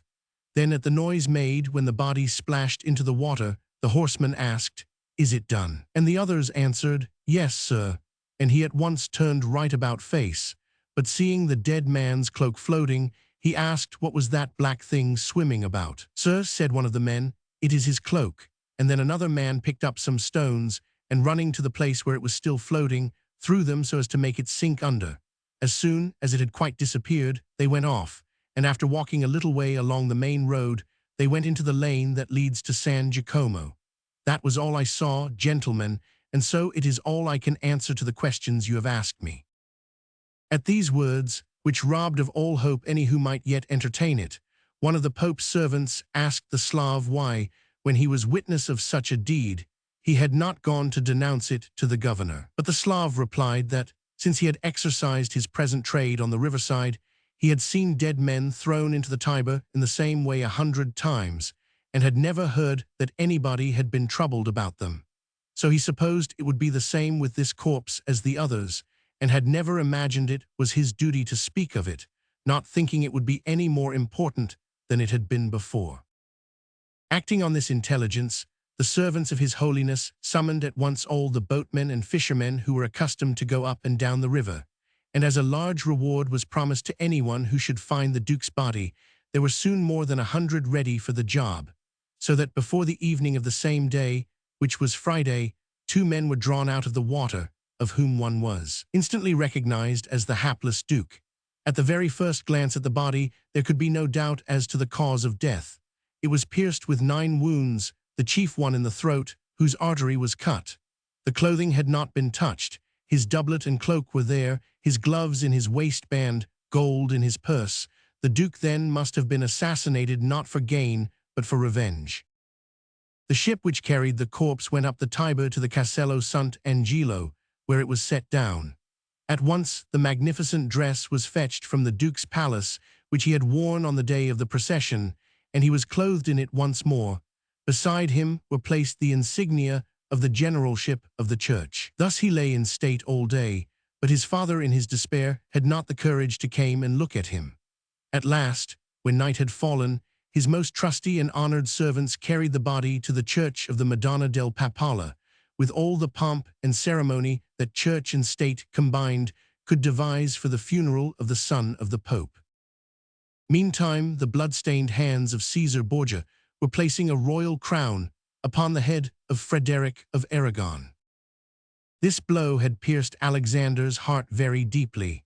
As at first he did not know on whom his suspicions should fall, he gave the strictest orders for the pursuit of the murderers, but little by little the infamous truth was forced upon him. He saw that the blow which struck at his house came from that very house itself, and then his despair was changed to madness. He ran through the rooms of the Vatican like a maniac, and entering the consistory with torn garments and ashes on his head, he sobbingly avowed all the errors of his past life, owning that the disaster that struck his offspring through his offspring was a just chastisement from God. Then he retired to a secret dark chamber of the palace, and there shut himself up, declaring his resolve to die of starvation. And indeed, for more than 60 hours, he took no nourishment by day nor rest by night, making no answer to those who knocked at his door to bring him food, except with the wailings of a woman or a roar as of a wounded lion. Even the beautiful Giulia Farnese, his new mistress, could not move him at all, and was obliged to go and seek Lucrezia, that daughter doubly loved to conquer his deadly resolve. Lucrezia came out from the retreat where she was weeping for the Duke of Gandia, that she might console her father. At her voice the door did really open, and it was only then that the Duke of Segovia, who had been kneeling almost a whole day at the threshold, begging His Holiness to take heart, could enter with servants bearing wine and food. The Pope remained alone with Lucrezia for 3 days and nights. Then he reappeared in public, outwardly calm, if not resigned. For Guicciardini assures us that his daughter had made him understand how dangerous it would be to himself to show too openly before the assassin, who was coming home, the immoderate love he felt for his victim. Chapter 8. 100 Issa remained at Naples, partly to give time to the paternal grief to cool down, and partly to get on with another business he had lately been charged with, nothing else than a proposition of marriage between Lucrezia and Don Alfonso of Aragon, Duke of Bicelli and Prince of Salerno, natural son of Alfonso Roman II and brother of Dona Sancha. It was true that Lucrezia was already married to the Lord of Pesaro, but she was the daughter of a father who had received from heaven the right of uniting and disuniting. There was no need to trouble about so trifling a matter. When the two were ready to marry, the divorce would be effected. Alexander was too good a tactician to leave his daughter married to a son-in-law who was becoming useless to him. Towards the end of August, it was announced that the ambassador was coming back to Rome, having accomplished his mission to the new king to his great satisfaction. And thither he returned on the 5th of September, that is, nearly 3 months after the Duke of Gandia's death, and on the next day, the 6th, from the church of Santa Maria Novella, where, according to custom, the cardinals and the Spanish and Venetian ambassadors were awaiting him on horseback at the door, he proceeded to the Vatican, where His Holiness was sitting. There he entered the consistory, was admitted by the Pope, and in accordance with the usual ceremonial, received his benediction and kiss. Then, accompanied once more in the same fashion by the ambassadors and cardinals, he was escorted to his own apartments. Thence he proceeded to the Pope's as soon as he was left alone, for at the consistory they had had no speech with one another, and the father and son had 100 things to talk about, but of these the Duke of Gandia was not one, as might have been expected. His name was not once spoken, and neither on that day nor afterwards was there ever again any mention of the unhappy young man. It was as though he had never existed. It was the fact that Caesar brought good news. King Frederick gave his consent to the proposed union, so the marriage of Sforza and Lucrezia was dissolved on a pretext of nullity. Then Frederick authorized the exhumation of 500 gems body, which, it will be remembered, was worth 300,000 ducats. After this, all came about as Caesar had desired. He became the man who was all-powerful after the Pope. But when he was second in command, it was soon evident to the Roman people that their city was making a new stride in the direction of ruin. There was nothing but balls, fêtes, masquerades. There were magnificent hunting parties when Caesar, who had begun to cast off his cardinal's robe, weary perhaps of the color, appeared in a French dress, followed, like a king, by cardinals, envoys, and bodyguard. The whole pontifical town, given up like a courtesan to orgies and debauchery, had never been more the home of sedition, luxury, and carnage, according to the Cardinal of Viterbo, not even in the days of Nero and Heliogabalus. Never had she fallen upon days more evil, never had more traitors done her dishonor or Esbury stained her streets with blood. The number of thieves was so great, and their audacity such, that no one could with safety pass the gates of the town. Soon it was not even safe within them. No house, no castle, availed for defense. Right and justice no longer existed. Money, farce, pleasure ruled supreme. Still the gold was melting as in a furnace at these fetes, and by heaven's just punishment, Alexander and Caesar were beginning to covet the fortunes of those very men who had risen through their simony to their present elevation. The first attempt at a new method of coining money was tried upon the Cardinal Cosenza. The occasion was as follows. A certain dispensation had been granted some time before to a nun who had taken the vows. She was the only surviving heir to the throne of Portugal, and by means of the dispensation she had been wedded to the natural son of the last king. This marriage was more prejudicial than can easily be imagined to the interests of Ferdinand and Isabella of Spain. So they sent ambassadors to Alexander to lodge a complaint against a proceeding of this nature, especially as it happened at the very moment when an alliance was to be formed between the House of Aragon and the Holy See. Alexander understood the complaint and resolved that all should be set right. So he denied all knowledge of the papal brief, though he had as a fact received 0 ducats for signing it, and accused the Archbishop of Cosenza, secretary for apostolic briefs, of having granted a false dispensation. By reason of this accusation, the archbishop was taken to the castle of Sant Angelo, and a suit was begun.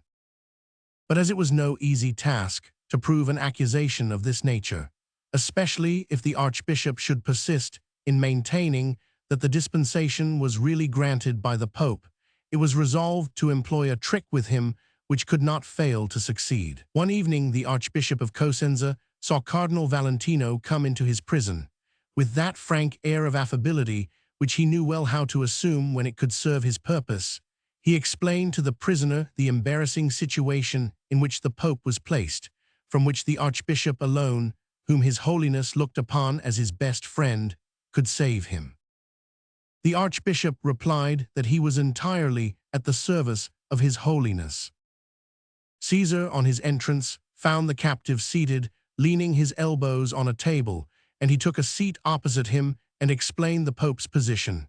It was an embarrassing one. At the very time of contracting so important an alliance with the House of Aragon as that of Lucrezia and Alfonso, His Holiness could not avow to Ferdinand and Isabella that, for the sake of a few miserable ducats, he had signed a dispensation which would unite in the husband and wife together all the legitimate claims to a throne to which Ferdinand and Isabella had no right at all but that of conquest. This avowal would necessarily put an end to all negotiations, and the pontifical house would fall by the overthrow of that very pedestal which was to have heightened its grandeur. Accordingly, the Archbishop would understand what the Pope expected of his devotion and friendship. It was a simple and straight avowal that he had supposed he might take it upon himself to accord the dispensation. Then, as the sentence to be passed on such an error would be the business of Alexander, the accused could easily imagine beforehand how truly paternal such a sentence would be. Besides, the reward was in the same hands, and if the sentence was that of a father, the recompense would be that of a king. In fact, this recompense would be no less than the honor of assisting as envoy, with the title of cardinal, at the marriage of Lucrezia and Alfonso, a favor which would be very appropriate, since it would be thanks to his devotion that the marriage could take place. The Archbishop of Cosenza knew the men he was dealing with. He knew that to save their own ends they would hesitate at nothing. He knew they had a poison like sugar to the taste and to the smell, impossible to discover in food, a poison that would kill slowly or quickly as the poisoner willed and would leave no trace behind. He knew the secret of the poisoned key that lay always on the Pope's mantelpiece, so that when His Holiness wished to destroy someone of his intimates, he bade him open a certain cupboard. On the handle of the key there was a little spike, and as the lock of the cupboard turned stiffly, the hand naturally pressed, the lock would yield, and nothing would have come of it but a trifling scratch. The scratch was mortal. He knew, too, that Caesar wore a ring made like 2 lions' heads, and that he would turn the stone on the inside when he was shaking hands with a friend. Then the lion's teeth became the teeth of a viper, and the friend died cursing Borgia. So he yielded, partly through fear, partly blinded by the thought of the reward, and Caesar returned to the Vatican armed with a precious paper in which the Archbishop of Cosenza admitted that he was the only person responsible for the dispensation granted to the royal nun. 2 days later, by means of the proofs kindly furnished by the Archbishop, the Pope, in the presence of the governor of Rome, the auditor of the apostolic chamber, the advocate, and the fiscal attorney, pronounced sentence, condemning the Archbishop to the loss of all his benefices and ecclesiastical offices, degradation from his orders, and confiscation of his goods. His person was to be handed over to the civil arm. 2 days later, the civil magistrate entered the prison to fulfill his office as received from the Pope, and appeared before the Archbishop, accompanied by a clerk, 2 servants, and 4 guards. The clerk unrolled the paper he carried and read out the sentence. The 2 servants untied a packet, and stripping the prisoner of his ecclesiastical garments, they reclothed him in a dress of coarse white cloth, which only reached down to his knees, breeches of the same, and a pair of clumsy shoes. Lastly, the guards took him and led him into one of the deepest dungeons of the castle of Sant Angelo, where for furniture he found nothing but a wooden crucifix, a table, a chair, and a bed. For occupation, a Bible and a breviary with a lamp to read by. For nourishment, 2 pounds of bread and a little cask of water, which were to be renewed every 3 days, together with a bottle of oil for burning in his lamp. At the end of a year, the poor archbishop died of despair, not before he had gnawed his own arms in his agony.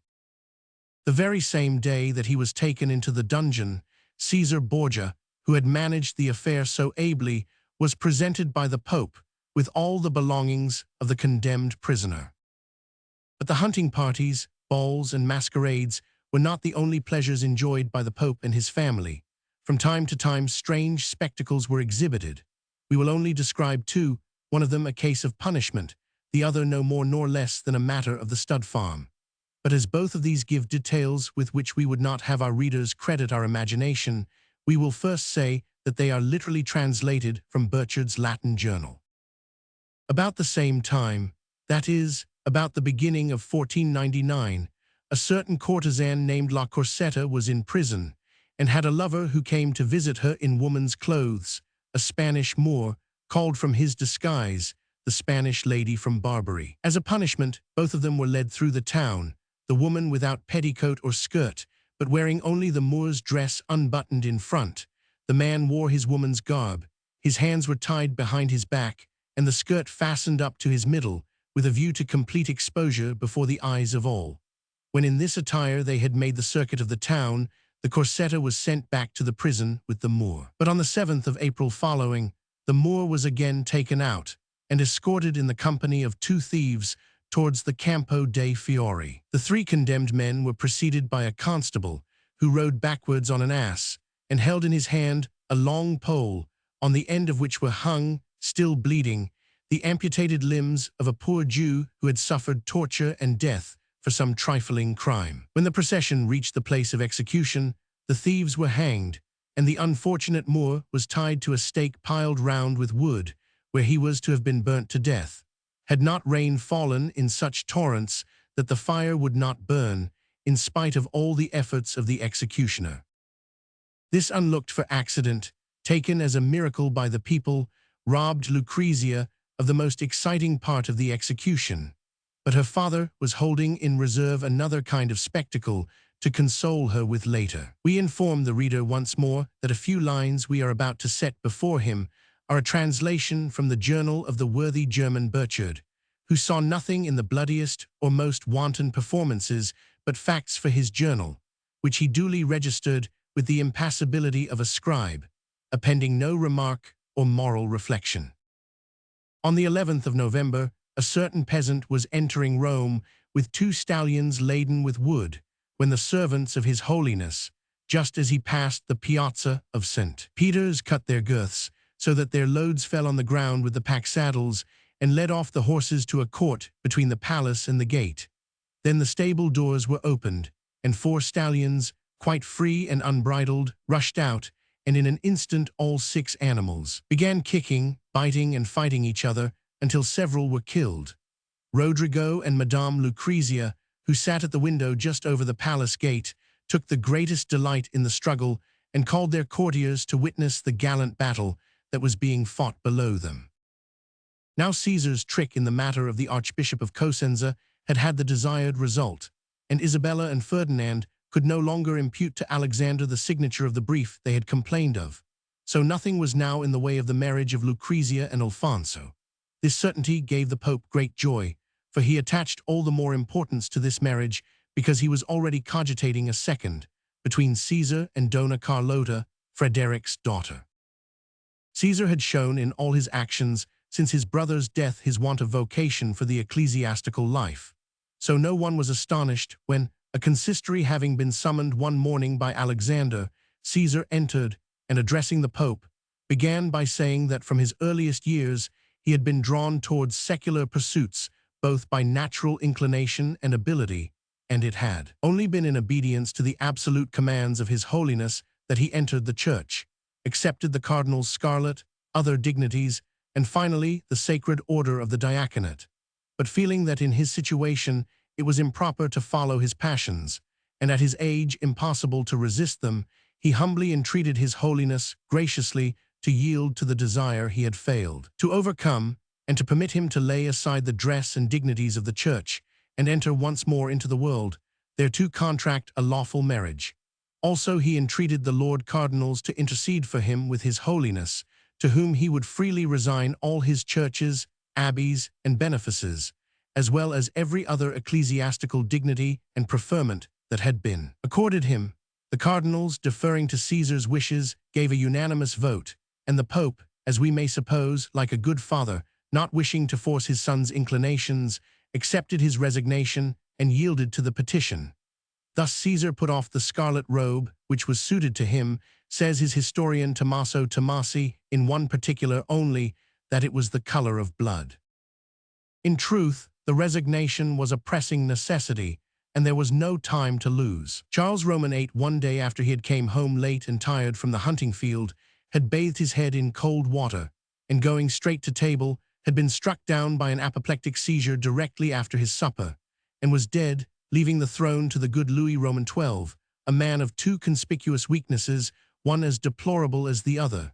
The first was the wish to make conquests, the second was the desire to have children. Alexander, who was on the watch for all political changes, had seen in a moment what he could get from Louis XII's succession to the throne, and was prepared to profit by the fact that the new King of France needed his help for the accomplishment of his twofold desire. Louis needed first his temporal aid in an expedition against the Duchy of Milan, on which, as we explained before, he had inherited claims from Valentina Visconti, his grandmother, and secondly, his spiritual aid to dissolve his marriage with Jean, the daughter of Louis a childless and hideously deformed woman, whom he had only married by reason of the great fear he entertained for her father. Now Alexander was willing to do all this for Louis Roman XII, and to give in addition a cardinal's hat to his friend George d'Ambas, provided only that the King of France would use his influence in persuading the young Donna Carlota, who was at his court, to marry his son Caesar. So as this business was already far advanced on the day when Caesar doffed his scarlet and donned a secular garb, thus fulfilling the ambition so long cherished, when the Lord of Villeneuve, sent by Louis and commissioned to bring Caesar to France, presented himself before the ex-cardinal on his arrival at Rome, the latter, with his usual extravagance of luxury and the kindness he knew well how to bestow on those he needed, entertained his guest for a month, and did all the honors of Rome. After that, they departed, preceded by one of the Pope's couriers, who gave orders that every town they passed through was to receive them with marks of honor and respect. The same order had been sent throughout the whole of France, where the illustrious visitors received so numerous a guard, and were welcomed by a populace so eager to behold them, that after they passed through Paris, Caesar's gentlemen-in-waiting wrote to Rome that they had not seen any trees in France, or houses, or walls, but only men, women, and sunshine. The king, on the pretext of going out hunting, went to meet his guest 2 leagues outside the town. As he knew Caesar was very fond of the name of Valentine, which he had used as cardinal and still continued to employ with the title of count, although he had resigned the archbishopric which gave him the name, he there and then bestowed on him the investiture of Valence in Dauphine with the title of duke and a pension of 20,000 francs.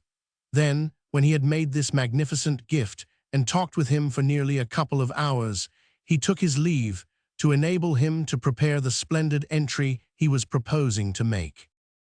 It was Wednesday, the 18th of December 1498, when Caesar Borgia entered the town of Chinon, with pomp worthy of the son of a pope who is about to marry the daughter of a king. The procession began with 24 mules, caparisoned in red, adorned with escutcheons bearing the duke's arms, laden with carved trunks and chests inlaid with ivory and silver.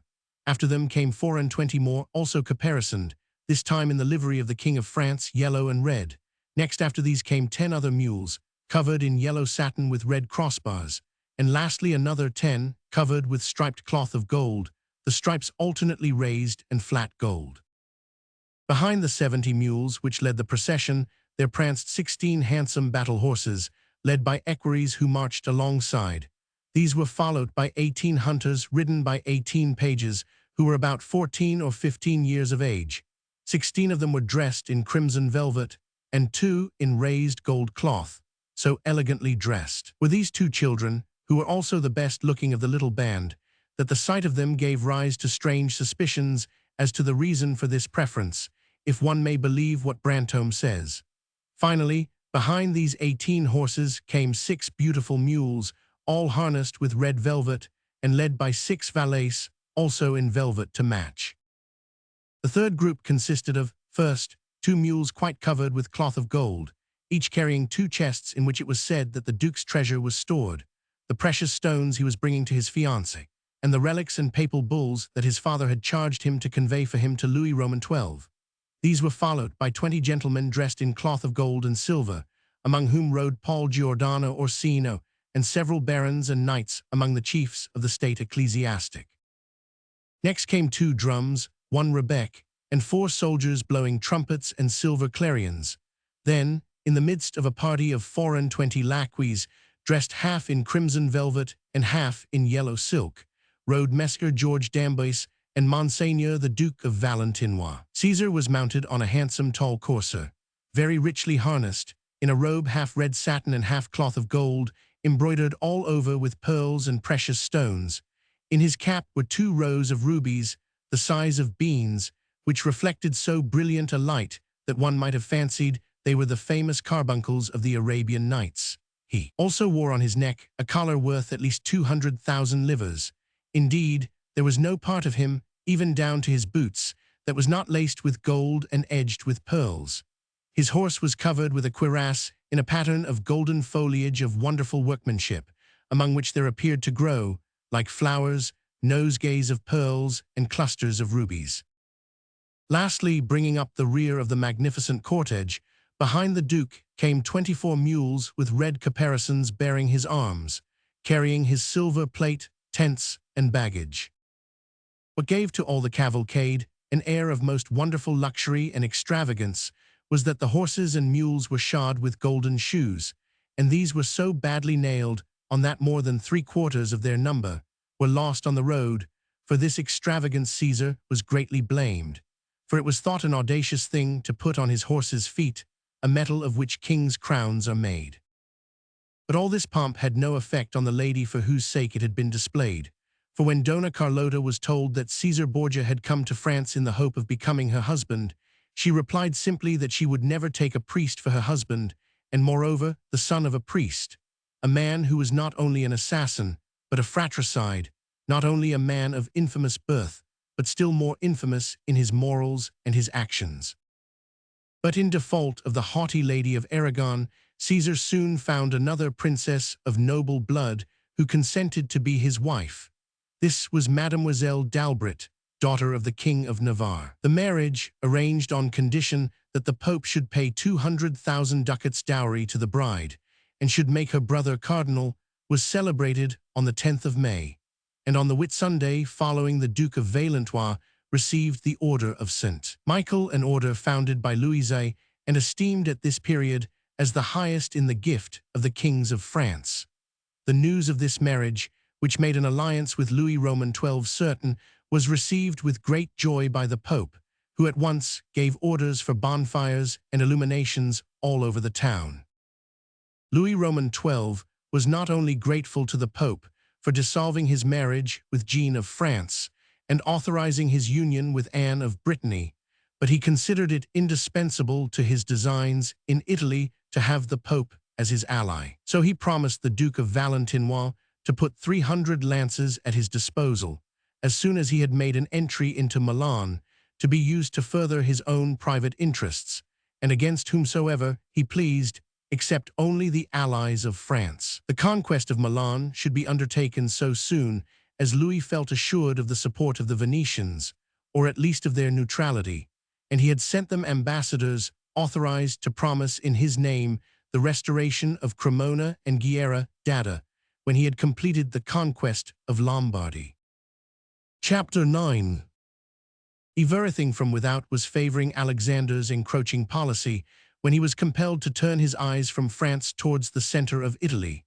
In Florence dwelt a man, neither duke, nor king, nor soldier, a man whose power was in his genius, whose armor was his purity, who owned no offensive weapon but his tongue, and who yet began to grow more dangerous for him than all the kings, dukes, princes in the whole world could ever be. This man was the poor Dominican monk Girolamo Savonarola, the same who had refused absolution to Lorenzo de' Medici because he would not restore the liberty of Florence. Girolamo Savonarola had prophesied the invasion of a force from beyond the Alps, and Charles Roman VIII had conquered Naples. Girolamo Savonarola had prophesied to Charles Roman VIII that because he had failed to fulfill the mission of liberator entrusted to him by God, he was threatened with a great misfortune as a punishment, and Charles was dead. Lastly, Savonarola had prophesied his own fall like the man who paced around the holy city for 8 days, crying, "Woe to Jerusalem!" And on the 9th day, "Woe be on my own head." None the less, the Florentine reformer, who could not recoil from any danger, was determined to attack the colossal abomination that was seated on St. Peter's holy throne. Each debauch, each fresh crime that lifted up its brazen face to the light of day, or tried to hide its shameful head beneath the veil of night, he had never failed to paint out to the people, denouncing it as the offspring of the Pope's luxurious living and lust of power. Thus had he stigmatized Alexander's new amour with the beautiful Giulia Farnese, who in the preceding April added another son to the Pope's family. Thus had he cursed the Duke of Gandia's murderer, the lustful, jealous fratricide. Lastly, he had pointed out to the Florentines, who were excluded from the league then forming, what sort of future was in store for them when the Borgias should have made themselves masters of the small principalities and should come to attack the duchies and republics. It was clear that in Savonarola the Pope had an enemy at once temporal and spiritual, whose importunate and threatening voice must be silenced at any cost. But mighty as the Pope's power was, to accomplish a design like this was no easy matter. Savonarola, preaching the stern principles of liberty, had united to his cause, even in the midst of rich, pleasure-loving Florence, a party of some size known as the Piagnoni or the Penitents. This band was composed of citizens who were anxious for reform in church and state, who accused the Medici of enslaving the fatherland and the Borgias of upsetting the faith, who demanded two things: that the Republic should return to her democratic principles and religion to a primitive simplicity. Towards the first of these projects, considerable progress had been made since they had successively obtained, first, an amnesty for all crimes and delinquencies committed under other governments. Secondly, the abolition of the Balia, which was an aristocratic magistracy. Thirdly, the establishment of a sovereign council composed of 1,800 citizens. And lastly, the substitution of popular elections for drawing by lot and for oligarchical nominations. These changes had been effected in spite of two other factions, the Arabiati, or madmen, who, consisting of the richest and noblest youths of the Florentine patrician families, desired to have an oligarchical government, and the Biggi, or Greys, so called because they always held their meetings in the shade, who desired the return of the Medici. The first measure Alexander used against the growing power of Savonarola was to declare him heretic, and as such banished from the pulpit. But Savonarola had eluded this prohibition by making his pupil and friend, Domenico Bonvicini di Pescia, preach in his stead. The result was that the master's teachings were issued from other lips, and that was all. The seed, though scattered by another hand, fell none the less on fertile soil, where it would soon burst into flower. Moreover, Savonarola now set an example that was followed to good purpose by Luther, when 22 years later he burned Leo X's bull of excommunication at Wittenberg. He was weary of silence, so he declared, on the authority of Pope Pelagius, that an unjust excommunication had no efficacy, and that the person excommunicated unjustly did not even need to get absolution. So on Christmas Day, 1497, he declared that by the inspiration of God, he renounced his obedience to a corrupt master, and he began to preach once more in the cathedral, with a success that was all the greater for the interruption, and an influence far more formidable than before, because it was strengthened by that sympathy of the masses which an unjust persecution always inspires. Then Alexander made overtures to Leonardo de' Medici, vicar of the Archbishopric of Florence, to obtain the punishment of the rebel.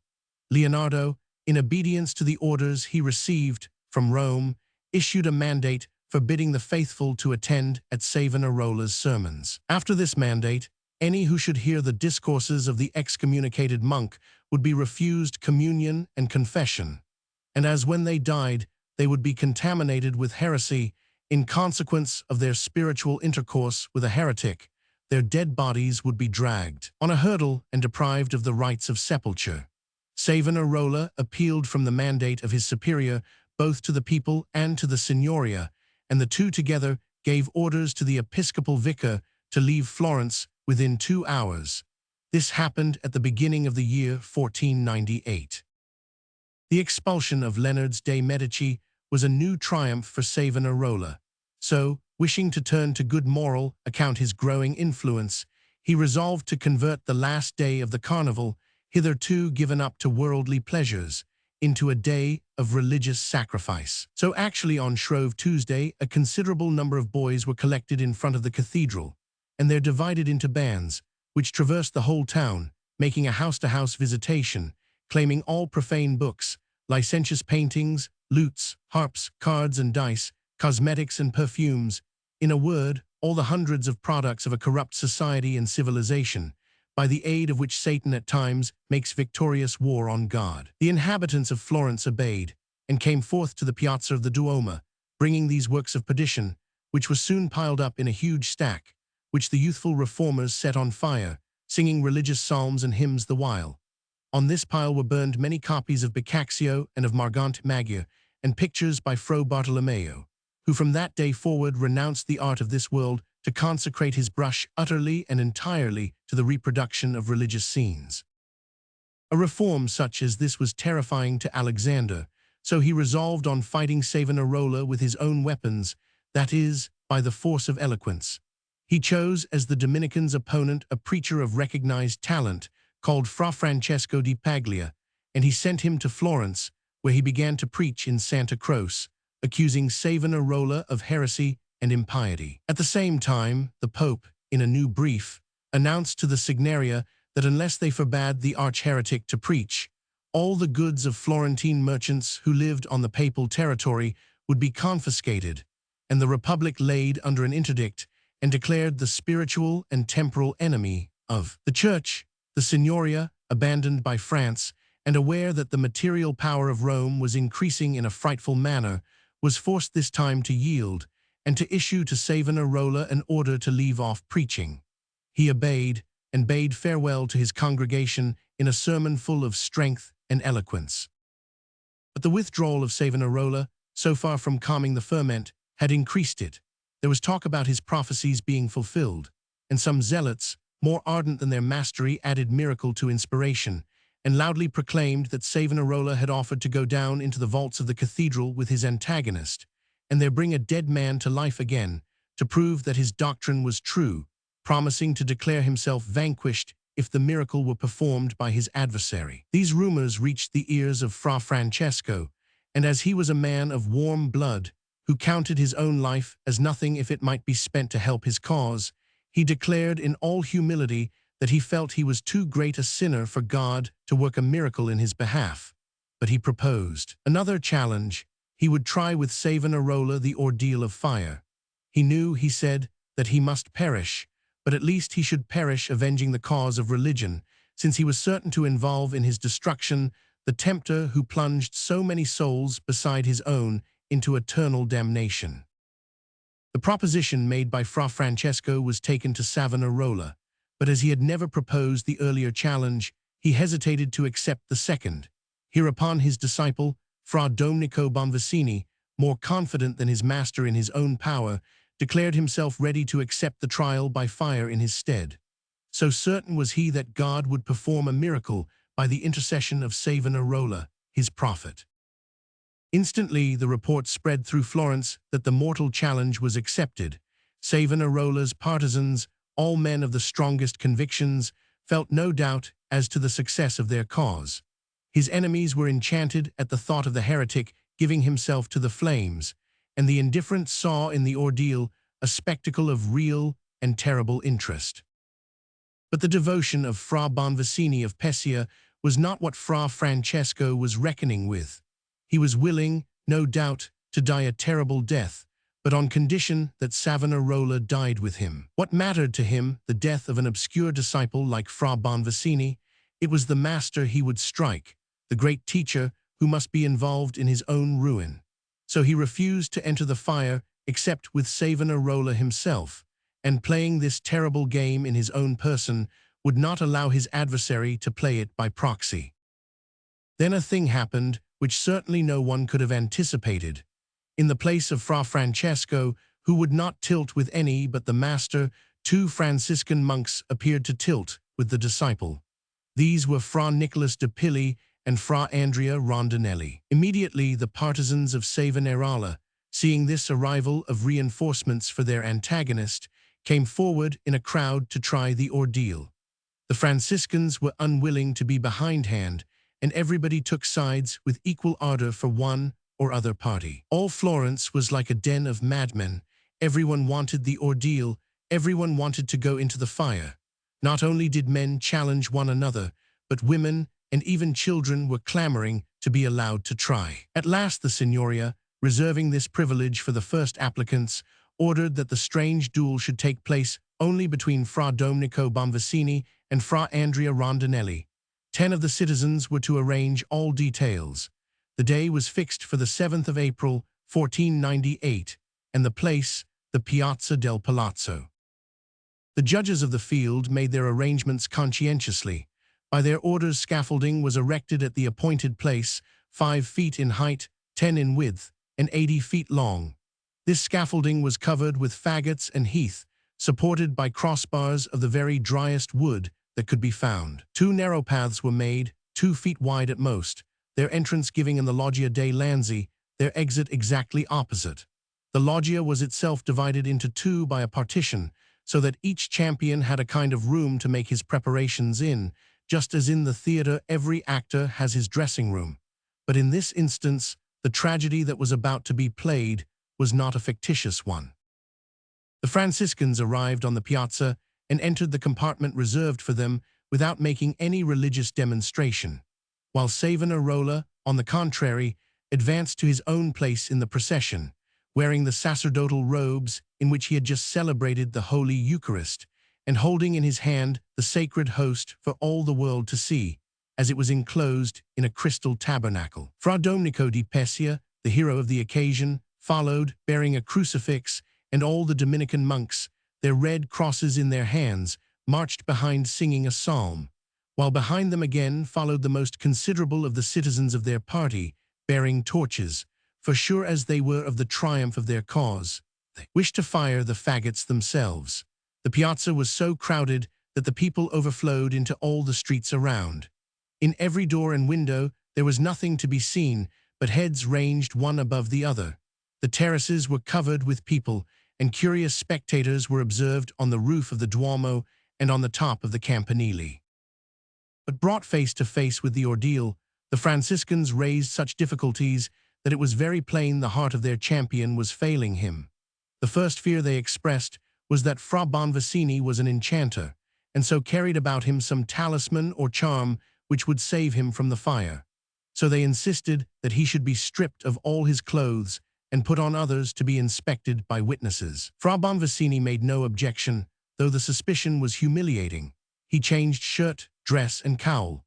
Then, when the Franciscans observed that Savonarola was placing the tabernacle in his hands, they protested that it was profanation to expose the sacred host to the risk of burning, that this was not in the bond, and if Bonvicini would not give up this supernatural aid, they for their part would give up the trial altogether. Savonarola replied that it was not astonishing that the champion of religion who put his faith in God should bear in his hands that very God to whom he entrusted his salvation.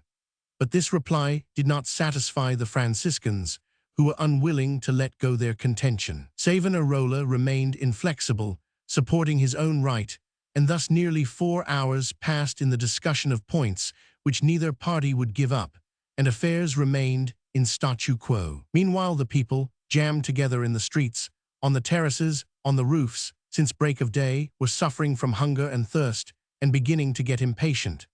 Their impatience soon developed into loud murmurs, which reached even the champion's ears, so that the partisans of Savonarola, who felt such faith in him that they were confident of a miracle, entreated him to yield to all the conditions suggested. To this Savonarola replied that if it were himself making the trial, he would be less inexorable, but since another man was incurring the danger, he could not take too many precautions. 2 more hours passed, while his partisans tried in vain to combat his refusals. At last, as night was coming on, and the people grew ever more and more impatient, and their murmurs began to assume a threatening tone, Bonvicini declared that he was ready to walk through the fire, holding nothing in his hand but a crucifix. No one could refuse him this, so Fra Rondinelli was compelled to accept his proposition. The announcement was made to the populace that the champions had come to terms, and the trial was about to take place. At this news the people calmed down, in the hope of being compensated at last for their long wait. But at that very moment, a storm which had long been threatening broke over Florence with such fury that the faggots, which had just been lighted, were extinguished by the rain, leaving no possibility of their rekindling. From the moment when the people suspected that they had been fooled, their enthusiasm was changed into derision. They were ignorant from which side the difficulties had arisen that had hindered the trial, so they laid the responsibility on both champions without distinction. The Signoria, foreseeing the disorder that was now imminent, ordered the assembly to retire, but the assembly thought otherwise and stayed on the piazza, waiting for the departure of the 2 champions, in spite of the fearful rain that still fell in torrents. Rondinelli was taken back amid shouts and hootings, and pursued with showers of stones.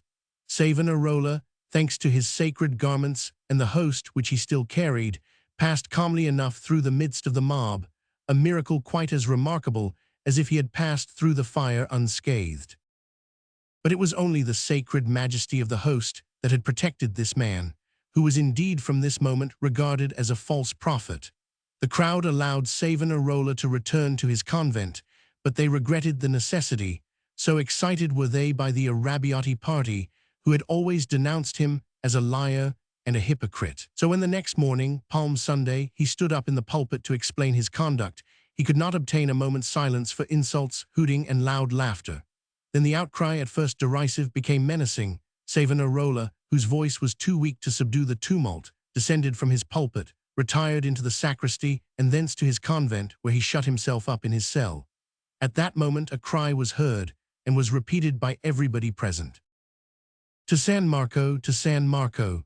The rioters, few at first, were recruited by all the populace as they swept along the streets, and at last reached the convent, dashing like an angry sea against the wall. The doors, closed on Savonarola's entrance, soon crashed before the vehement onset of the powerful multitude, which struck down on the instant every obstacle it met. The whole convent was quickly flooded with people, and Savonarola, with his 2 confederates, Domenico Bonvicini and Silvestro Maraffi, was arrested in his cell, and conducted to prison amid the insults of the crowd, who, always in extremes, whether of enthusiasm or hatred, would have liked to tear them to pieces, and would not be quieted till they had exacted a promise that the prisoners should be forcibly compelled to make the trial of fire which they had refused to make of their own free will. Alexander Roman VI, as we may suppose, had not been without influence in bringing about this sudden and astonishing reaction, although he was not present in person, and had scarcely learned the news of Savonarola's fall and arrest when he claimed him as subject to ecclesiastical jurisdiction. But in spite of the grant of indulgences wherewith this demand was accompanied, the Signoria insisted that Savonarola's trial should take place at Florence, adding a request, so as not to appear to withdraw the accused completely from the pontifical authority, that the Pope would send 2 ecclesiastical judges to sit in the Florentine tribunal. Alexander, seeing that he would get nothing better from the magnificent Republic, sent as deputies Gioacchino Turiano of Venice, general of the Dominicans, and Francesco Ramolini, doctor-in-law. They practically brought the sentence with them, declaring Savonarola and his accomplices heretics, schismatics, persecutors of the church and seducers of the people. The firmness shown by the Florentines in claiming their rights of jurisdiction were nothing but an empty show to save appearances. The tribunal, as a fact, was composed of 8 members, all known to be fervent haters of Savonarola, whose trial began with the torture. The result was that, feeble in body, constitutionally nervous and irritable, he had not been able to endure the rack, and overcome by agony just at the moment when the executioner had lifted him up by the wrists and then dropped him a distance of 2 feet to the ground, he had confessed, in order to get some respite, that his prophecies were nothing more than conjectures. It is true that, so soon as he went back to prison, he protested against the confession, saying that it was the weakness of his bodily organs and his want of firmness that had wrested the lie from him, but that the truth really was that the Lord had several times appeared to him in his ecstasies and revealed the things that he had spoken.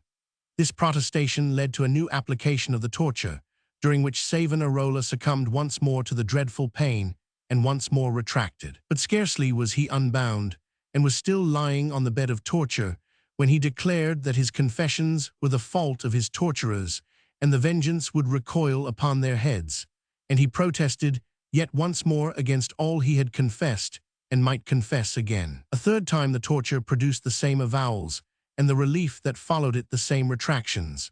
The judges, therefore, when they condemned him and his 2 disciples to the flames, decided that his confession should not be read aloud at the stake, according to custom, feeling certain that on this occasion also he would give it the lie, and that publicly, which, as anyone must see who knew the versatile spirit of the public, would be a most dangerous proceeding. On the 23rd of May, the fire which had been promised to the people before was a second time prepared on the Piazza del Palazzo, and this time the crowd assembled quite certain that they would not be disappointed of a spectacle so long anticipated. And towards 11 o'clock in the morning, Girolamo Savonarola, Domenico Bonvicini, and Silvestro Maraffi were led to the place of execution, degraded of their orders by the ecclesiastical judges, and bound all 3 to the same stake in the center of an immense pile of wood. Then the Bishop Pagnanelli told the condemned men that he cut them off from the church. "I from the church militant," said Savonarola, who from that very hour, thanks to his martyrdom, was entering into the church triumphant. No other words were spoken by the condemned men, for at this moment one of the Arrabbiati, a personal enemy of Savonarola, breaking through the hedge of guards around the scaffold, snatched the torch from the executioner's hand and himself set fire to the 4 corners of the pile. Savonarola and his disciples, from the moment when they saw the smoke arise, began to sing a psalm, and the flames enwrapped them on all sides with a glowing veil, while their religious song was yet heard, mounting upward to the gates of heaven.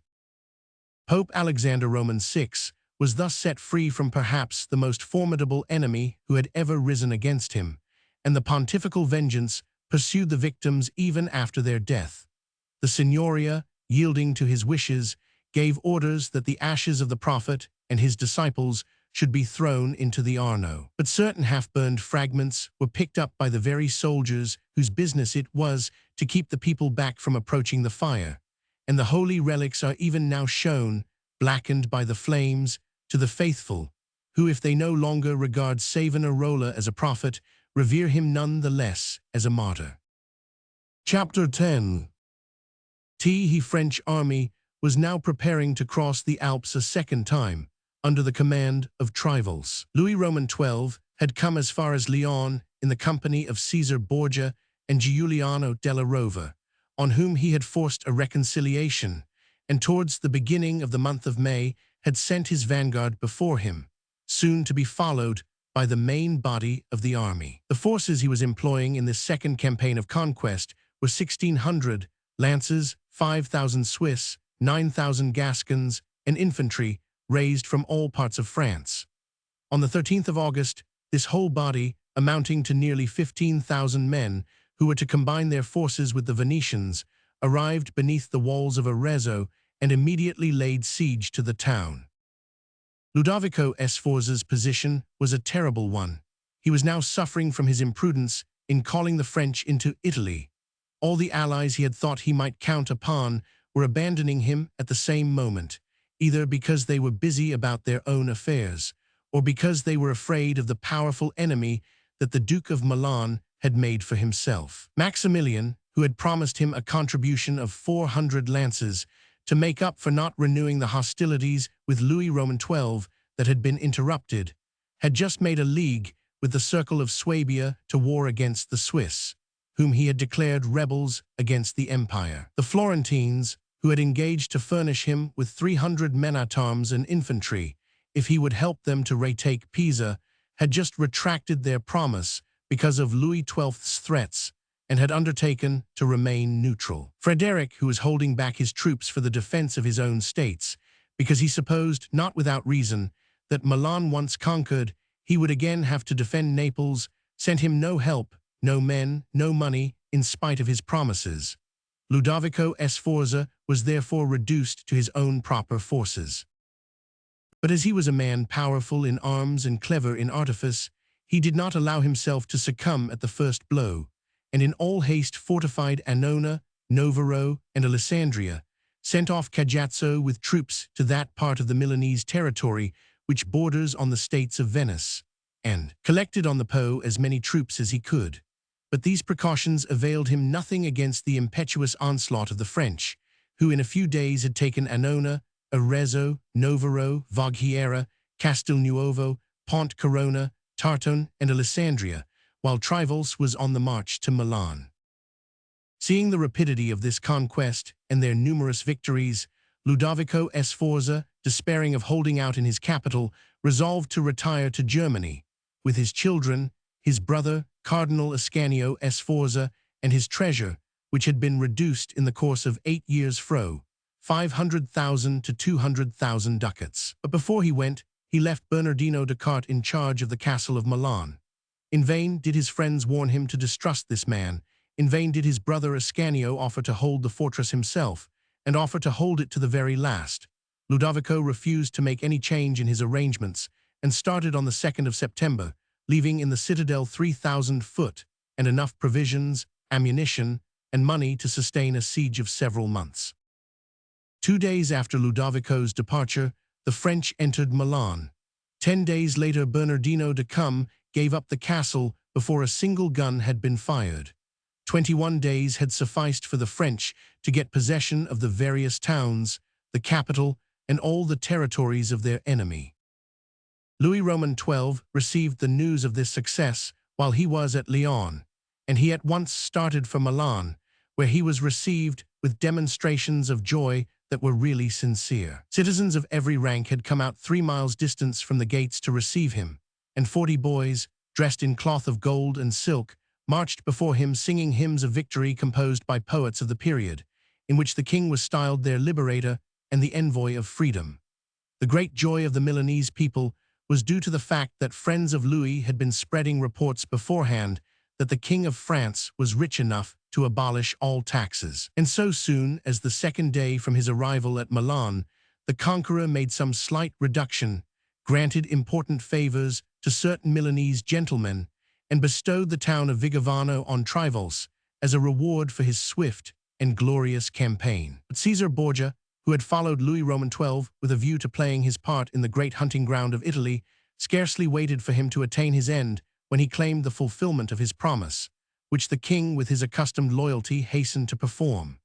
He instantly put at the disposal of Caesar 300 lances under the command of Yves de Lega and 4,000 Swiss under the command of the bailiff of Dijon, as a help in his work of reducing the vicars of the church. We must now explain to our readers who these new personages were whom we introduce upon the scene by the above name. During the eternal wars of Guelphs and Ghibelines and the long exile of the popes at Avignon, most of the towns and fortresses of the Romagna had been usurped by petty tyrants, who for the most part had received from the empire the investiture of their new possessions. But ever since German influence had retired beyond the Alps, and the popes had again made Rome the center of the Christian world, all the small princes, robbed of their original protector, had rallied round the papal see, and received at the hands of the Pope a new investiture, and now they paid annual dues, for which they received the particular title of Duke count, or lord, and the general name of vicar of the church. It had been no difficult matter for Alexander, scrupulously examining the actions and behavior of these gentlemen during the 7 years that had elapsed since he was exalted to St. Peter's throne, to find in the conduct of each one of them something that could be called an infraction of the treaty made between vassals and suzerain. Accordingly, he brought forward his complaints at a tribunal established for the purpose, and obtained sentence from the judges to the effect that the vicars of the church, having failed to fulfill the conditions of their investiture, were despoiled of their domains, which would again become the property of the Holy See. As the Pope was now dealing with men against whom it was easier to pass a sentence than to get it carried out, he had nominated as Captain General the new Duke of Valentinois, who was commissioned to recover the territories for his own benefit. The lords in question were the Malazzi of Rimini, the Sforza of Pesaro, the Manfredi of Faenza, the Rierii of Imola and Farli, the Variani of Camarina, the Montefeltri of Urbino, and the Kitani of Sermonetta. But the Duke of Valentinois, eager to keep as warm as possible his great friendship with his ally and relative Louis Roman XII, was, as we know, staying with him at Milan so long as he remained there, where, after a month's occupation, the king retraced his steps to his own capital. The Duke of Valentinois ordered his men-at-arms and his Swiss to await him between Parma and Modena, and departed post-haste for Rome, to explain his plans to his father viva voce and to receive his final instructions. When he arrived, he found that the fortune of his sister Lucrezia had been greatly augmented in his absence, not from the side of her husband Alfonso, whose future was very uncertain now in consequence of Louis's successes, which had caused some coolness between Alfonso and the Pope, but from her father's side, upon whom at this time she exercised an influence more astonishing than ever. The Pope had declared Lucrezia Borgia of Aragon life governor of Spoleto and its duchy, with all emoluments, rights, and revenues accruing thereunto. This had so greatly increased her power and improved her position, that in these days she never showed herself in public without a company of 200 horses, ridden by the most illustrious ladies and noblest knights of Rome. Moreover, as the twofold affection of her father was a secret to nobody, the first prelates in the church, the frequenters of the Vatican, the friends of His Holiness, were all her most humble servants. Cardinals gave her their hands when she stepped from her litter or her horse. Archbishops disputed the honor of celebrating Mass in her private apartments. But Lucrezia had been obliged to quit Rome in order to take possession of her new estates, and as her father could not spend much time away from his beloved daughter, he resolved to take into his hands the town of Nepi, which on a former occasion, as the reader will doubtless remember, he had bestowed on Ascanio Sforza in exchange for his suffrage. Ascanio had naturally lost this town when he attached himself to the fortunes of the Duke of Milan, his brother, and when the Pope was about to take it again, he invited his daughter Lucrezia to join him there and be present at the rejoicings held in honor of his resuming its possession. Lucrezia's readiness in giving way to her father's wishes brought her a new gift from him.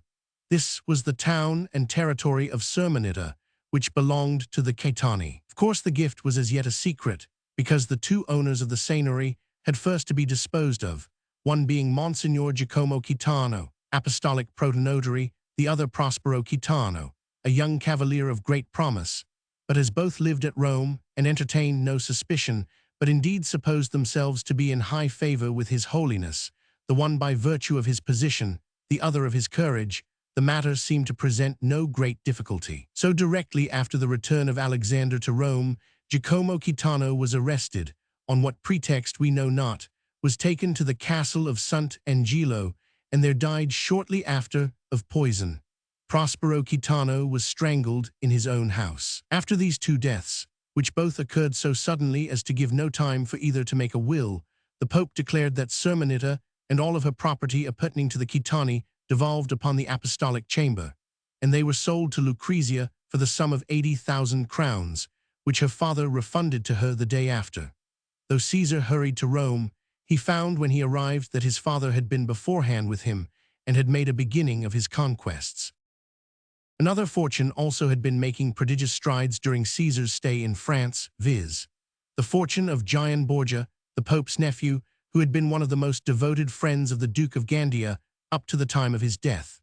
It was said in Rome, and not in a whisper, that the young cardinal owed the favors heaped upon him by His Holiness less to the memory of the brother than to the protection of the sister. Both these reasons made Gian Borgia a special object of suspicion to Caesar, and it was with an inward vow that he should not enjoy his new dignities very long that the Duke of Valentinois heard that his cousin Gian had just been nominated cardinal, a latter of all the Christian world, and had quitted Rome to make a circuit through all the pontifical states with a suite of archbishops, bishops, prelates, and gentlemen, such as would have done honor to the Pope himself. Caesar had only come to Rome to get news, so he only stayed 3 days, and then, with all the troops His Holiness could supply, rejoined his forces on the borders of the Usa and marched at once to Imola. This town, abandoned by its chiefs, who had retired to Forli, was forced to capitulate. Imola taken, Caesar marched straight upon Forli. There he met with a serious check, a check, moreover, which came from a woman. Caterina Sforza, widow of Girolamo and mother of Ottaviano Riario, had retired to this town, and stirred up the courage of the garrison by putting herself, her goods, and her person under their protection. Caesar saw that it was no longer a question of a sudden capture, but of a regular siege. So he began to make all his arrangements with a view to it, and placing a battery of cannon in front of the place where the walls seemed to him weakest, he ordered an uninterrupted fire to be continued until the breach was practicable. When he returned to the camp after giving this order, he found there Gian Borgia, who had gone to Rome from Ferrara and was unwilling to be so near Caesar without paying him a visit. He was received with effusion and apparently the greatest joy, and stayed 3 days. On the 4th day, all the officers and members of the court were invited to a grand farewell supper, and Caesar bade farewell to his cousin, charging him with dispatches for the Pope, and lavishing upon him all the tokens of affection he had shown on his arrival. Cardinal Gian Borgia posted off as soon as he left the supper table, but on arriving at Urbino, he was seized with such a sudden and strange indisposition that he was forced to stop. But after a few minutes, feeling rather better, he went in. Scarcely, however, had he entered Rocca Contrada when he again felt so extremely ill that he resolved to go no farther, and stayed a couple of days in the town. Then, as he thought he was a little better again, and as he had heard the news of the taking of Forli, and also that Caterina Sforza had been taken prisoner while she was making an attempt to retire into the castle, he resolved to go back to Caesar and congratulate him on his victory, but at Fasumbraine he was forced to stop a 3rd time, although he had given up his carriage for a litter. This was his last halt. The same day he sought his bed, never to rise from it again. 3 days later he was dead. His body was taken to Rome and buried without any ceremony in the church of Santa Maria del Populo, where lay awaiting him the corpse of his friend, the Duke of Gandia, and there was now no more talk of the young cardinal, high as his rank had been, than if he had never existed. Thus, in gloom and silence passed away all those who were swept to destruction by the ambition of that terrible trio, Alexander, Lucrezia, and Caesar. Almost at the same time Rome was terrified by another murder. Don Giovanni Servigliani, a gentleman by birth and a brave soldier, captain of the Pope's men-at-arms, was attacked one evening by the Esburi as he was on his way home from supping with Don Eliseo Pignatelli. One of the men asked his name, and as he pronounced it, seeing that there was no mistake, plunged a dagger into his breast, while a second man with a back stroke of his sword cut off his head, which lay actually at his feet before his body had time to fall. The governor of Rome lodged a complaint against this assassination with the Pope, but quickly perceiving, by the way his intimation was received, that he would have done better to say nothing, he stopped the inquiries he had started, so that neither of the murderers was ever arrested. But the rumor was circulated that Caesar, in the short stay he had made at Rome, had had a rendezvous with Servigliani's wife, who was a Borgia by birth, and that her husband, when he heard of this infringement of conjugal duty, had been angry enough to threaten her and her lover too. The threat had reached Caesar's ears, who, making a long arm of Michelato, had himself at Forli struck down Servigliani in the streets of Rome. Another unexpected death followed so quickly on that of Don Giovanni Servigliani that it could not but be attributed to the same originator, if not to the same cause. Monsignor Agnelli of Mantua, Archbishop of Cosenza, clerk of the chamber and vice-legate of Viterbo, having fallen into disgrace with his holiness, how it is not known, was poisoned at his own table, at which he had passed a good part of the night in cheerful conversation with 3 or 4 guests, the poison gliding meanwhile through his veins. Then going to bed in perfect health, he was found dead in the morning. His possessions were at once divided into 3 portions. The land and houses were given to the Duke of Valentinois. The bishopric went to Francesco Borgia, son of Calixtus Roman III, and the office of clerk of the chamber was sold for 5,000 ducats to Ventura Bonassi, a merchant of Siena, who produced this sum for Alexander and settled down the very same day in the Vatican.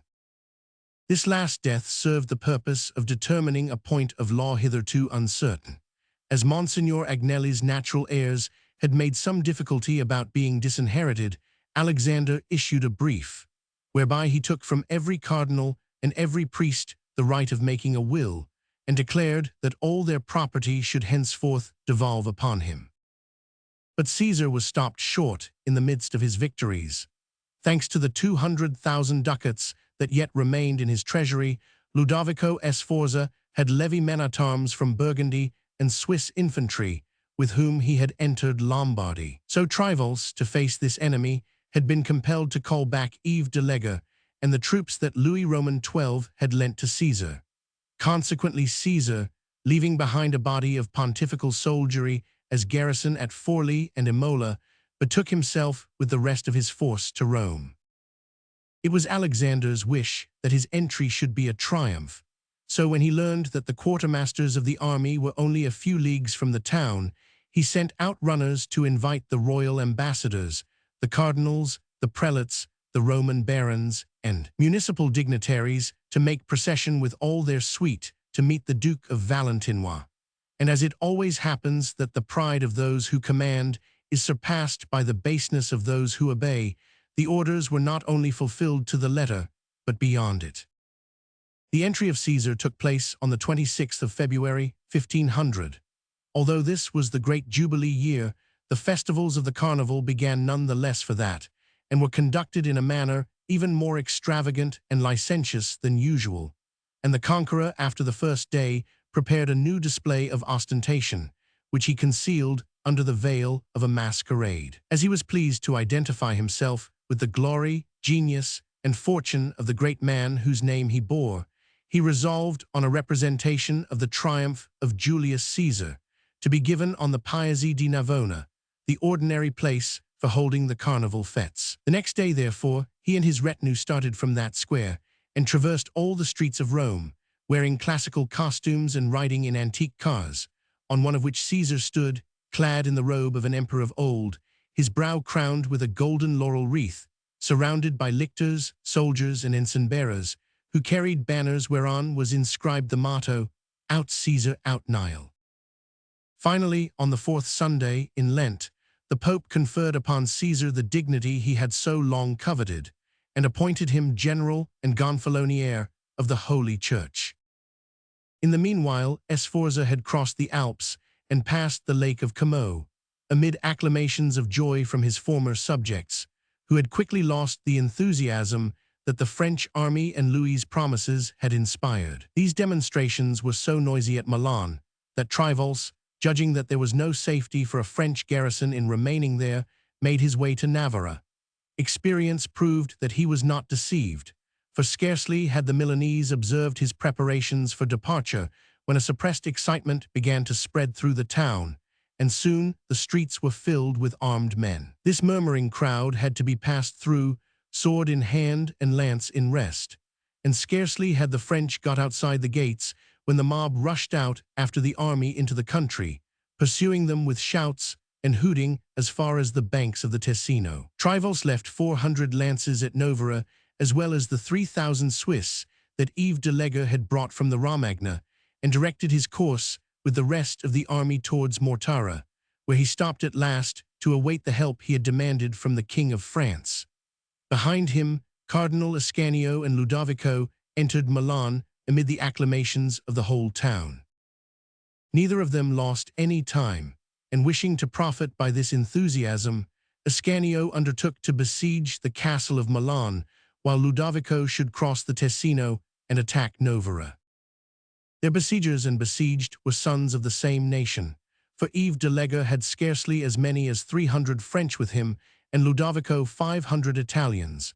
In fact, for the last 16 years, the Swiss had been practically the only infantry in Europe, and all the powers came, purse in hand, to draw from the mighty reservoir of their mountains. The consequence was that these rude children of William Tell, put up to auction by the nations, and carried away from the humble, hardy life of a mountain people into cities of wealth and pleasure, had lost, not their ancient courage, but that rigidity of principle for which they had been distinguished before their intercourse with other nations.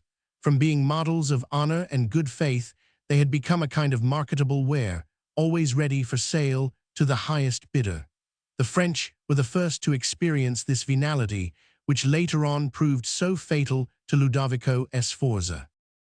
Now the Swiss in the garrison at Novara had been in communication with their compatriots in the vanguard of the ducal army, and when they found that they, who as a fact were unaware that Ludovico's treasure was nearly exhausted, were better fed as well as better paid than themselves, they offered to give up the town and go over to the Milanese, if they could be certain of the same pay. Ludovico, as we may well suppose, closed with this bargain. The whole of Novara was given up to him except the citadel, which was defended by Frenchmen. Thus the enemy's army was recruited by 3,000 men. Then Ludovico made the mistake of stopping to besiege the castle instead of marching on to Mortara with the new reinforcement. The result of this was that Louis Roman XII, to whom runners had been sent by Trivolz, understanding his perilous position, hastened the departure of the French gendarmerie who were already collected to cross into Italy, sent off the bailiff of Dijon to levy new Swiss forces, and ordered Cardinal Amboise, his prime minister, to cross the Alps and take up a position at Asti, to hurry on the work of collecting the troops. There the cardinal found a nest egg of 3,000 men. La Trémouille add lances and French infantry. Finally, the bailiff of Dijon arrived with 10,000 Swiss, so that, counting the troops which Trivolz had at Mortara, Louis Roman XII found himself master on the other side of the Alps of the first army any French king had ever led out to battle. Soon, by good marching, and before Ludovico knew the strength or even the existence of this army, it took up a position between Novara and Milan, cutting off all communication between the Duke and his capital. He was therefore compelled, in spite of his inferior numbers, to prepare for a pitched battle. But it so happened that just when the preparations for a decisive engagement were being made on both sides, the Swiss Diet, learning that the sons of Helvetia were on the point of cutting one another's throats, sent orders to all the Swiss serving in either army to break their engagements and return to the fatherland. But during the 2 months that had passed between the surrender of Novara and the arrival of the French army before the town, there had been a very great change in the face of things, because Ludovico Sforza's treasure was now exhausted. New confabulations had gone on between the outposts, and this time, thanks to the money sent by Louis Roman XII, it was the Swiss in the service of France who were found to be the better fed and better paid. The worthy Helvetians, since they no longer fought for their own liberty, knew the value of their blood too well to allow a single drop of it to be spilled for less than its weight in gold.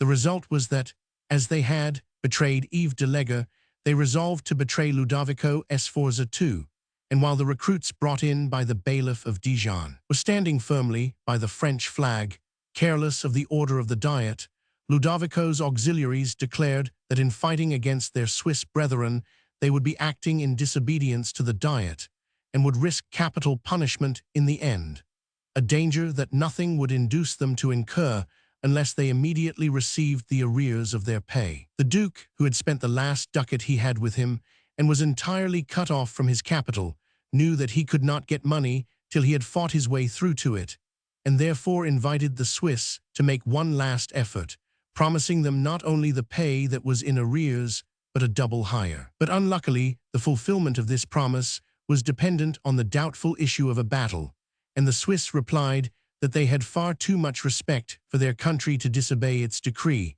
and that they loved their brothers far too well to consent to shed their blood without reward, and therefore Sforza would do well not to count upon them, since indeed the very next day they proposed to return to their homes.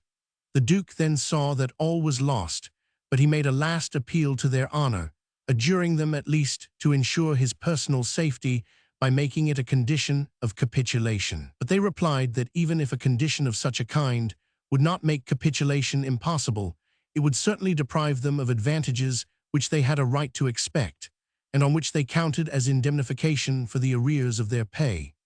They pretended, however, at last that they were touched by the prayers of the man whose orders they had obeyed so long, and offered to conceal him dressed in their clothes among their ranks. This proposition was barely plausible. Far Sforza was short, and by this time an old man, and he could not possibly escape recognition in the midst of an army where the oldest was not past 30 and the shortest not less than 5'6". Still, this was his last chance, and he did not reject it at once, but tried to modify it so that it might help him in his straits. His plan was to disguise himself as a Franciscan monk, so that mounted on a shabby horse he might pass for their chaplain.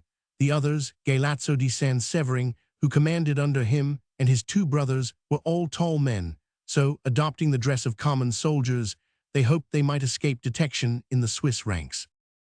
Scarcely were these plans settled when the Duke heard that the capitulation was signed between Trivalce and the Swiss, who had made no stipulation in favor of him and his generals. They were to go over the next day, with arms and baggage, right into the French army, so the last hope of the wretched Ludovico and his generals must needs be in their disguise.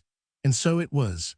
San Severino and his brothers took their place in the ranks of the infantry, and Sforza took his among the baggage, clad in a monk's frock, with the hood pulled over his eyes. The army marched off, but the Swiss, who had first trafficked in their blood, now trafficked in their honor. The French were warned of the disguise of Sforza and his generals, and thus they were all four recognized, and Sforza was arrested by Trimoil himself. It is said that the price paid for this treason was the town of Bellinzona, for it then belonged to the French, and when the Swiss returned to their mountains and took possession of it, Louis Roman XII took no steps to get it back again.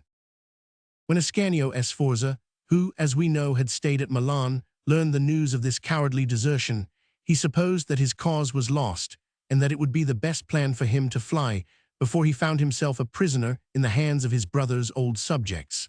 Such a change of face on the people's part would be very natural, and they might propose perhaps to purchase their own pardon at the price of his liberty. So, he fled by night with the chief nobles of the Ghibelline party, taking the road to Piacenza on his way to the kingdom of Naples. But when he arrived at Rivolta, he remembered that there was living in that town an old friend of his childhood, by name Conrad Lando, whom he had helped to much wealth in his days of power. And as Ascanio and his companions were extremely tired, he resolved to beg his hospitality for a single night. Conrad received them with every sign of joy, putting all his house and servants at their disposal. But scarcely had they retired to bed when he sent a runner to Piacenza to inform Carlo Orsini, at that time commanding the Venetian garrison, that he was prepared to deliver up Cardinal Ascanio and the chief men of the Milanese army. Carlo Orsini did not care to resign to another so important an expedition, and mounting hurriedly with 25 men, he first surrounded Conrad's house, and then entered sword in hand the chamber wherein Ascanio and his companions lay, and being surprised in the middle of their sleep, they yielded without resistance. The prisoners were taken to Venice, but Louis Roman XII claimed them, and they were given up. Thus the King of France found himself master of Ludovico Sforza and of Ascania, of a legitimate nephew of the great Francesco Sforza named Hermes, of two bastards named Alessandro and Cortino, and of Francesco, son of the unhappy giant Galazza, who had been poisoned by his uncle. Louis Roman XII, wishing to make an end of the whole family at a blow, forced Francesco to enter a cloister, shut up Cardinal Ascanio in the Tower of Borges, threw into prison Alessandro, Cortino, and Hermes, and finally, after transferring the wretched Ludovico from the fortress of Pierusides to lies St. George, he relegated him for good and all to the castle of Laux, where he lived for 10 years in solitude and utter destitution, and there died, cursing the day when the idea first came into his head of enticing the French into Italy. The news of the catastrophe of Ludovico and his family caused the greatest joy at Rome, for, while the French were consolidating their power in Milanese territory, the Holy See was gaining ground in the Romagna, where no further opposition was offered to Caesar's conquest. So the runners who brought the news were rewarded with valuable presents, and it was published throughout the whole town of Rome to the sound of the trumpet and drum. The war cry of Louis, France, France, and that of the Orsini, Orso, Orso, rang through all the streets, which in the evening were illuminated, as though Constantinople or Jerusalem had been taken. And the Pope gave the people fetes and fireworks, without troubling his head the least in the world, either about its being Holy Week, or because the Jubilee had attracted more than 200,000 people to Rome, the temporal interests of his family seeming to him far more important than the spiritual interests of his subjects. Chapter 11. Only thing alone was wanting to assure the success of the vast projects that the Pope and his son were founding upon the friendship of Louis and an alliance with him, that is, money. But Alexander was not the man to be troubled about a paltry worry of that kind. True, the sale of benefices was by now exhausted, the ordinary and extraordinary taxes had already been collected for the whole year, and the prospect of inheritance from cardinals and priests was a poor thing now that the richest of them had been poisoned. But Alexander had other means at his disposal, which were none the less efficacious because they were less often used. The first he employed was to spread a report that the Turks were threatening an invasion of Christendom, and that he knew for a positive fact that before the end of the summer Bajazet would land 2 considerable armies, one in Romagna, the other in Calabria. He therefore published 2 bulls, one to levy tithes of all ecclesiastical revenues in Europe, of whatever nature they might be, the other to force the Jews into paying an equivalent sum. Both bulls contain the severest sentences of excommunication against those who refused to submit or attempted opposition. The second plan was the selling of indulgences, a thing which had never been done before. These indulgences affected the people who had been prevented by reasons of health or business from coming to Rome for the Jubilee. The journey by this expedient was rendered unnecessary, and sins were pardoned for 1/3 of what it would have cost, and just as completely as if the faithful had fulfilled every condition of the pilgrimage. For gathering in this tax, a veritable army of collectors was instituted, a certain Ludovico del Torre at their head. The sum that Alexander brought into the pontifical treasury is incalculable, and some idea of it may be gathered from the fact that 799,000 livres in gold was paid in from the territory of Venice alone.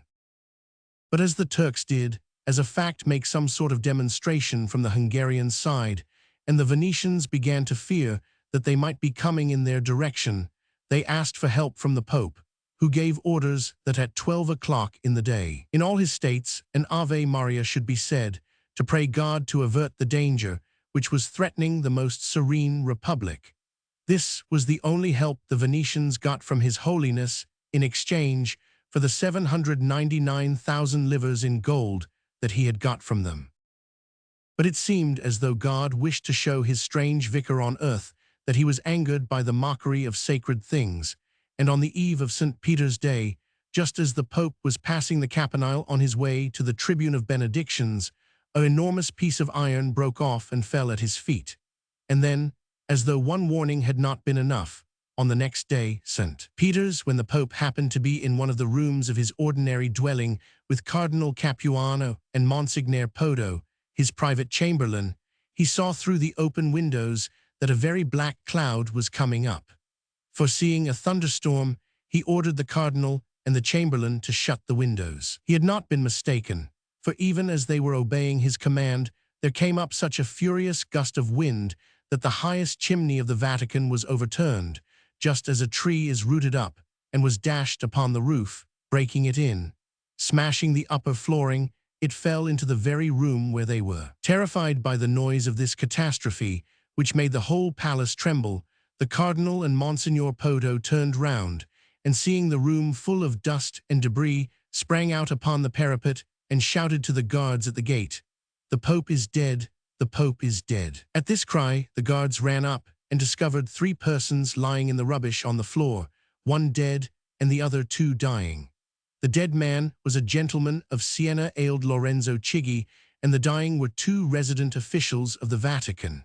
They had been walking across the floor above and had been flung down with the debris. But Alexander was not to be found, and as he gave no answer, though they kept on calling to him, the belief that he had perished was confirmed and very soon spread about the town. But he had only fainted, and at the end of a certain time he began to come to himself, and moaned, whereupon he was discovered, dazed with the blow, and injured, though not seriously, in several parts of his body. He had been saved by little short of a miracle.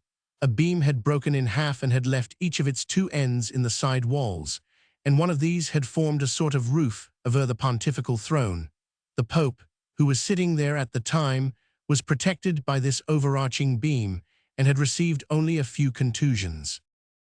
The two contradictory reports of the sudden death and the miraculous preservation of the Pope spread rapidly through Rome, and the Duke of Valentinois, terrified at the thought of what a change might be wrought in his own fortunes by any slight accident to the Holy Father, hurried to the Vatican, unable to assure himself by anything less than the evidence of his own eyes. Alexander desired to render public thanks to heaven for the protection that had been granted him, and on the very same day was carried to the church of Santa Maria del Popolo, escorted by a numerous procession of prelates and men-at-arms, his pontifical seat borne by two valets, two equerries, and two grooms. In this church were buried the Duke of Gandia and Gian Borgia, and perhaps Alexander was drawn thither by some relics of devotion, or maybe by the recollection of his love for his former mistress, Rosa Vanazza, whose image, in the guise of the Madonna, was exposed for the veneration of the faithful in a chapel on the left of the high altar. Stopping before this altar, the Pope offered to the church the gift of a magnificent chalice in which were 300 gold crowns, which the Cardinal of Siena poured out into a silver paten before the eyes of all, much to the gratification of the pontifical vanity. But before he left Rome to complete the conquest of the Romagna, the Duke of Valentinois had been reflecting that the marriage, once so ardently desired, between Lucrezia and Alfonso had been quite useless to himself and his father. There was more than this to be considered. Louis XII's rest in Lombardy was only a halt, and Milan was evidently but the stage before Naples. It was very possible that Louis was annoyed about the marriage, which converted his enemy's nephew into the son-in-law of his ally. Whereas, if Alfonso were dead, Lucrezia would be the position to marry some powerful lord of Ferrara or Brescia, who would be able to help his brother-in-law in the conquest of Romagna.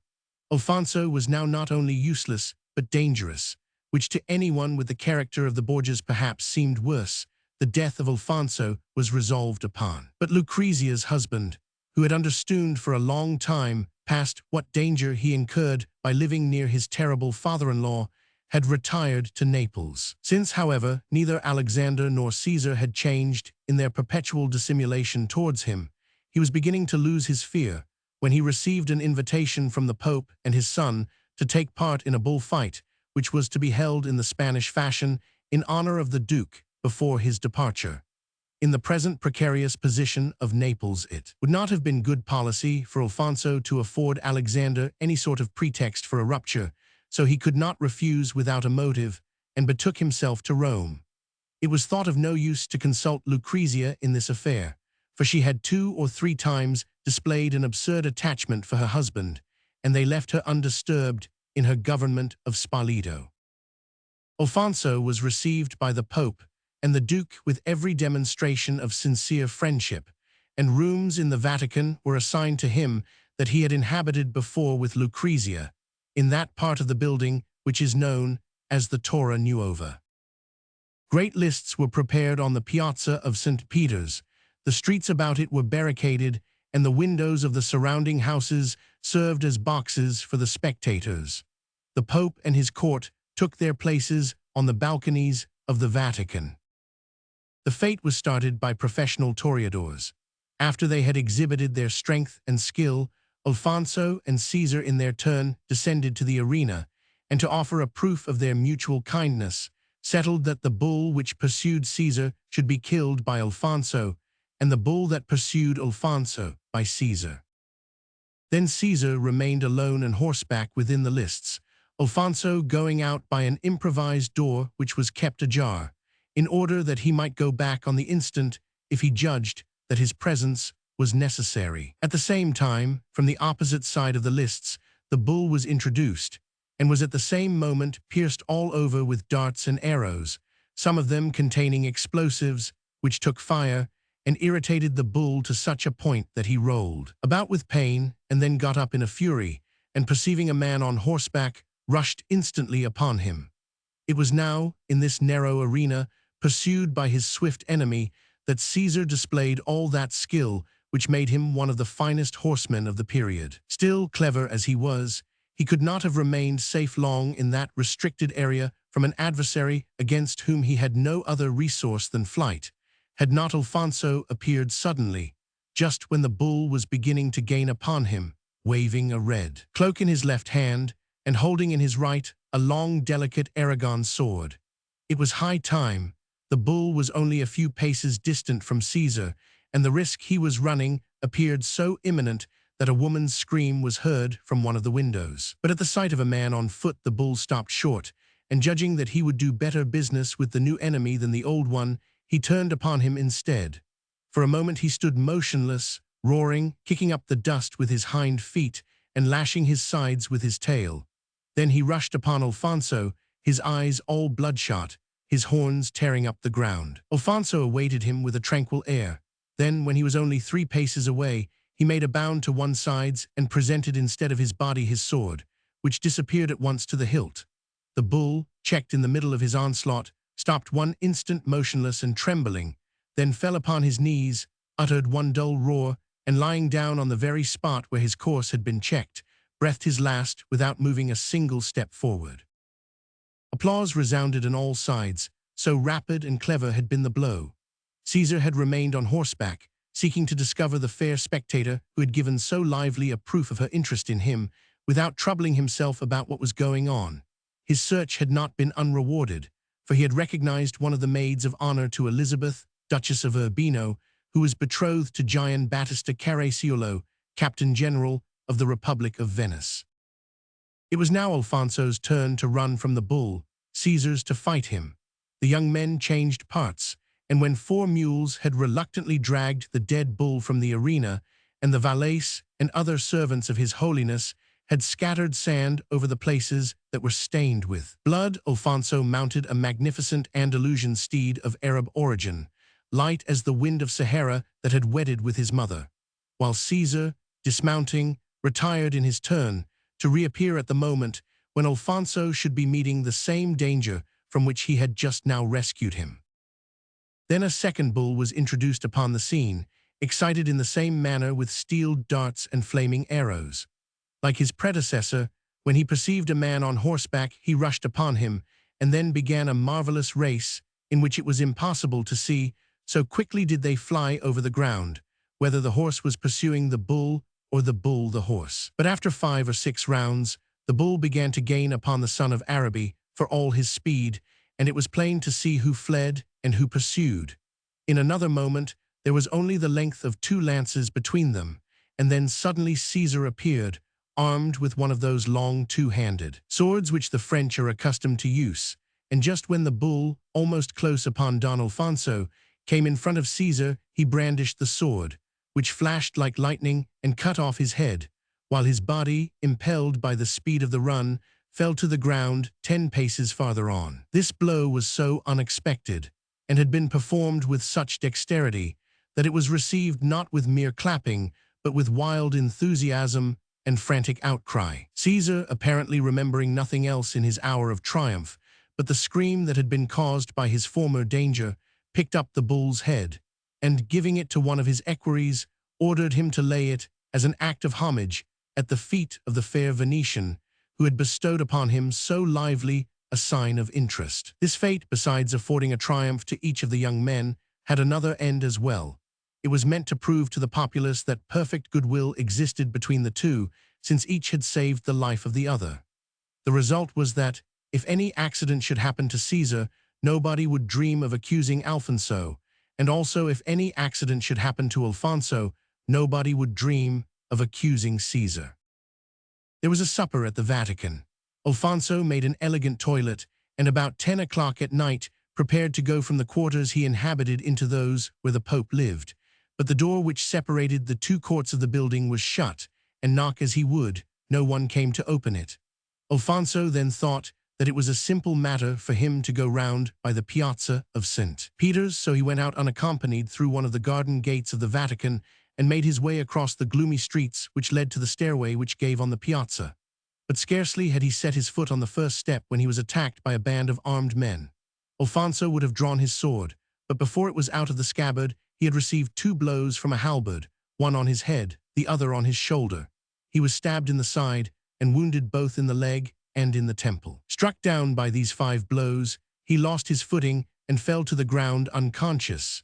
His assassins, supposing he was dead, at once remounted the stairway and found on the piazza 40 horsemen waiting for them. By them they were calmly escorted from the city by the Porta Portessa. Alfonso was found at the point of death, but not actually dead, by some passers-by, some of whom recognized him, and instantly conveyed the news of his assassination to the Vatican, while the others, lifting the wounded man in their arms, carried him to his quarters in the Torre Nuova. The Pope and Caesar, who learned this news just as they were sitting down to table, showed great distress, and leaving their companions, at once went to see Alfonso to be quite certain whether his wounds were fatal or not, and in the next morning, to divert any suspicion that might be turned towards themselves, they arrested Alfonso's maternal uncle, Francesco Gazella, who had come to Rome in his nephew's company. Gazella was found guilty on the evidence of false witnesses and was consequently beheaded. But they had only accomplished half of what they wanted. By some means, fair or foul, suspicion had been sufficiently diverted from the true assassins, but Alfonso was not dead, and thanks to the strength of his constitution and the skill of his doctors, who had taken the lamentations of the Pope and Caesar quite seriously, and thought to please them by curing Alexander's son-in-law, the wounded man was making progress towards convalescence. News arrived at the same time that Lucrezia had heard of her husband's accident and was starting to come and nurse him herself. There was no time to lose, and Caesar summoned Michelato. The same night, says Burchardus, Don Alfonso, who would not die of his wounds, was found strangled in his bed. The funeral took place the next day with a ceremony not unbecoming in itself, though unsuited to his high rank. Don Francesco Borgia, Archbishop of Cosenza, acted as chief mourner at St. Peter's, where the body was buried in the chapel of Santa Maria del Febbre. Lucrezia arrived the same evening. She knew her father and brother too well to be put on the wrong scent, and although, immediately after Alfonso's death, the Duke of Valentinois had arrested the doctors, the surgeons, and a poor deformed wretch who had been acting as valet, she knew perfectly well from what quarter the blow had proceeded. In fear, therefore, that the manifestation of a grief she felt this time too well might alienate the confidence of her father and brother, she retired to Nepi with her whole household, her whole court, and more than 600 cavaliers, there to spend the period of her mourning. This important family business was now settled, and Lucrezia was again a widow, and in consequence ready to be utilized in the Pope's new political machinations. Caesar only stayed at Rome to receive the ambassadors from France and Venice, but as their arrival was somewhat delayed, and considerable inroads had been made upon the Pope's treasury by the recent festivities, the creation of 12 new cardinals was arranged. This scheme was to have 2 effects, viz., to bring 600,000 ducats into the pontifical chest, each hat having been priced at 50,000 ducats, and to assure the Pope of a constant majority in the Sacred Council. The ambassadors at last arrived. The first was M. de Villeneuve, the same who had come before to see the Duke of Valentinois in the name of France. Just as he entered Rome, he met on the road a masked man, who, without removing his domino, expressed the joy he felt at his arrival. This man was Caesar himself, who did not wish to be recognized, and who took his departure after a short conference without uncovering his face. M. de Villeneuve then entered the city after him, and at the Porta del Popolo found the ambassadors of the various powers, and among them those of Spain and Naples, whose sovereigns were not yet, it is true, in declared hostility to France, though there was already some coolness. The last named, fearing to compromise themselves, merely said to their colleague of France, by way of complimentary address, "Sir, you are welcome," whereupon the master of the ceremonies, surprised at the brevity of the greeting, asked if they had nothing else to say. When they replied that they had not, M. de Villeneuve turned his back upon them, remarking that those who had nothing to say required no answer. He then took his place between the Archbishop of Regia, governor of Rome, and the Archbishop of Ragusa, and made his way to the palace of the Holy Apostles, which had been got ready for his reception. Same days later, Maria Giorgi, ambassador extraordinary of Venice, made his arrival. He was commissioned not only to arrange the business on hand with the Pope, but also to convey to Alexander and Caesar the title of Venetian nobles, and to inform them that their names were inscribed in the Golden Book, a favor that both of them had long coveted, less for the empty honor's sake than for the new influence that this title might confer.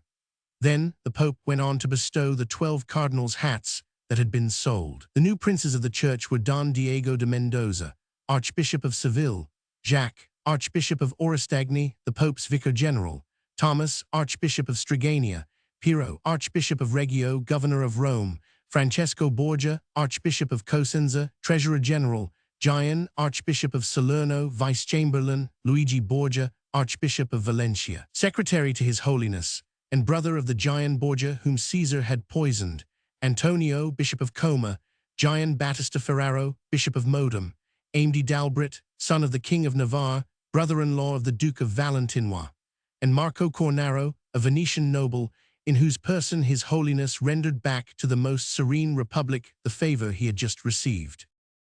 Then, as there was nothing further to detain the Duke of Valentinois at Rome, he only waited to effect a loan from a rich banker named Agostino Chigi, brother of the Lorenzo Chigi who had perished on the day when the Pope had been nearly killed by the fall of a chimney, and departed for the Romagna, accompanied by Vitellozzo Vitelli, Gian Paolo Bagliani, and Jacopo di Santa Croce, at that time his friends, but later on his victims. His first enterprise was against Pesaro.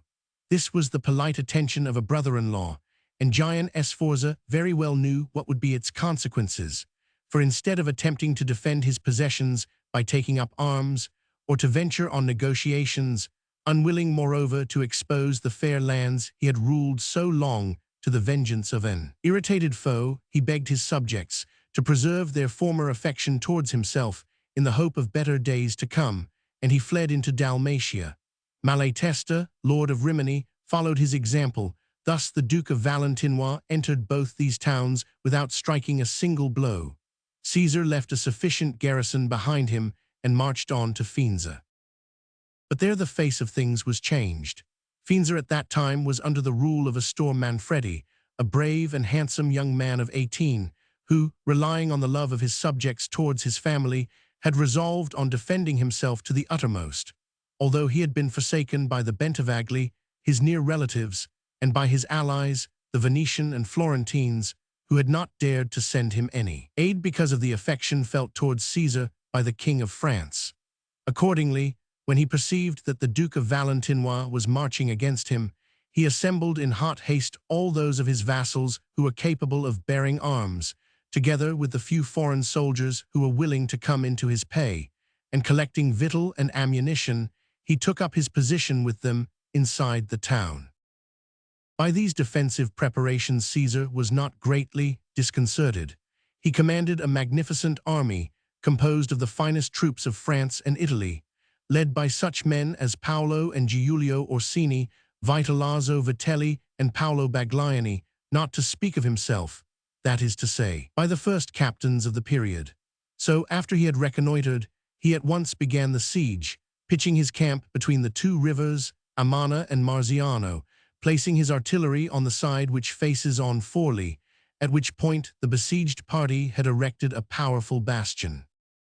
At the end of a few days busy with entrenchments, the breach became practicable, and the Duke of Valentinois ordered an assault, and gave the example to his soldiers by being the first to march against the enemy. But in spite of his courage and that of his captains beside him, Astor Manfredi made so good a defense that the besiegers were repulsed with great loss of men, while one of their bravest leaders, Henario Savella, was left behind in the trenches. But Finza, in spite of the courage and devotion of her defenders, could not have held out long against so formidable an army, had not winter come to her aid. Surprised by the rigor of the season, with no houses for protection and no trees for fuel, as the peasants had destroyed both beforehand, the Duke of Valentinois was forced to raise the siege and take up his winter quarters in the neighboring towns in order to be quite ready for a return next spring. For Caesar could not forgive the insult of being held in check. A little town which had enjoyed a long time of peace was governed by a mere boy and deprived of all outside aid, and had sworn to take his revenge. He therefore broke up his army into 3 sections, sent 1/3 to Imola, the 2nd to Forli, and himself took the 3rd to Cesena, a third-rate town, which was thus suddenly transformed into a city of pleasure and luxury. Indeed, for Caesar's active spirit there must needs be no cessation of warfare or festivities. So when war was interrupted, fetes began, as magnificent and as exciting as he knew how to make them. The days were passed in games and displays of horsemanship, the nights in dancing and gallantry, for the loveliest women of the Romagna, and that is to say of the whole world, had come hither to make a seraglio for the victor which might have been envied by the Sultan of Egypt or the Emperor of Constantinople.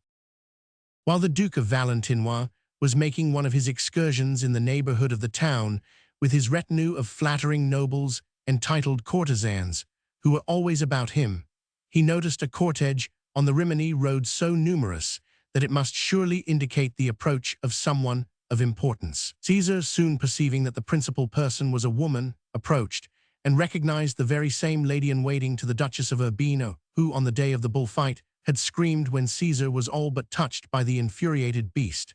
At this time she was betrothed, as we mentioned, to Gian Caracciuola, general of the Venetians. Elizabeth of Gonzaga, her protectress and godmother, was now sending her with a suitable retinue to Venice, where the marriage was to take place. Caesar had already been struck by the beauty of this young girl when at Rome, but when he saw her again, she appeared more lovely than on the first occasion, so he resolved on the instant that he would keep this fair flower of love for himself, having often before reproached himself for his indifference in passing her by. Therefore he saluted her as an old acquaintance, inquired whether she was staying any time at Cesena, and ascertained that she was only passing through, traveling by long stages, as she was awaited with much impatience, and that she would spend the coming night at Forli.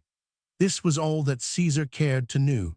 He summoned Michelato, and in a low voice said a few words to him, which were heard by no one else. The cortege only made a halt at the neighboring town, as the fair bride had said, and started at once for Forli, although the day was already far advanced. But scarcely had a league been revered when a troop of horsemen from Cesena overtook and surrounded them. Although the soldiers in the escort were far from being in sufficient force, they were eager to defend their general's bride, but soon some fell dead, and others, terrified, took to flight, and when the lady came down from her litter to try to escape, the chief seized her in his arms and set her in front of him on his horse. Then, ordering his men to return to Cesena without him, he put his horse to the gallop in a cross direction, and as the shades of evening were now beginning to fall, he soon disappeared into the darkness. Caracciuolo learned the news through one of the fugitives, who declared that he had recognized among the ravishers the Duke of Valentinois soldiers. At first he thought his ears had deceived him, so hard was it to believe this terrible intelligence, but it was repeated, and he stood for one instant motionless, and as it were thunderstruck. Then suddenly, with a cry of vengeance, he threw off his stupor and dashed away to the ducal palace, where sat the Doge Barbarigo and the Council of Ten. Unannounced, he rushed into their midst, the very moment after they had heard of Caesar's outrage. "Most serene lords," he cried, "I am come to bid you farewell, for I am resolved to sacrifice my life to my private vengeance, though indeed I had hoped to devote it to the service of the Republic. I have been wounded in the soul's noblest part, in my honor. The dearest thing I possessed, my wife, has been stolen from me, and the thief is the most treacherous, the most impious, the most infamous of men. It is Valentinois. My lords, I beg you will not be offended if I speak thus of a man whose boast it is to be a member of your noble ranks and to enjoy your protection. It is not so, he lies, and his loose and criminal life has made him unworthy of such honors. even as he is unworthy of the life whereof my sword shall deprive him. In truth, his very birth was a sacrilege. He is a fratricide, an usurper of the goods of other men, an oppressor of the innocent, and a highway assassin. He is a man who will violate every law, even the law of hospitality respected by the veriest barbarian, a man who will do violence to a virgin who is passing through his own country, where she had every right to expect from him not only the consideration due to her sex and condition, but also that which is due to the most serene republic, whose condottieri I am, and which is insulted in my person and in the dishonoring of my bride. This man, I say, merits indeed to die by another hand than mine. Yet since he who ought to punish him is not for him a prince and judge, but only a father quite as guilty as the son, I myself will seek him out, and I will sacrifice my own life, not only in avenging my own injury and the blood of so many innocent beings, but also in promoting the welfare of the most serene republic, on which it is his ambition to trample when he has accomplished the ruin of the other princes of Italy. The Doge and the senators, who, as we said, were already apprised of the event that had brought Caracciolo before them, listened with great interest and profound indignation, for they, as he told them, were themselves insulted in the person of their general.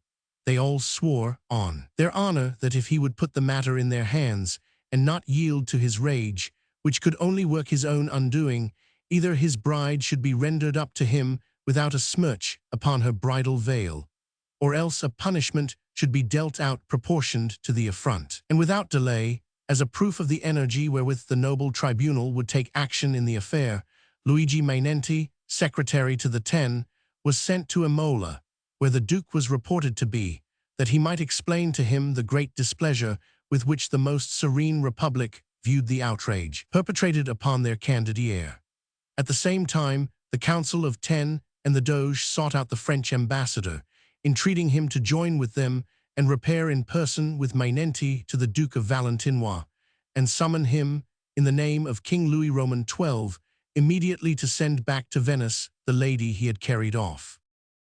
The two messengers arrived at Imola, where they found Caesar, who listened to their complaint with every mark of utter astonishment, denying that he had been in any way connected with the crime, nay, authorizing Mainenti and the French ambassador to pursue the culprits, and promising that he would himself have the most active search carried on. The Duke appeared to act in such complete good faith that the envoys were for the moment hoodwinked, and themselves undertook a search of the most careful nature.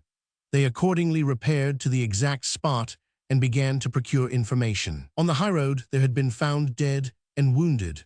A man had been seen going by at a gallop, carrying a woman in distress on his saddle. He had soon left the beaten track and plunged across country. A peasant coming home from working in the fields had seen him appear and vanish again like a shadow, taking the direction of a lonely house. An old woman declared that she had seen him go into this house. But the next night the house was gone as though by enchantment, and the plowshare had passed over where it stood, so that none could say what had become of her whom they sought, for those who had dwelt in the house, and even the house itself, were there no longer. Mainenti and the French ambassador returned to Venice, and related what the Duke had said, what they had done, and how all search had been in vain. No one doubted that Caesar was the culprit, but no one could prove it. So the most serene republic, which could not, considering their war with the Turks, be embroiled with the Pope, forbade Caracciolo to take any sort of private vengeance, and so the talk grew gradually less, and at last the occurrence was no more mentioned. But the pleasures of the winter had not diverted Caesar's mind from his plans about Faenza. Scarcely did the spring season allow him to go into the country than he marched anew upon the town, camped opposite the castle, and making a new breach, ordered a general assault, himself going up first of all. But in spite of the courage he personally displayed, and the able seconding of his soldiers, they were repulsed by Astor, who, at the head of his men, defended the breach, while even the women, at the top of the rampart, rolled down stones and trunks of trees upon the besiegers. After an hour's struggle man to man, Caesar was forced to retire, leaving 2,000 men in the trenches about the town, and among the 2,000, one of his bravest condottieri, Valentino Farnese. Then, seeing that neither excommunications nor assaults could help him, Caesar converted the siege into a blockade. All the roads leading to Faenza were cut off, all communications stopped. And further, as various signs of revolt had been remarked at Cesena, a governor was installed there whose powerful will was well known to Caesar, Ramiro d'Orco, with powers of life and death over the inhabitants. He then waited quietly before Faenza, till hunger should drive out the citizens from those walls they defended with such vehement enthusiasm. At the end of a month, during which the people of Faenza had suffered all the horrors of famine, delegates came out to parley with Caesar with a view to capitulation. Caesar, who still had plenty to do in the Romagna, was less hard to satisfy than might have been expected, and the town yielded on condition that he should not touch either the persons or the belongings of the inhabitants, that Astor Manfredi, the youthful ruler, should have the privilege of retiring whenever he pleased, and should enjoy the revenue of his patrimony wherever he might be. The conditions were faithfully kept so far as the inhabitants were concerned, but Caesar, when he had seen Astor, whom he did not know before, was seized by a strange passion for this beautiful youth, who was like a woman. He kept him by his side in his own army, showing him honors befitting a young prince, and evincing before the eyes of all the strongest affection for him. One day Astor disappeared, just as Caracciolo's bride had disappeared, and no one knew what had become of him. Caesar himself appeared very uneasy, saying that he had no doubt made his escape somewhere, and in order to give credence to this story, he sent out couriers to seek him in all directions. A year after this double disappearance, there was picked up in the Tiber, a little below the castle Sant Angelo, the body of a beautiful young woman, her hands bound together behind her back, and also the corpse of a handsome youth with the bowstring he had been strangled with tied round his neck. The girl was Caracciolo's bride, the young man was Astor. During the last year, both had been the slaves of Caesar's pleasures. Now, tired of them, he had them thrown into the Tiber. The capture of Faenza had brought Caesar the title of Duke of Romagna, which was first bestowed on him by the Pope in full consistory, and afterwards ratified by the King of Hungary, the Republic of Venice, and the kings of Castile and Portugal. The news of the ratification arrived at Rome on the eve of the day on which the people are accustomed to keep the anniversary of the foundation of the Eternal City. This fete, which went back to the days of Pomponius Letus, acquired a new splendor in their eyes from the joyful events that had just happened to their sovereign. As a sign of joy, cannon were fired all day long. In the evening there were illuminations and bonfires, and during part of the night the Prince of Squillace, with the chief lords of the Roman nobility, marched about the streets, bearing torches and exclaiming, "Long live Alexander! Long live Caesar! Long live the Borgias! Long live the Orsini! Long live the Duke of Romagna!" Chapter 12. 100 Isar's ambition was only fed by victories. Scarcely was he master of Faenza before, excited by the Mariscotti, old enemies of the Bentivoglio family, he cast his eyes upon Bologna. But Gian di Bentivoglio, whose ancestors had possessed this town from time immemorial, had not only made all preparations necessary for a long resistance, but he had also put himself under the protection of France. So, scarcely had he learned that Caesar was crossing the frontier of the Bolognese territory with his army, than he sent a courier to Louis Roman XII to claim the fulfillment of his promise. Louis kept it with his accustomed good faith, and when Caesar arrived before Bologna, he received an intimation from the King of France that he was not to enter on any undertaking against his ally Bentivoglio. Caesar, not being the man to have his plans upset for nothing, made conditions for his retreat, to which Bentivoglio consented, only too happy to be quit of him at this price. The conditions were the cession of Castello Bolognese, a fortress between Imola and Faenza, the payment of a tribute of 9,000 ducats, and the keeping for his service of 100 men-at-arms and 2,000 infantry. In exchange for these favors, Caesar confided to Bentivoglio that his visit had been due to the counsels of the Mariscotti. Then, reinforced by his new allies' contingent, he took the road for Tuscany. But he was scarcely out of sight when Bentivoglio shut the gates of Bologna and commanded his son Hermes to assassinate with his own hand Agamemnon Mariscotti, the head of the family, and ordered the massacre of 430 of his near relatives, brothers, sons, daughters, and nephews, and 200 other of his kindred and friends. The butchery was carried out by the noblest youths of Bologna, whom Bentivoglio forced to bathe their hands in this blood, so that he might attach them to himself through their fear of reprisals. Caesar's plans with regard to Florence were now no longer a mystery. Since the month of January, he had sent to Pisa 10 or 1,200 men under the command of Ruggiero della Sassetta and Piero di Gambacorti, and as soon as the conquest of the Romagna was complete, he had further dispatched Oliverato di Fermo with new detachments. His own army he had reinforced, as we have seen, by 100 men-at-arms and 2,000 infantry. He had just been joined by Vitellozzo Vitelli, lord of Citta di Castello, and by the Orsini, who had brought him another 2,000 or 3,000 men. So, without counting the troops sent to Pisa, he had under his control 700 men-at-arms and 5,000 infantry.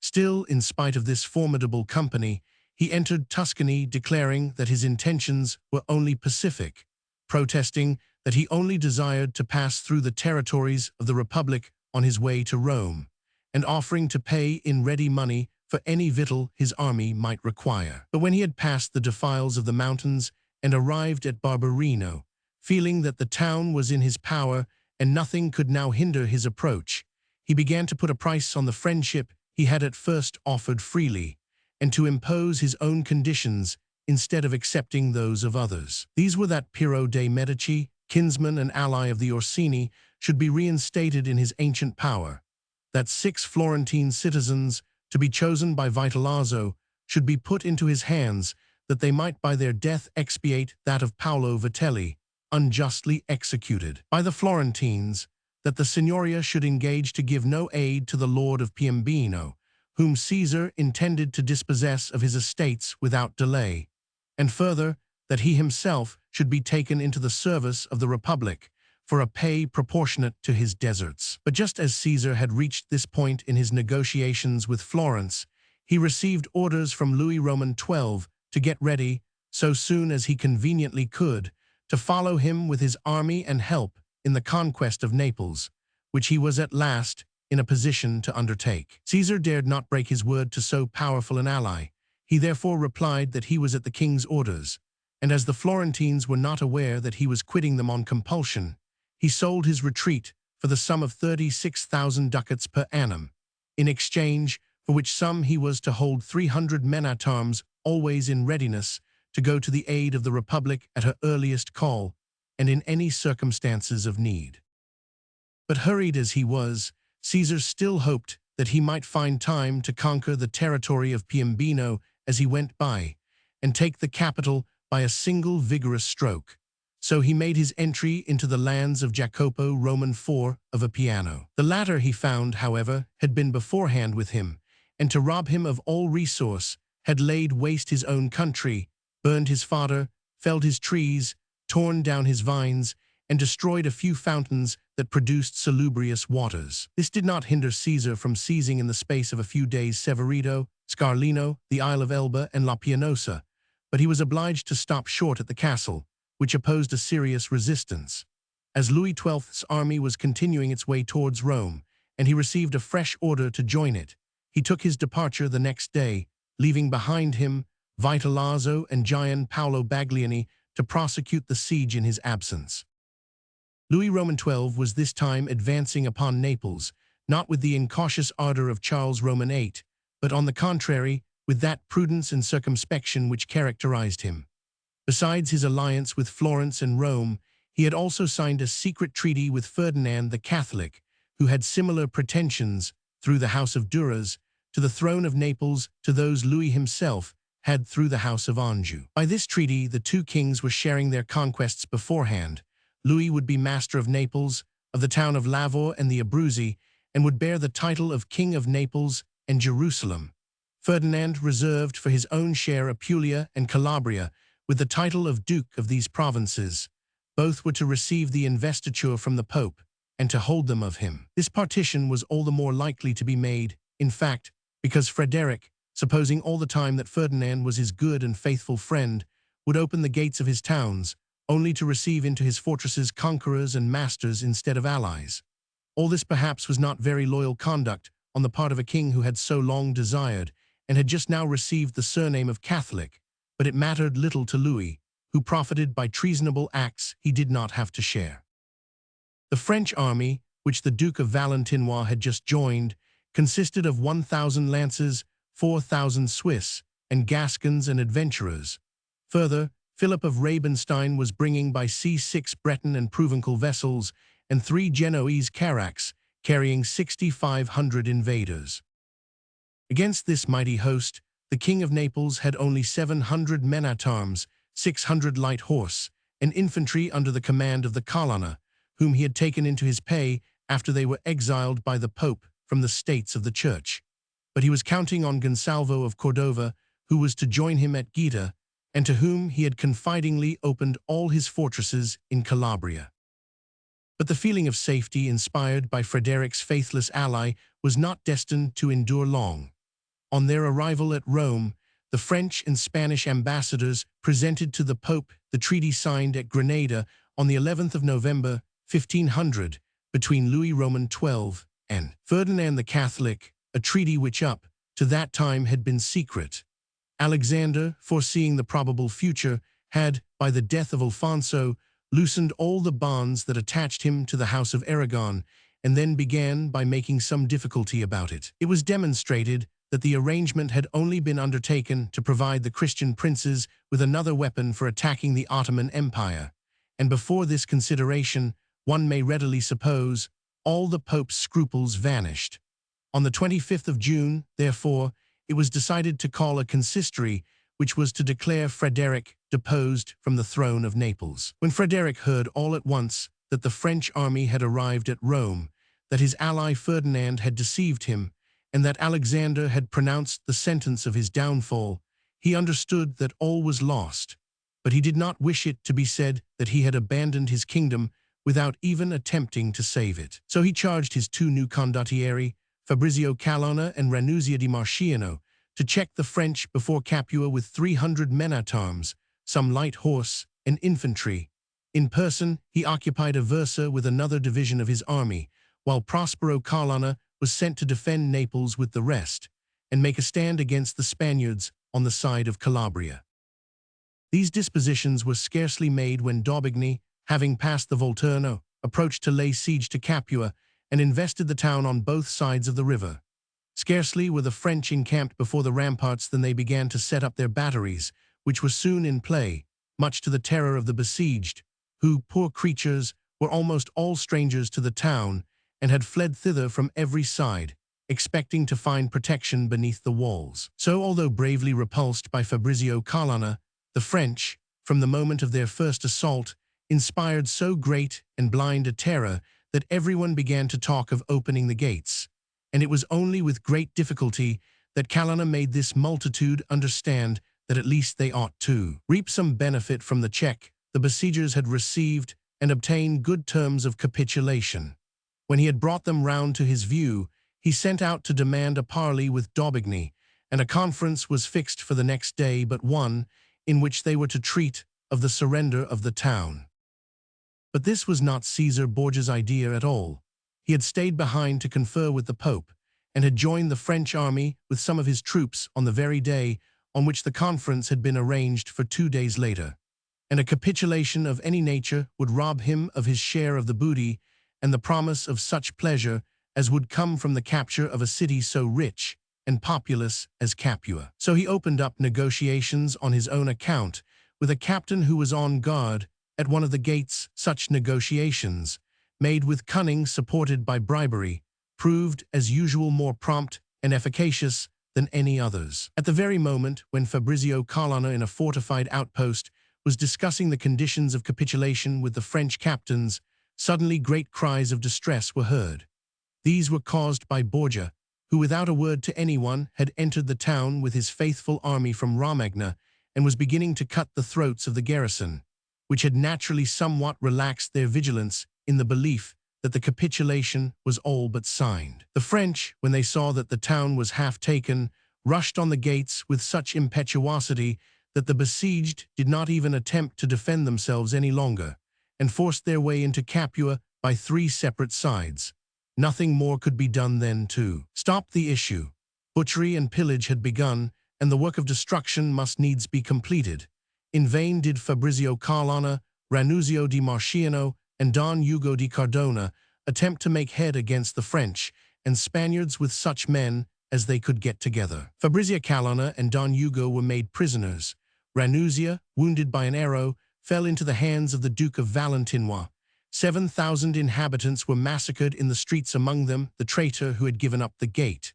The churches were pillaged, the convents of nuns forced open, and then might be seen the spectacle of some of these holy virgins casting themselves into pits or into the river to escape the soldiers.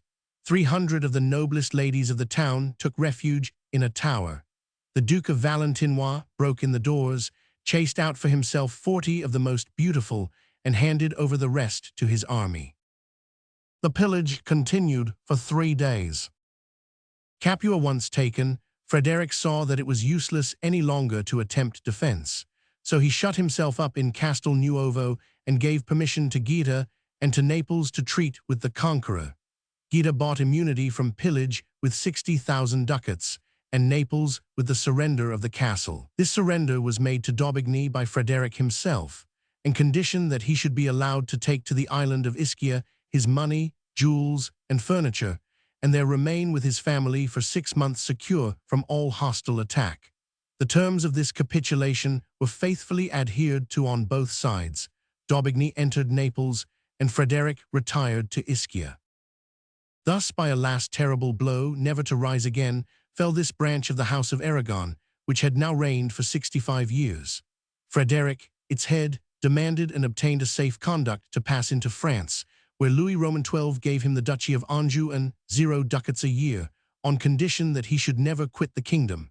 And there, in fact, he died, on the 9th of September 1504. His eldest son, Dan Ferdinand, Duke of Calabria, retired to Spain, where he was permitted to marry twice, but each time with a woman who was known to be barren, and there he died in 1550. Alfonso, the second son who had followed his father to France, died, it is said, of poison at Grenoble at the age of 22.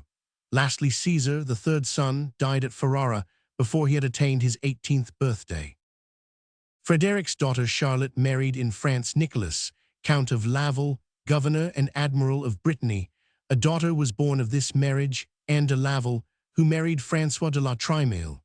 Through her, those rights were transmitted to the House of La Trémouille, which were used later on as a claim upon the kingdom of the Two Sicilies.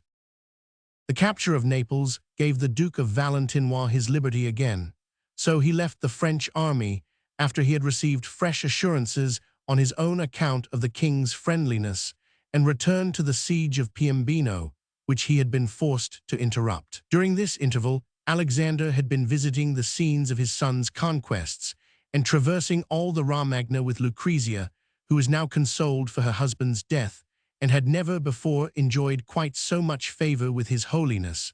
So, when she returned to Rome, she no longer had separate rooms from him. The result of this recrudescence of affection was the appearance of 2 pontifical bulls, converting the towns of Nepi and Sermonita into duchies. One was bestowed on Gian Borgia, an illegitimate child of the Pope, who was not the son of either of his mistresses, Rosa Vanosa or Giulia Farnese, the other on Don Rodrigo of Aragon, son of Lucrezia and Alfonso. The lands of the Carlana were in appanage to the 2 duchies. But Alexander was dreaming of yet another addition to his fortune. This was to come from a marriage between Lucrezia and Don Alfonso d'Este, son of Duke Hercules of Ferrara, in favor of which alliance Louis Roman XII had negotiated. His Holiness was now having a run of good fortune, and he learned on the same day that Piombino was taken, and that Duke Hercules had given the King of France his assent to the marriage. Both of these pieces of news were good for Alexander, but the one could not compare in importance with the other, and the intimation that Lucrezia was to marry the heir presumptive to the Duchy of Ferrara was received with a joy so great that it smacked of the humble beginnings of the Borgian house. The Duke of Valentinois was invited to return to Rome, to take his share in the family rejoicing, and on the day when the news was made public, the governor of St. Angelo, received orders that cannon should be fired every quarter of an hour from noon to midnight. At 2 o'clock, Lucrezia, attired as a fiancée and accompanied by her two brothers, the Dukes of Valentinois and Squillace, issued from the Vatican, followed by all the nobility of Rome, and proceeded to the Church of the Madonna del Popolo, where the Duke of Gandia and Cardinal Gian Borgia were buried, to render thanks for this new favor accorded to her house by God, and in the evening, accompanied by the same cavalcade, which shone the more brightly under the torchlight and brilliant illuminations, she made procession through the whale town, greeted by cries of "Long live Pope Alexander Roman VI! Long live the Duchess of Ferrara!" which were shouted aloud by heralds clad in cloth of gold. The next day an announcement was made in the town that a racecourse for women was opened between the castle of Sant Angelo and the piazza of St. Peter's, that on every third day there would be a bullfight in the Spanish fashion, and that from the end of the present month, which was October, until the first day of Lent, masquerades would be permitted in the streets of Rome. Such was the nature of the fêtes outside. The program of those going on within the Vatican was not presented to the people, for by the account of Bucciardo, an eyewitness, this is what happened. On the last Sunday of the month of October, 50 courtesans supped in the Apostolic Palace in the Duke of Valentinois' rooms, and after supper danced with the equerries and servants, first wearing their usual garments, afterwards in dazzling draperies. When supper was over, the table was removed, candlesticks were set on the floor in a symmetrical pattern, and a great quantity of chestnuts was scattered on the ground. These the 50 women skillfully picked up, running about gracefully in and out between the burning lights. The Pope, the Duke of Valentinois, and his sister Lucrezia, who were looking on at this spectacle from a gallery, encouraged the most agile and industrious with their applause, and they received prizes of embroidered garters, velvet boots, golden caps, and laces. Then new diversions took the place of these. We humbly ask forgiveness of our readers, and especially of our lady readers. But though we have found words to describe the first part of the spectacle, we have sought them in vain for the second. Suffice it to say that just as there had been prizes for feats of adroitness, others were given now to the dancers who were most daring and brazen. Some days after this strange night, which calls to mind the Roman evenings in the days of Tiberius, Nero, and Heliogabalus, Lucrezia, clad in a robe of golden brocade, her train carried by young girls dressed in white and crowned with roses, issued from her palace to the sound of trumpets and clarions, and made her way over carpets that were laid down in the streets through which she had to pass. Accompanied by the noblest cavaliers and the loveliest women in Rome, she betook herself to the Vatican, where in the Pauline Hall the Pope awaited her, with the Duke of Valentinois, Don Ferdinand, acting as proxy for Duke Alfonso, and his cousin, Cardinal d'Este. The Pope sat on one side of the table, while the envoys from Ferrara stood on the other. Into their midst came Lucrezia, and Don Ferdinand placed on her finger the nuptial ring. This ceremony over, Cardinal d'Este approached and presented to the bride 4 magnificent rings set with precious stones. Then a casket was placed on the table, richly inlaid with ivory, whence the cardinal drew forth a great many trinkets, chains, necklaces of pearls and diamonds, of workmanship as costly as their material. These he also begged Lucrezia to accept. Before she received those, the bridegroom was hoping to offer himself, which would be more worthy of her. Lucrezia showed the utmost delight in accepting these gifts.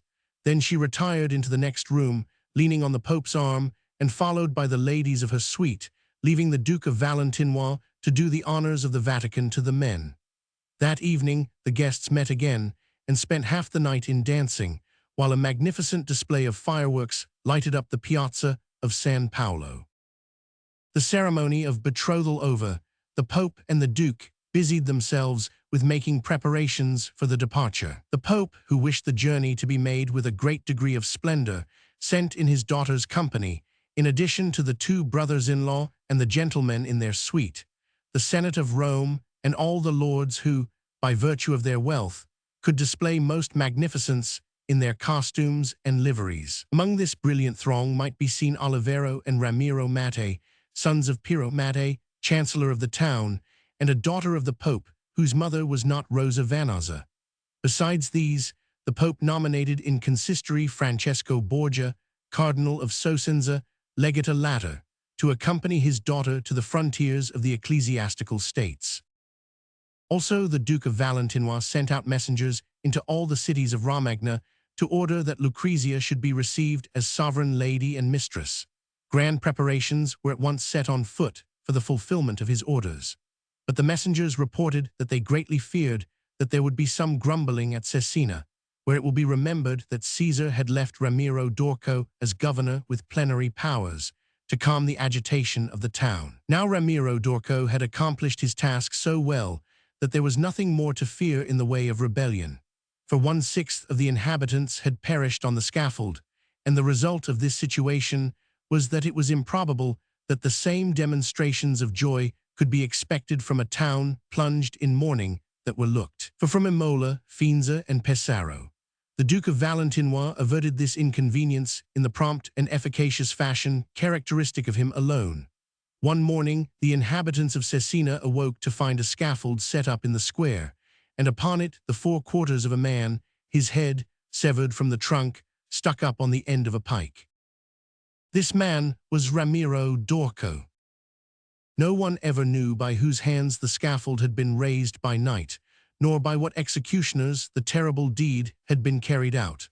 But when the Florentine Republic sent to ask Machiavelli, their ambassador at Cesena, what he thought of it, he replied, "Magnificent lords, I can tell you nothing concerning the execution of Ramiro d'Orco, except that Caesar Borgia is the prince who best knows how to make and unmake men according to their deserts." Niccolo Machiavelli. The Duke of Valentinois was not disappointed, and the future Duchess of Ferrara was admirably received in every town along her route, and particularly at Cesena. While Lucrezia was on her way to Ferrara to meet her 4th husband, Alexander and the Duke of Valentinois resolved to make a progress in the region of their last conquest, the Duchy of Piombino. The apparent object of this journey was that the new subjects might take their oath to Caesar, and the real object was to form an arsenal in Jacopo di Piano's capital within reach of Tuscany, a plan which neither the Pope nor his son had ever seriously abandoned. The two accordingly started from the port of Corneto with 6 ships, accompanied by a great number of cardinals and prelates, and arrived the same evening at Piombino. The pontifical court made a stay there of several days, partly with a view of making the Duke known to the inhabitants, and also in order to be present at certain ecclesiastical functions, of which the most important was a service held on the 3rd Sunday in Lent, in which the Cardinal of Cosenza sang a mass, and the Pope officiated in state with the Duke and the cardinals. After these solemn functions, the customary pleasures followed, and the Pope summoned the prettiest girls of the country and ordered them to dance their national dances before him. Following on these dances came feasts of unheard of magnificence, during which the Pope in the sight of all men completely ignored Lent and did not fast. The object of all these fetes was to scatter abroad a great deal of money, and so to make the Duke of Valentinois popular, while poor Jacopo di Piano was forgotten. When they left Piombino, the Pope and his son visited the island of Elba, where they only stayed long enough to visit the old fortifications and issue orders for the building of new ones. Then the illustrious travelers embarked on their return journey to Rome, but scarcely had they put out to sea when the weather became adverse, and the Pope not wishing to put in at Porto Ferrajo, they remained 5 days on board, though they had only 2 days' provisions. During the last 3 days, the Pope lived on fried fish that were caught under great difficulties because of the heavy weather. At last they arrived in sight of Corneto, and there the Duke, who was not on the same vessel as the Pope, seeing that his ship could not get in, had a boat put out, and so was taken ashore. The Pope was obliged to continue on his way towards Pontarcol, where at last he arrived, after encountering so violent a tempest that all who were with him were utterly subdued either by sickness or by the terror of death. The Pope alone did not show one instant's fear, but remained on the bridge during the storm, sitting on his armchair, invoking the name of Jesus and making the sign of the cross. At last his ship entered the roads of Pontarcol, where he landed, and after sending to Corneto to fetch horses, he rejoined the Duke, who was there awaiting him. They then returned by slow stages, by way of Civita Vecchia and Paolo, and reached Rome after an absence of a month. Almost at the same time, Dalbret arrived in quest of his cardinal's hat. He was accompanied by 2 princes of the House of Navarre, who were received with not only those honors which beseemed their rank, but also as brothers-in-law to whom the Duke was eager to show in what spirit he was contracting this alliance. Chapter 13. Time had now come for the Duke of Valentinois to continue the pursuit of his conquests. So since on the 1st of May in the preceding year, the Pope had pronounced sentence of forfeiture in full consistory against Julius Caesar of Verano, as punishment for the murder of his brother Rudolph, and for the harboring of the Pope's enemies, and he had accordingly been mulcted of his fief of Camerino, which was to be handed over to the apostolic chamber. Caesar left Rome to put the sentence in execution. Consequently, when he arrived on the frontiers of Perugia, which belonged to his lieutenant, Gian Paolo Baglioni, he sent Oliverata de Fermo and Orsini of Gravina to lay waste the march of Camerino, at the same time petitioning Guido Gubaldo di Montefeltro, Duke of Urbino, to lend his soldiers and artillery to help him in this enterprise. This the unlucky Duke of Urbino, who enjoyed the best possible relations with the Pope and who had no reason for distrusting Caesar, did not dare refuse. But on the very same day that the Duke of Urbino's troops started for Camerino, Caesar's troops entered the Duchy of Urbino and took possession of Cagli, one of the 4 towns of the little state. The Duke of Urbino knew what awaited him if he tried to resist, and fled incontinently, disguised as a peasant. Thus, in less than 8 days, Caesar was master of his whole duchy, except the fortresses of Maiello and San Leone.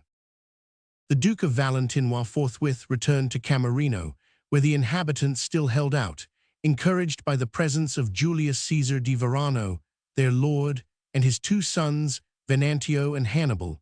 The eldest son, Gian Maria, had been sent by his father to Venice. The presence of Caesar was the occasion of parleying between the besiegers and besieged. A capitulation was arranged, whereby Verano engaged to give up the town, on condition that he and his sons were allowed to retire safe and sound, taking with them their furniture, treasure, and carriages. But this was by no means Caesar's intention. So, profiting by the relaxation in vigilance that had naturally come about in the garrison when the news of the capitulation had been announced, he surprised the town in the night preceding the surrender and seized Caesar di Verano and his 2 sons, who were strangled a short time after, the father at La Pergola and the sons at Pesaro, by Don Michel Correglio, who, though he had left the position of esbirro for that of a captain, every now and then returned to his first business. Meanwhile, Vitellazzo Vitelli, who had assumed the title of General of the Church, and had under H men at arms and 0 infantry, was following the secret instructions that he had received from Caesar by word of mouth, and was carrying forward that system of invasion which was to encircle Florence in a network of iron and in the end make her defense an impossibility. A worthy pupil of his master, in whose school he had learned to use in turn the cunning of a fox and the strength of a lion, he had established an understanding between himself and certain young gentlemen of Arezzo to get that town delivered into his hands. But the plot had been discovered by Guglielmo dei Pazzi, commissary of the Florentine Republic, and he had arrested 2 of the conspirators, whereupon the others, who were much more numerous than was supposed, had instantly dispersed about the town, summoning the citizens to arms. All the Republican faction, who saw in any sort of revolution the means of subjugating Florence, joined their party, set the captives at liberty, and seized Guglielmo. Then, proclaiming the establishment of the ancient constitution, they besieged the citadel, whither Cosimo dei Pazzi, Bishop of Arezzo, the son of Guglielmo, had fled for refuge. He, finding himself invested on every side, sent a messenger in hot haste to Florence to ask for help.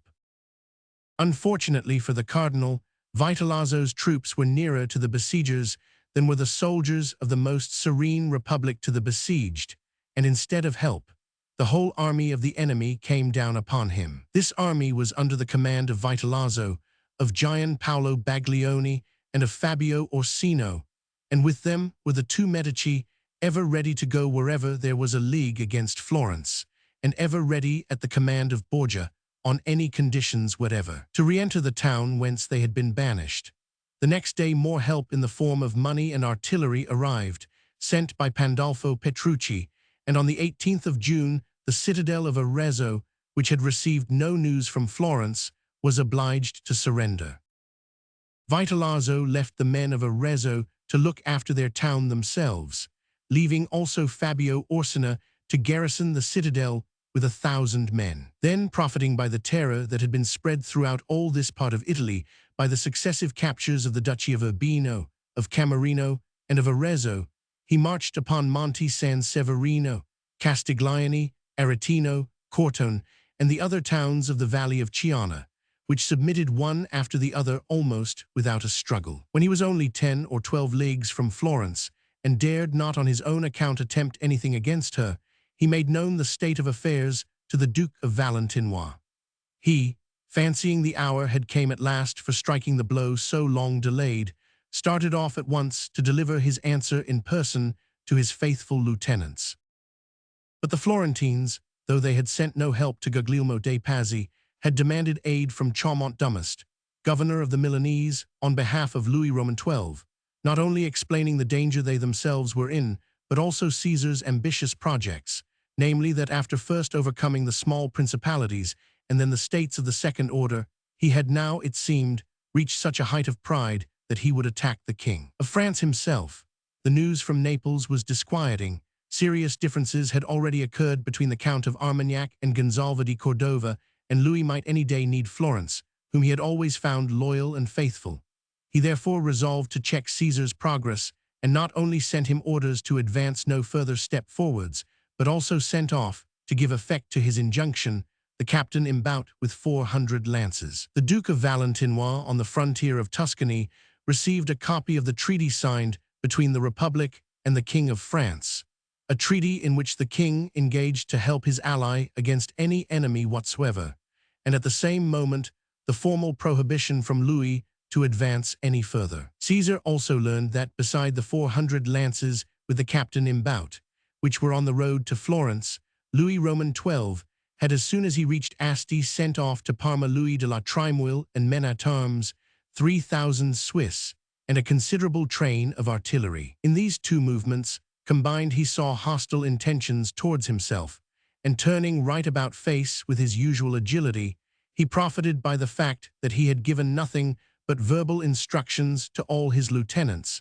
and wrote a furious letter to Vitellozzo, reproaching him for compromising his master with a view to his own private interest, and ordering the instant surrender to the Florentines of the towns and fortresses he had taken, threatening to march down with his own troops and take them if he hesitated for a moment.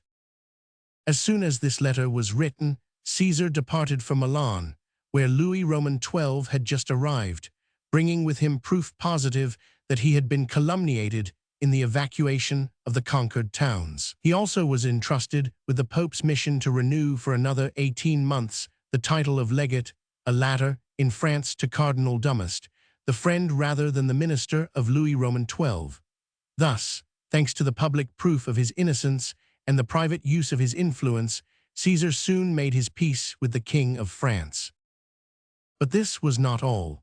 It was in the nature of Caesar's genius to divert an impending calamity that threatened his destruction so as to come out of it better than before, and he suddenly saw the advantage he might take from the pretended disobedience of his lieutenants. Already he had been disturbed now and again by their growing power, and coveted their towns. Now he thought the hour had perhaps come for suppressing them also, and in the usurpation of their private possessions striking a blow at Florence, who always escaped him at the very moment when he thought to take her. It was indeed an annoying thing to have these fortresses and towns displaying another banner than his own in the midst of the beautiful Romagna which he desired for his own kingdom. For Vitellozzo possessed Città di Castello, Bentivoglio Bologna, Gian Paolo Baglioni was in command of Perugia, Oliverato had just taken Fermo, and Pandolfo Petrucci was lord of Siena. It was high time that all these returned into his own hands. The lieutenants of the Duke of Valentinois, like Alexander's, were becoming too powerful, and Borgia must inherit from them, unless he were willing to let them become his own heirs. He obtained from Louis Roman XII 300 lances, wherewith to march against them. As soon as Vitelli received Caesar's letter, he perceived that he was being sacrificed to the fear that the King of France inspired. But he was not one of those victims who suffer their throats to be cut in the expiation of a mistake. He was a buffalo of Romagna who opposed his horns to the knife of the butcher. Besides, he had the example of Varano and the Manfredi before him, and death for death, he preferred to perish in arms. So Vitellozzo convoked at Magaini all whose lives or lands were threatened by this new reversal of Caesar's policy. These were Paolo Orsino, Gian Paolo Baglioni, Hermes Bentivoglio, representing his father Gian Antonio di Venafro, the envoy of Pandolfo Petrucci, Oliver Taxo de Fermo, and the Duke of Urbino. The first 6 had everything to lose, and the last had already lost everything. A treaty of alliance was signed between the confederates. They engaged to resist whether he attacked them severally or all together. Caesar learned the existence of this league by its first effects. The Duke of Urbino, who was adored by his subjects, had come with a handful of soldiers to the fortress of San Leone, and it had yielded at once. In less than a week towns and fortresses followed this example, and all the duchy was once more in the hands of the Duke of Urbino. At the same time, each member of the Confederacy openly proclaimed his revolt against the common enemy and took up a hostile attitude. Caesar was at Imola, awaiting the French troops, but with scarcely any men, so that Bentivoglio, who held part of the country, and the Duke of Urbino, who had just reconquered the rest of it, could probably have either taken him or forced him to fly and quit the Romagna had they marched against him, all the more since the 2 men on whom he counted, viz., Don Ugo di Cardona, who had entered his service after Capua was taken, and Michelato had mistaken his intention, and were all at once separated from him. He had really ordered them to fall back upon Rimini and bring 200 light horse and infantry, of which they had the command. But unaware of the urgency of his situation, at the very moment when they were attempting to surprise La Pergola and Fossombrone, they were surrounded by Orsino of Gravina and Vitellozzo. Ugo di Cardona and Michelato defended themselves like lions, but in spite of their utmost efforts, their little band was cut to pieces, and Ugo di Cardona taken prisoner, while Michelato only escaped the same fate by lying down among the dead. When night came on, he escaped to Fano. But even alone as he was, almost without troops at Imola, the Confederates dared attempt nothing against Caesar, whether because of the personal fear he inspired, or because in him they respected the ally of the King of France. They contented themselves with taking the towns and fortresses in the neighborhood. Vitellozzo had retaken the fortresses of Fossombrone, Urbino, Cagli, and Agabio. Orsino of Gravina had reconquered Fano and the whole province, while Gian Maria de Varano, the same who by his absence had escaped being massacred with the rest of his family, had re-entered Camerino, borne in triumph by his people. Not even all this could destroy Caesar's confidence in his own good fortune, and while he was on the one hand urging on the arrival of the French troops and calling into his pay all those gentlemen known as broken lances, because they went about the country in parties of 5 or 6 only and attached themselves to anyone who wanted them, he had opened up negotiations with his enemies, certain that from that very day when he should persuade them to a conference, they were undone. Indeed, Caesar had the power of persuasion as a gift from heaven, and though they perfectly well knew his duplicity, they had no power of resisting, not so much his actual eloquence as that air of frank good nature which Machiavelli so greatly admired, and which indeed more than once deceived even him, wily politician as he was. In order to get Paolo Orsino to treat with him at Imola, Caesar sent Cardinal Borgia to the Confederates as a hostage, and on this Paolo Orsino hesitated no longer, and on the 25th of October, 1502, arrived at Imola. Caesar received him as an old friend from whom one might have been estranged a few days because of some slight passing differences. He frankly avowed that all the fault was no doubt on his side, since he had contrived to alienate men who were such loyal lords and also such brave captains. But with men of their nature, he added, An honest, honorable explanation, such as he would give, must put everything once more in statu quo. To prove that it was goodwill, not fear, that brought him back to them, he showed Orsino the letters from Cardinal Ambroise, which announced the speedy arrival of French troops. He showed him those he had collected about him, in the wish, he declared, that they might be thoroughly convinced that what he chiefly regretted in the whole matter was not so much the loss of the distinguished captains who were the very soul of his vast enterprise, as that he had led the world to believe, in a way so fatal to his own interest, that he could for a single instant fail to recognize their merit, adding that he consequently relied upon him, Paolo Orsino, whom he had always cared for most, to bring back the Confederates by a peace which would be as much for the profit of all as a war was hurtful to all, and that he was ready to sign a treaty in consonance with their wishes so long as it should not prejudice his own honor. Orsino was the man Caesar wanted. Full of pride and confidence in himself, he was convinced of the truth of the old proverb that says, "A pope cannot reign 8 days if he hath the Colonnas and the Orsini against him." He believed, therefore, if not in Caesar's good faith, at any rate in the necessity he must feel for making peace. Accordingly, he signed with him the following conventions, which only needed ratification, on the 18th of October, 1502, which we reproduce here as Machiavelli sent them to the magnificent Republic of Florence. Agreement between the Duke of Valentinois and the Confederates. Let it be known to the parties mentioned below, and to all who shall see these presents, that His Excellency the Duke of Romagna of the one part and the Orsini of the other part, together with their confederates, desiring to put an end to differences, enmities, misunderstandings, and suspicions which have arisen between them, have resolved as follows.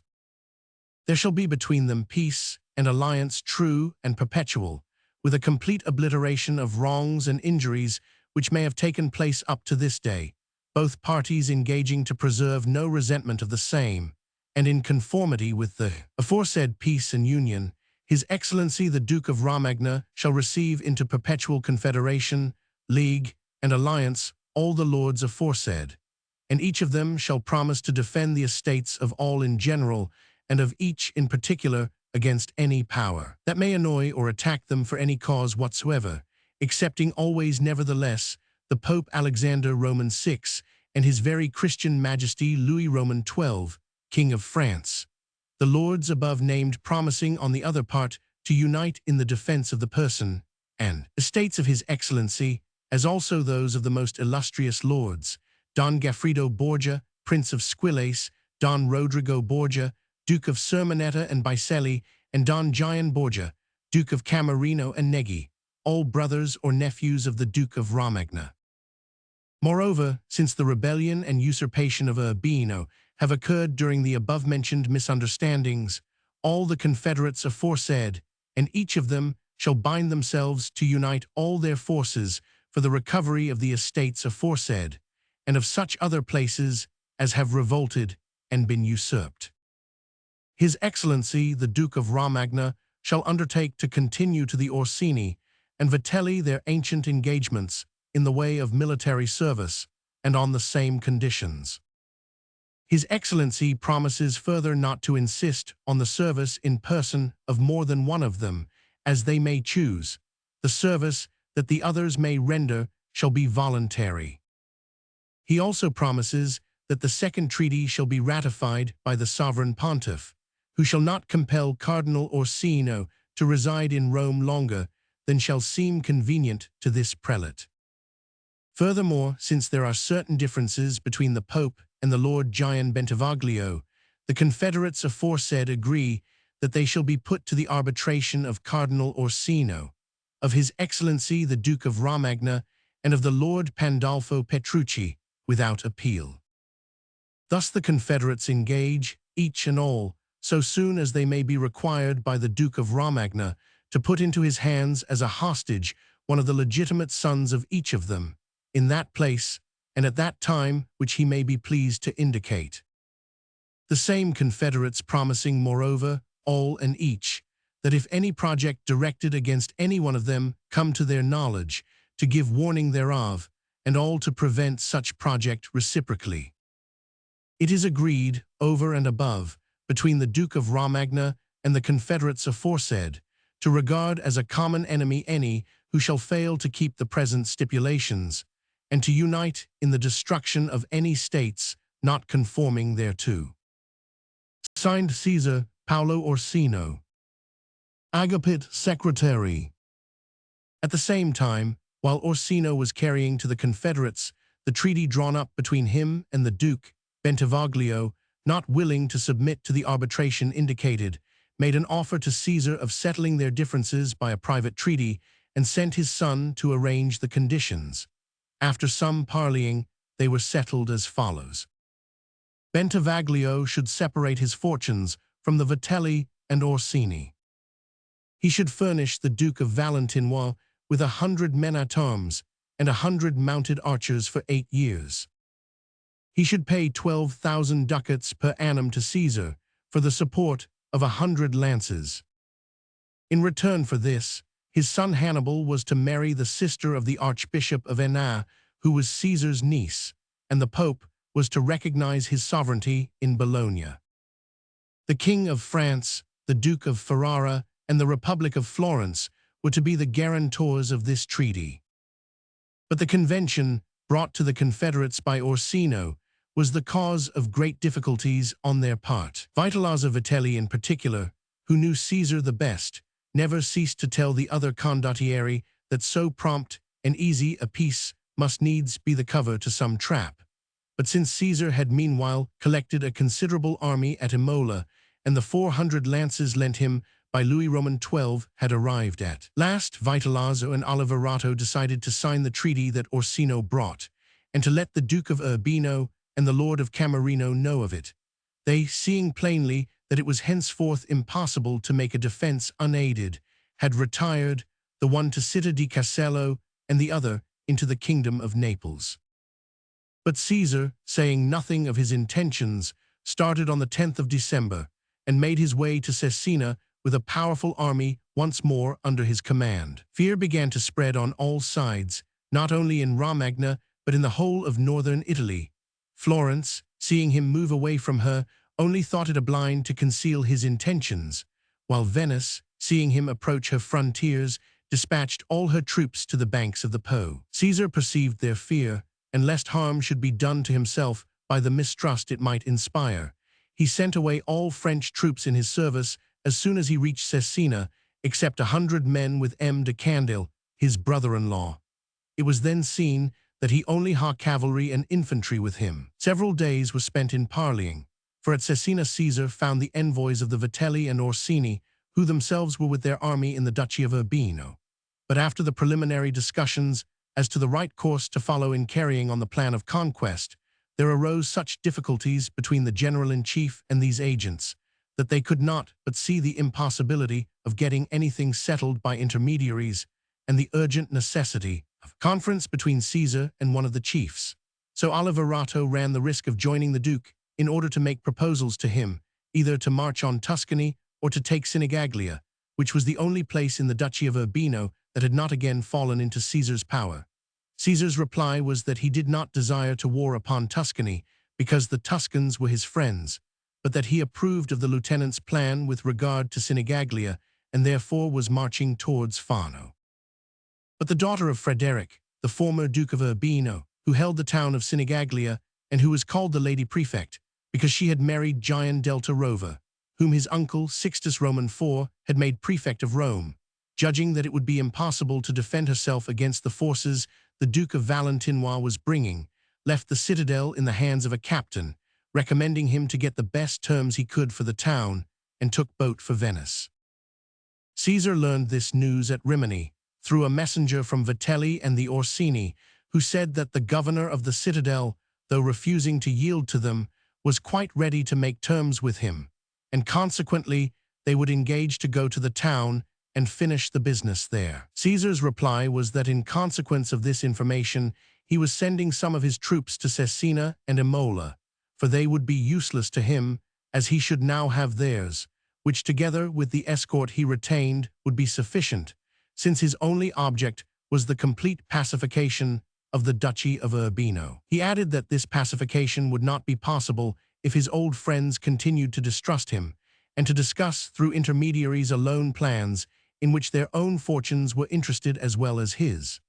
The messenger returned with this answer, and the Confederates, though feeling, it is true, the justice of Caesar's remarks, none the less hesitated to comply with his demand. Vitellozzo Vitelli in particular showed a want of confidence in him which nothing seemed able to subdue, but pressed by Oliverato, Gravina, and Orsino, he consented at last to await the Duke's coming, making concession rather because he could not bear to appear more timid than his companions, than because of any confidence he felt in the return of friendship that Borgia was displaying.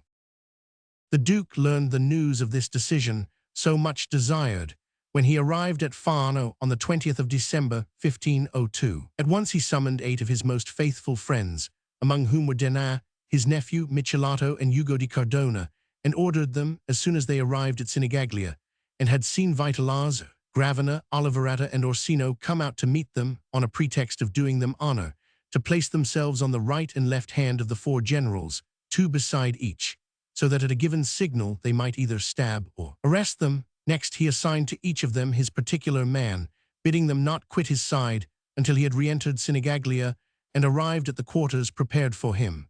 Then he sent orders to such of the soldiers as were in cantonments in the neighborhood to assemble to the number of 8,000 on the banks of the Metaurus, a little river of Umbria which runs into the Adriatic and has been made famous by the defeat of Hannibal.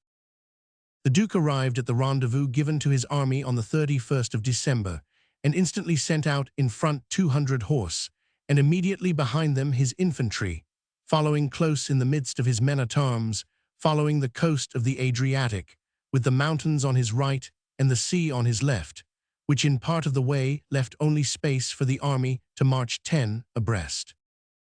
After 4 hours' march, the Duke at a turn of the path perceived Sinigaglia, nearly a mile distant from the sea and a bowshot from the mountains. Between the army and the town ran a little river, whose banks he had to follow for some distance. At last he found a bridge opposite a suburb of the town, and here Caesar ordered his cavalry to stop. It was drawn up in 2 lines, one between the road and the river, the other on the side of the country, leaving the whole width of the road to the infantry, which latter defiled, crossed the bridge, and entering the town, drew themselves up in battle array in the great square. On their side, Vitellozzo, Gravina, Orsino, and Oliverato, to make room for the Duke's army, had quartered their soldiers in little towns or villages in the neighborhood of Sinigaglia. Oliverato alone had kept nearly 1,000 infantry and horse, who were in barracks in the suburb through which the Duke entered.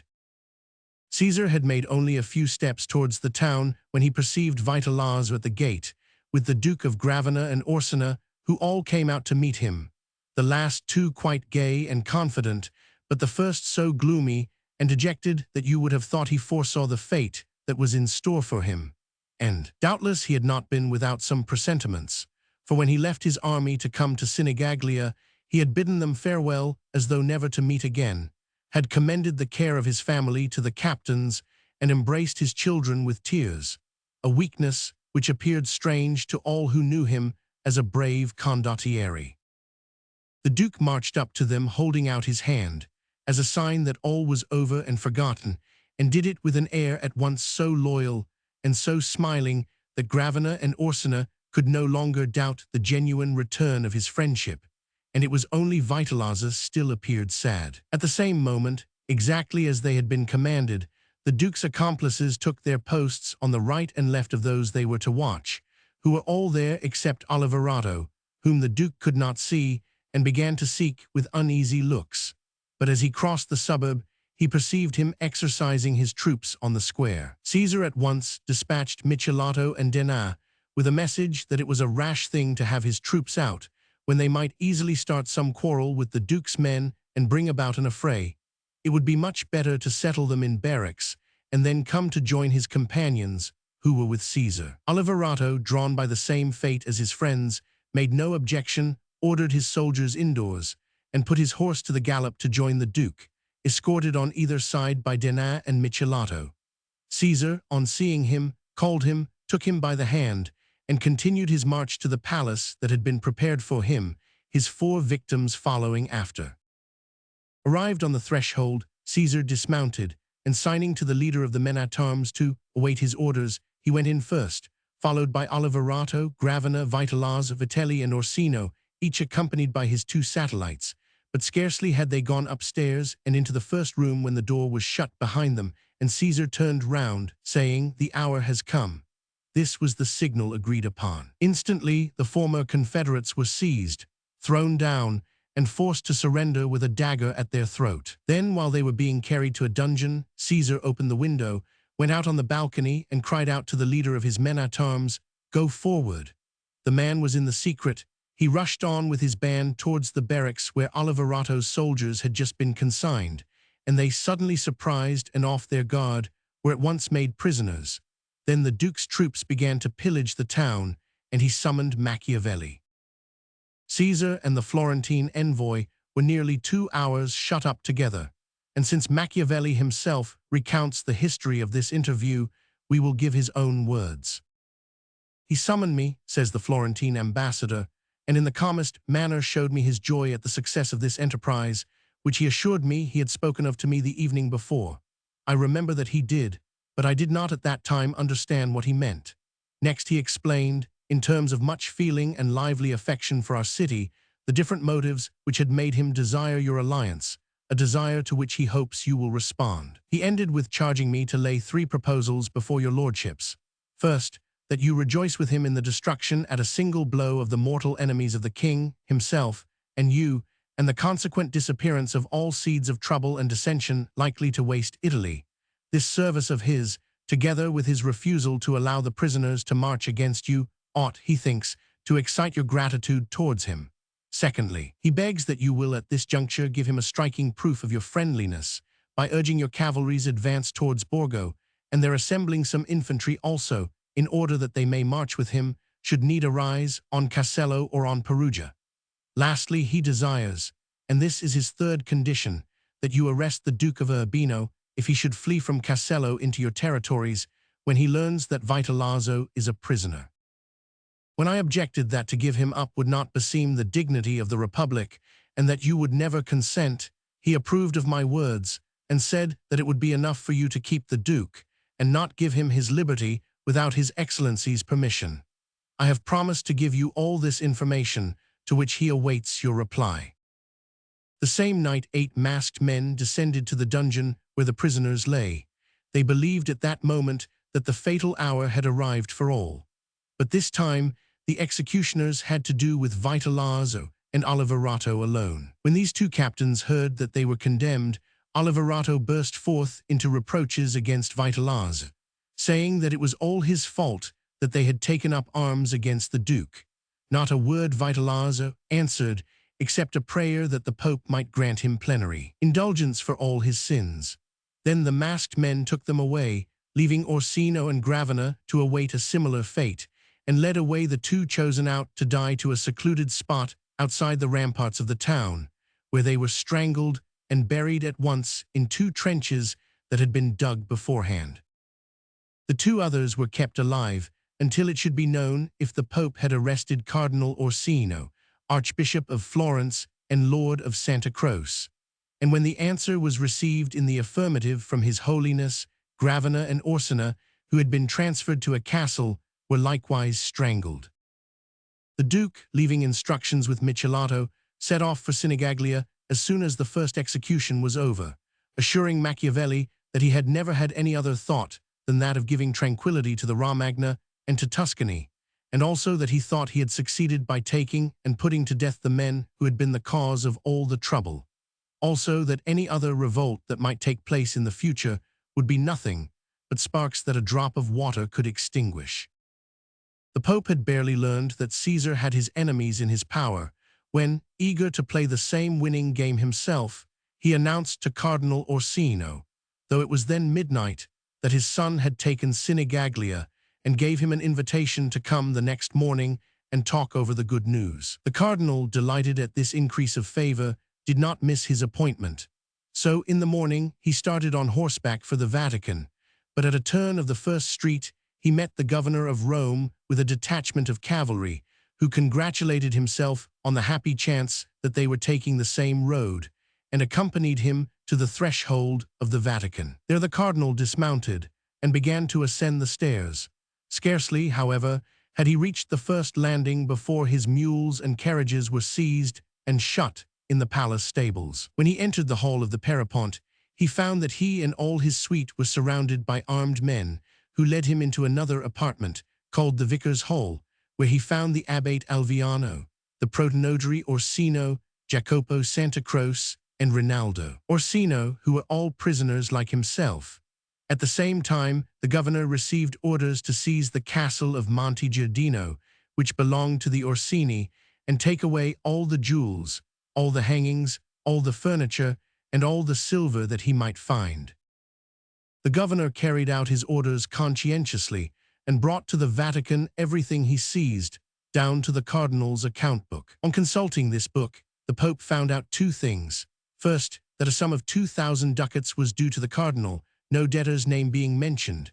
Secondly, that the cardinal had bought 3 months before, for 1,500 Roman crowns, a magnificent pearl which could not be found among the objects belonging to him, on which Alexander ordered that from that very moment until the negligence in the cardinal's accounts was repaired, the men who were in the habit of bringing him food twice a day on behalf of his mother should not be admitted into the castle Sant Angelo.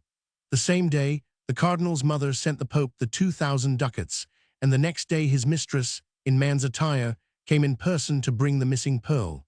His Holiness, however, was so struck with her beauty in this costume that, we are told, he let her keep the pearl for the same price she had paid for it. Then the Pope allowed the cardinal to have his food brought as before, and he died of poison on the 22nd of February, that is, 2 days after his accounts had been set right. That same night, the Prince of Squillace set off to take possession, in the Pope's name, of the lands of the deceased. Chapter 14. Tihi, Duke of Valentinois, had continued his road towards Città di Castello and Perugia, and had seized these two towns without striking a blow, for the Vitelli had fled from the former, and the latter had been abandoned by Gian Paolo Bagliani with no attempt whatever at resistance. There still remained Siena, where Pandolfo Petrucci was shut up, the only man remaining of all who had joined the league against Caesar. But Siena was under the protection of the French. Besides, Siena was not one of the states of the Church, and Caesar had no rights there. Therefore he was content with insisting upon Pandolfo Petrucci's leaving the town and retiring to Lucca, which he accordingly did. Then, all on this side being peaceful, and the whole of Romagna in subjection, Caesar resolved to return to Rome, and help the Pope to destroy all that was left of the Orsini. This was all the easier because Louis Roman XII, having suffered reverses in the kingdom of Naples, had since then been much concerned with his own affairs to disturb himself about his allies. So Caesar, doing for the neighborhood of the Holy See the same thing that he had done for the Romagna, seized in succession Vicovaro, Sierra, Palamura, Lanzano, and Cerveti. When these conquests were achieved, having nothing else to do now that he had brought the pontifical states into subjection from the frontiers of Naples to those of Venice, he returned to Rome to concert with his father as to the means of converting his duchy into a kingdom. Caesar arrived at the right moment to share with Alexander the property of Cardinal Gian Michel, who had just died, having received a poisoned cup from the hands of the Pope. The future king of Italy found his father preoccupied with a grand project. He had resolved, for the feast of St. Peter's, to create 9 cardinals. What he had to gain from these nominations is as follows. First, the cardinals elected would leave all their offices vacant. These offices would fall into the hands of the Pope, and he would sell them. Secondly, each of them would buy his election, more or less dear according to his fortune. The price, left to be settled at the Pope's fancy, would vary from 0 to 40,000 ducats. Lastly, since as cardinals they would by law lose the right of making a will, the Pope, in order to inherit from them, had only to poison them. This put him in the position of a butcher who, if he needs money, has only to cut the throat of the fattest sheep in the flock. The nomination came to pass. The new cardinals were Giovanni Casellaro Valentine, Archbishop of Trani, Francesco Romolini, ambassador from the King of Aragon, Francesco Sodrini, Bishop of Volterra, Melchior Copes, Bishop of Brisena, Nicolas Fisque, Bishop of Fregus, Francesco Desprate, Bishop of Liam, Adriano Casalens, Clerk of the Chamber, Treasurer General and Secretary of the Briefs, Francesco Boris, Bishop of Elva, Patriarch of Constantinople and Secretary to the Pope, and Giacomo Casanova, Protonotary and Private Chamberlain to His Holiness. The price of their simony paid and their vacated offices sold, the Pope made his choice of those he was to poison. The number was fixed at 3, 1 old and 2 new. The old one was Cardinal Casanova, and the new ones Melchior Copes and Adriano Casalens, who had taken the name of Adrian of Carneta from that town where he had been born, and where, in the capacity of Clerk of the Chamber, Treasurer General, and Secretary of Briefs, he had amassed an immense fortune. So, when all was settled between Caesar and the Pope, they invited their chosen guests to supper in a vineyard situated near the Vatican, belonging to the Cardinal of Corneto. In the morning of this day, the 2nd of August, they sent their servants and the steward to make all preparations, and Caesar himself gave the Pope's butler 2 bottles of wine prepared with the white powder resembling sugar, whose mortal properties he had so often proved, and gave orders that he was to serve this wine only when he was told, and only to persons specially indicated. The butler accordingly put the wine in a sideboard apart, bidding the waiters on no account to touch it, as it was reserved for the Pope's drinking. The poison of the Borgias, say contemporary writers, was of 2 kinds, powder and liquid. The poison in the form of powder was a sort of white flour, almost impalpable, with the taste of sugar, and called cantarella. Its composition is unknown. The liquid poison was prepared, we are told, in so strange a fashion that we cannot pass it by in silence. We repeat here what we read, and vouch for nothing ourselves, lest science should give us the lie. A strong dose of arsenic was administered to a boar. As soon as the poison began to take effect, he was hung up by his heels. Convulsions supervened, and a froth deadly and abundant ran out from his jaws. It was this froth, collected into a silver vessel and transferred into a bottle hermetically sealed, that made the liquid poison. Towards evening, Alexander Roman VI walked from the Vatican leaning on Caesar's arm and turned his steps towards the vineyard, accompanied by Cardinal Carafa. But as the heat was great and the climb rather steep, the Pope, when he reached the top, stopped to take breath. Then, putting his hand on his breast, he found that he had left in his bedroom a chain that he always wore round his neck, which suspended a gold medallion that enclosed the sacred host. He owed this habit to a prophecy that an astrologer had made, that so long as he carried about a consecrated wafer, neither steel nor poison could take hold upon him. Now, finding himself without his talisman, he ordered Monsignors Carafa to hurry back at once to the Vatican, and told him in which part of his room he had left it, so that he might get it and bring it him without delay. Then, as the walk had made him thirsty, he turned to a valet, giving signs with his hand as he did so that his messenger should make haste, and asked for something to drink. Caesar, who was also thirsty, ordered the man to bring 2 glasses. By a curious coincidence, the butler had just gone back to the Vatican to fetch some magnificent peaches that had been sent that very day to the Pope, but which had been forgotten when he came here. So the valet went to the under-butler, saying that His Holiness and Monsignors the Duke of Romagna were thirsty, and asking for a drink. The under-butler, seeing 2 bottles of wine set apart, and having heard that this wine was reserved for the Pope, took one, and telling the valet to bring 2 glasses on a tray, poured out this wine, which both drank, little thinking that it was what they had themselves prepared to poison their guests. Meanwhile Carafa hurried to the Vatican, and, as he knew the palace well, went up to the Pope's bedroom, a light in his hand, and attended by no servant. As he turned round a corridor, a puff of wind blew out his lamp. Still, as he knew the way, he went on, thinking there was no need of seeing to find the object he was in search of. But as he entered the room, he recoiled a step, with a cry of terror. He beheld a ghastly apparition.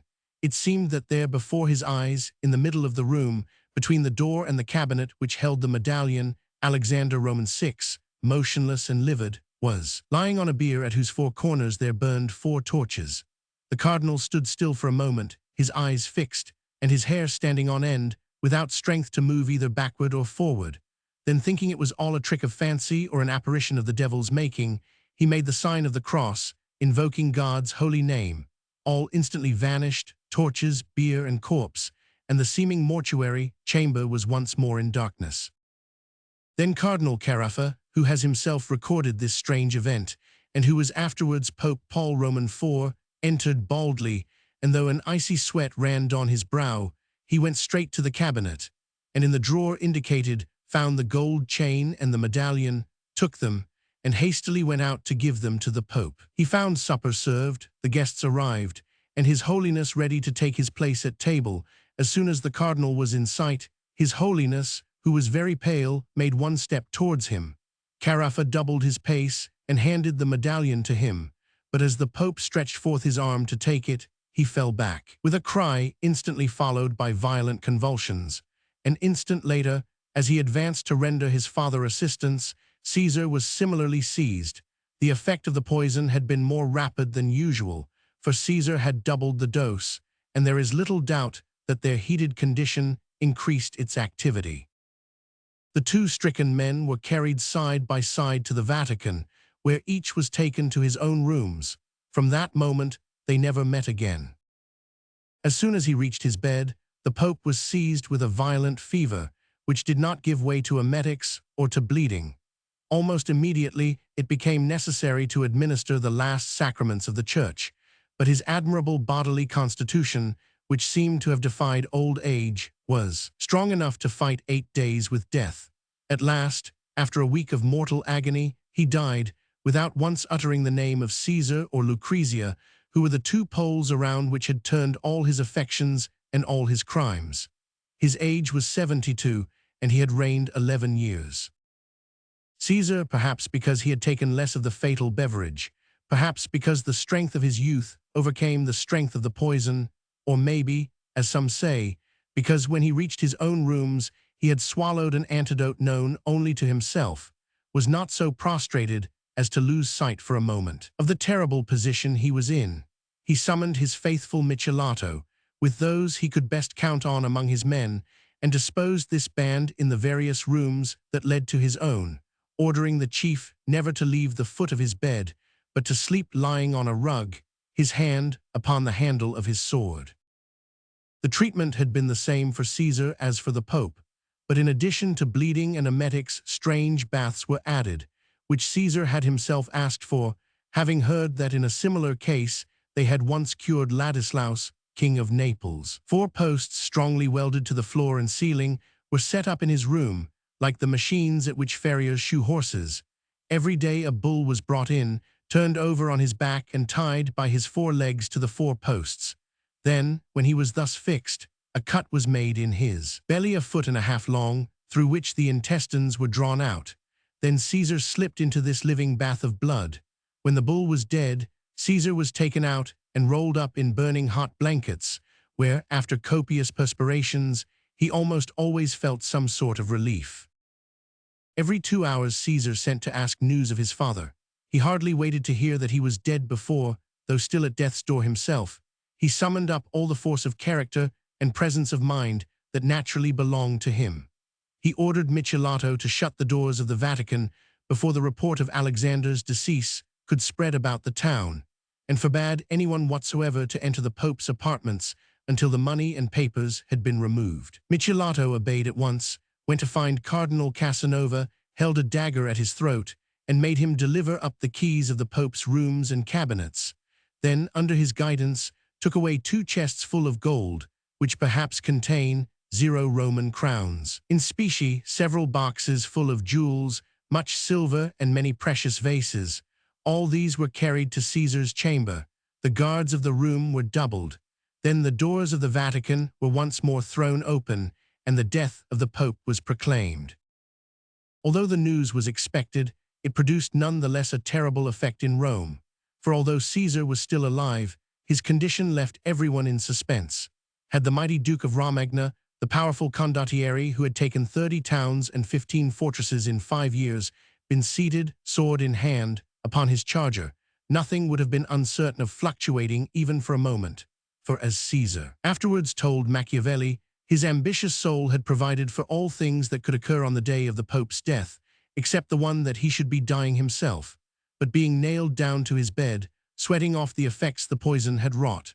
So, though he had kept his power of thinking, he could no longer act, but must needs wait and suffer the course of events, instead of marching on in front and controlling them. Thus he was forced to regulate his actions no longer by his own plans, but according to circumstances. His most bitter enemies, who could press him hardest, were the Orsini and the Colonnas. From the one family he had taken their blood, from the other their goods. So he addressed himself to those to whom he could return what he had taken, and opened negotiations with the Colonnas.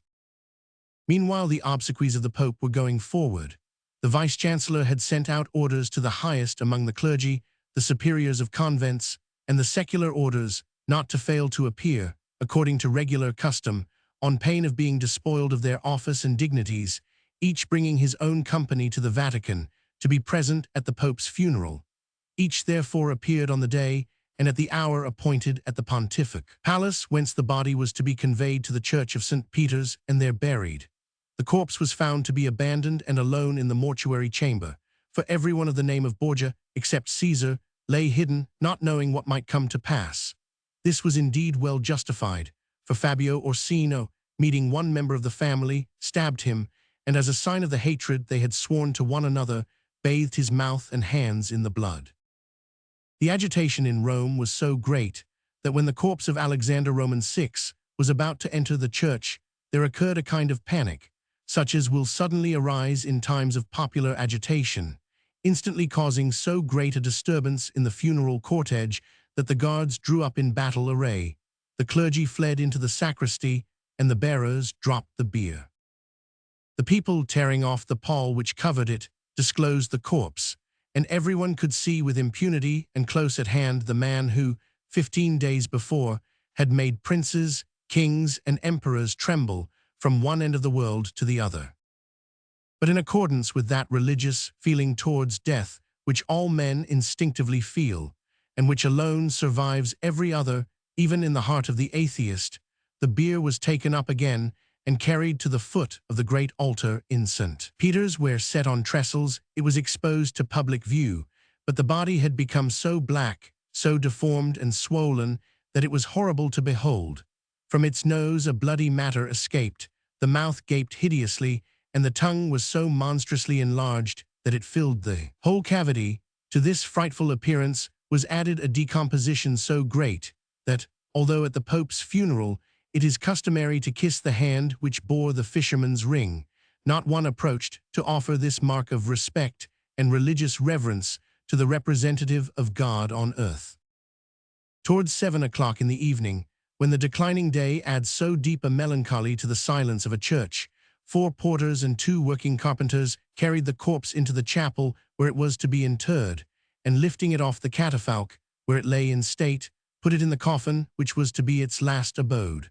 But it was found that the coffin was too short, and the body could not be got in till the legs were bent and thrust in with violent blows. Then the carpenters put on the lid, and while one of them sat on the top to force the knees to bend, the others hammered in the nails, amid those Shakespearean pleasantries that sound as the last orison in the ear of the mighty. Then, says Tommaso Tommasi, he was placed on the right of the great altar of St. Peter's, beneath a very ugly tomb. The next morning, this epitaph was found inscribed upon the tomb. That is, Chapter 15. From the effect produced at Rome by Alexander's death, one may imagine what happened not only in the whole of Italy, but also in the rest of the world. For a moment Europe swayed, for the column which supported the vault of the political edifice had given way, and the star with eyes of flame and rays of blood, round which all things had revolved for the last 11 years, was now extinguished, and for a moment the world, on a sudden struck motionless, remained in silence and darkness. After the first moment of stupefaction, all who had an injury to avenge arose and hurried to the chase. Sforza retook Pesaro, Baglin Perugia, Guido and Ubaldo Urbino, and La Rova Sinigaglia. The Vitelli entered Città di Castello, the Appiani Piombino, the Orsini Monte Giordano and their other territories, Romagna alone remained impassive and loyal, for the people, who have no concern with the quarrels of the great, provided they do not affect themselves, had never been so happy as under the government of Caesar. The colonies were pledged to maintain a neutrality and had been consequently restored to the possession of their castles and the cities of Chiusano, Capodano, Frascati, Rocca di Papa, and Nettuno, which they found in a better condition than when they had left them, as the Pope had had them embellished and fortified. Caesar was still in the Vatican with his troops, who, loyal to him in his misfortune, kept watch about the palace, where he was writhing on his bed of pain and roaring like a wounded lion. The cardinals, who had in their first terror fled, each his own way, instead of attending the Pope's obsequies, began to assemble once more, some at the Minerva, others around Cardinal Caraffa. Frightened by the troops that Caesar still had, especially since the command was entrusted to Michelato, they collected all the money they could to levy an army of 2,000 soldiers with Charles Tanio at their head, with the title of Captain of the Sacred College. It was then hoped that peace was re-established, when it was heard that Prospero Colonna was coming with 3,000 men from the side of Naples, and Fabio Orsino from the side of Viterbo with 200 horse and more than 1,000 infantry. Indeed, they entered Rome at only one day's interval one from another, by so similar an ardor were they inspired. Thus there were 5 armies in Rome: Caesar's army holding the Vatican and the Borgo, the army of the Bishop of Nicastro, who had received from Alexander the guardianship of the castle Sant'Angelo and had shut himself up there, refusing to yield, the army of the Sacred College, which was stationed round about the Minerva, the army of Prospero Colonna, which was encamped at the Capitol, and the army of Fabio Orsino in barracks at the Ripetta. On their side, the Spaniards had advanced to Terracino, and the French to Nepi. The cardinals saw that Rome now stood upon a mine which the least spark might cause to explode. They summoned the ambassadors of the Emperor of Germany, the kings of France and Spain, and the Republic of Venice to raise their voice in the name of their masters. The ambassadors, impressed with the urgency of the situation, began by declaring the Sacred College inviolable. They then ordered the Orsini, the Colonnas, and the Duke of Valentinois to leave Rome and go each his own way. The Orsini were the first to submit. The next morning their example was followed by the Colonnas. No one was left but Caesar, who said he was willing to go, but desired to make his conditions beforehand. The Vatican was undermined, he declared, and if his demands were refused, he and those who came to take him should be blown up together. It was known that his were never empty threats. They came to terms with him. Caesar promised to remain 10 miles away from Rome the whole time the conclave lasted, and not to take any action against the town or any other of the ecclesiastical states. Fabio Orsino and Prospero Colonna had made the same promises. It was agreed that Caesar should quit Rome with his army, artillery, and baggage, and to ensure his not being attacked or molested in the streets, the Sacred College should add to his numbers 400 infantry, who, in case of attack or insult, would fight for him. The Venetian ambassador answered for the Orsini, the Spanish ambassador for the Colonnas, the ambassador of France for Caesar. At the day and hour appointed, Caesar sent out his artillery, which consisted of 18 pieces of cannon, and infantry of the Sacred College, on each of whom he bestowed a ducat.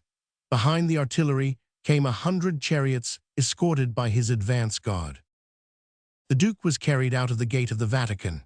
He lay on a bed covered with a scarlet canopy, supported by 12 halberdiers, leaning forward on his cushions so that no one might see his face with its purple lips and bloodshot eyes. Beside him was his naked sword, to show that, feeble as he was, he could use it at need.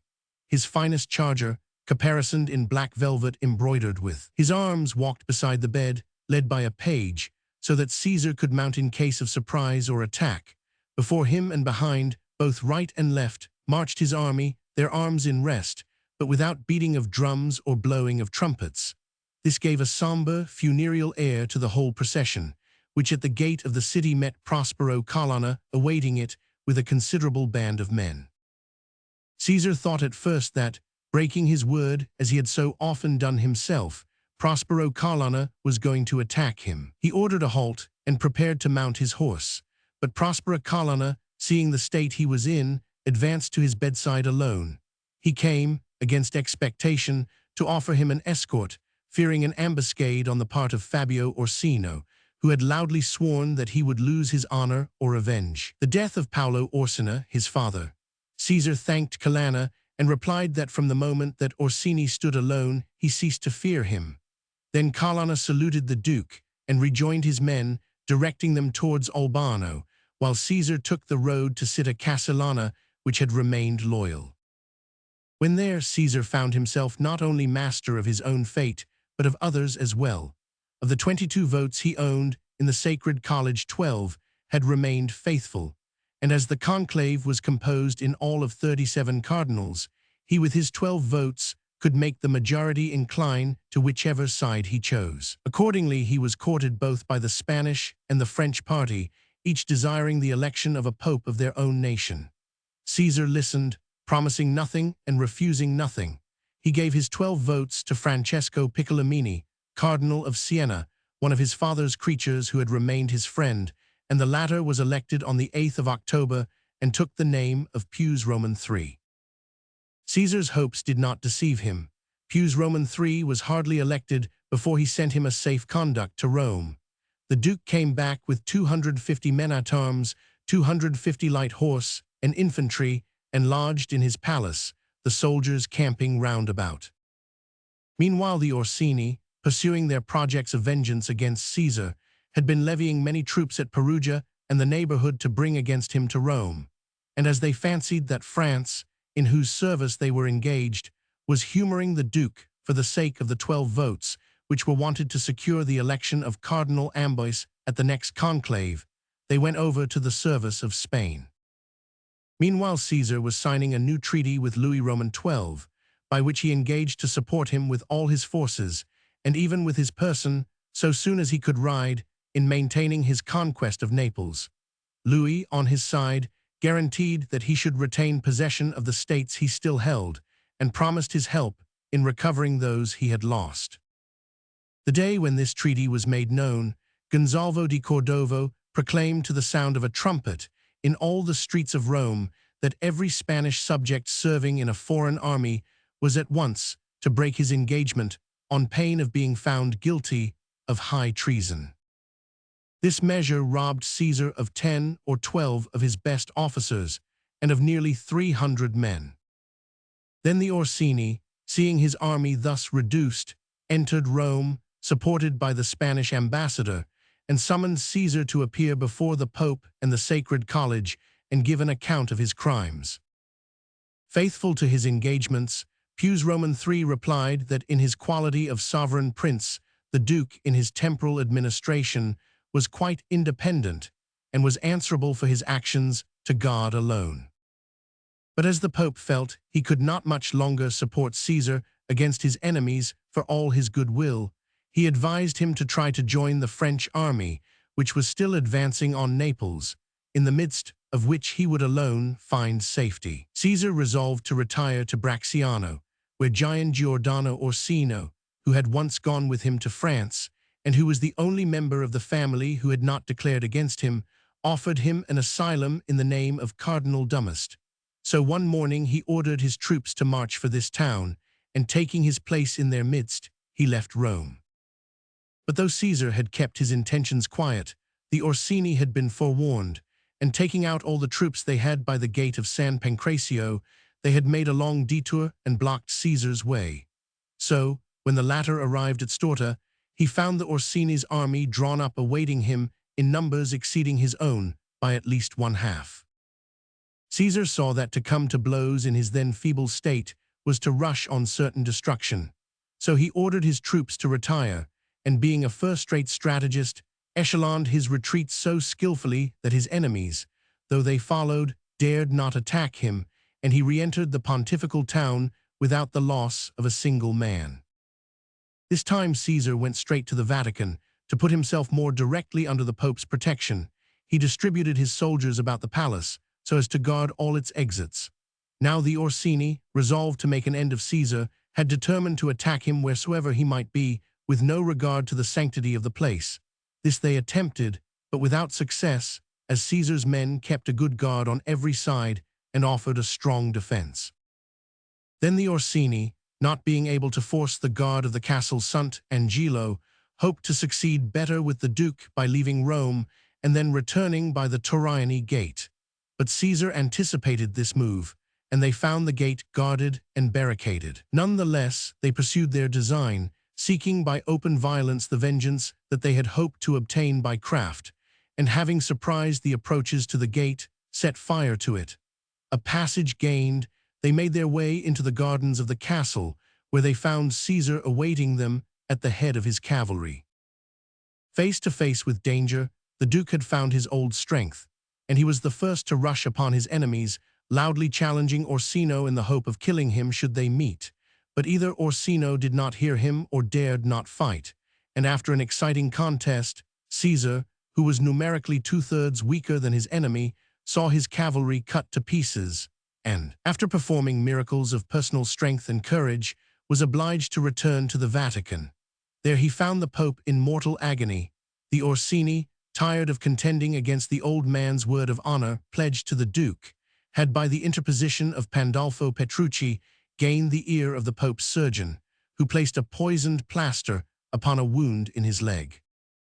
The Pope then was actually dying when Caesar, covered with dust and blood, entered his room, pursued by his enemies, who knew no check till they reached the palace walls, behind which the remnant of his army still held their ground. Pius Roman III, who knew he was about to die, sat up in his bed, gave Caesar the key of the corridor which led to the castle of Sant Angelo, and an order addressed to the governor to admit him and his family, to defend him to the last extremity, and to let him go wherever he thought fit, and then fell fainting on his bed. Caesar took his 2 daughters by the hand, and, followed by the little dukes of Sermonetta and Nepi, took refuge in the last asylum open to him. The same night the Pope died. He had reigned only 26 days. After his death, Caesar, who had cast himself fully dressed upon his bed, heard his door open at 2 o'clock in the morning. Not knowing what anyone might want of him at such an hour, he raised himself on one elbow and felt for the handle of his sword with his other hand. But at the first glance, he recognized in his nocturnal visitor Giuliano della Rovere. Utterly exhausted by the poison, abandoned by his troops, fallen as he was from the height of his power, Caesar, who could now do nothing for himself, could yet make a pope.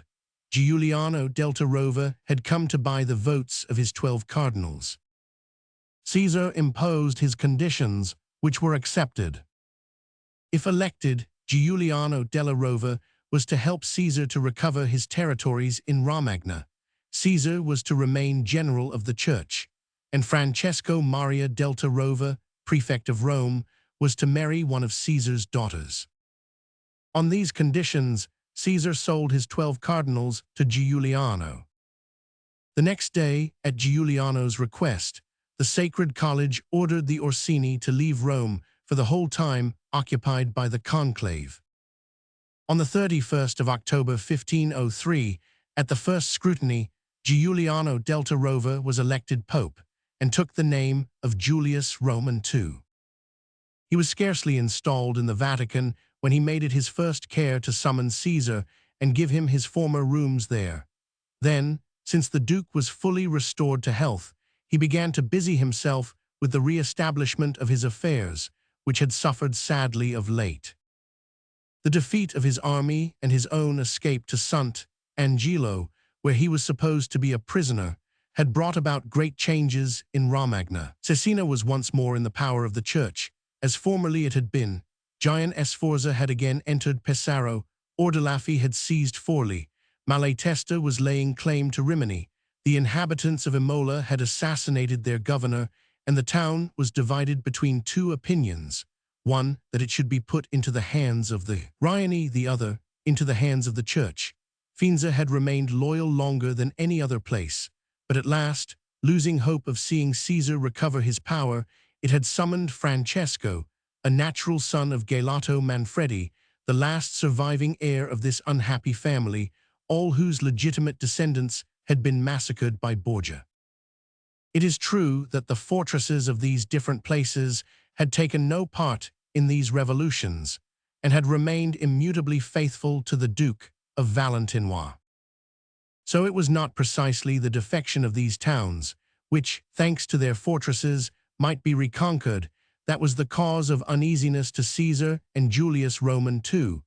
It was the difficult situation that Venice had thrust upon them. Venice, in the spring of the same year, had signed a treaty of peace with the Turks. Thus set free from her eternal enemy, she had just led her forces to the Romagna, which she had always coveted. These troops had been led towards Ravenna, the farthermost limit of the papal estates, and put under the command of Jacopo Vigneri, who had failed to capture Cesena, and had only failed through the courage of its inhabitants.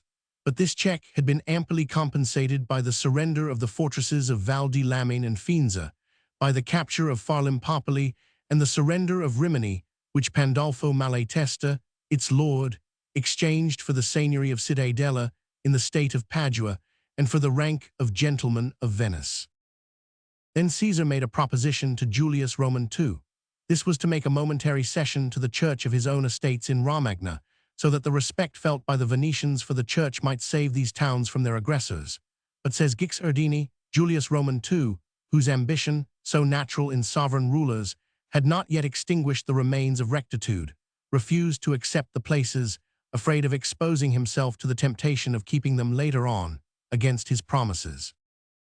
But as the case was urgent, he proposed to Caesar that he should leave Rome, embark at Ostia, and cross over to Spezia, where Michelotto was to meet him at the head of 100 men-at-arms and light horse, the only remnant of his magnificent army, thence by land to Ferrara, and from Ferrara to Imola, where once arrived, he could utter his war cry so loud that it would be heard through the length and breadth of Romagna.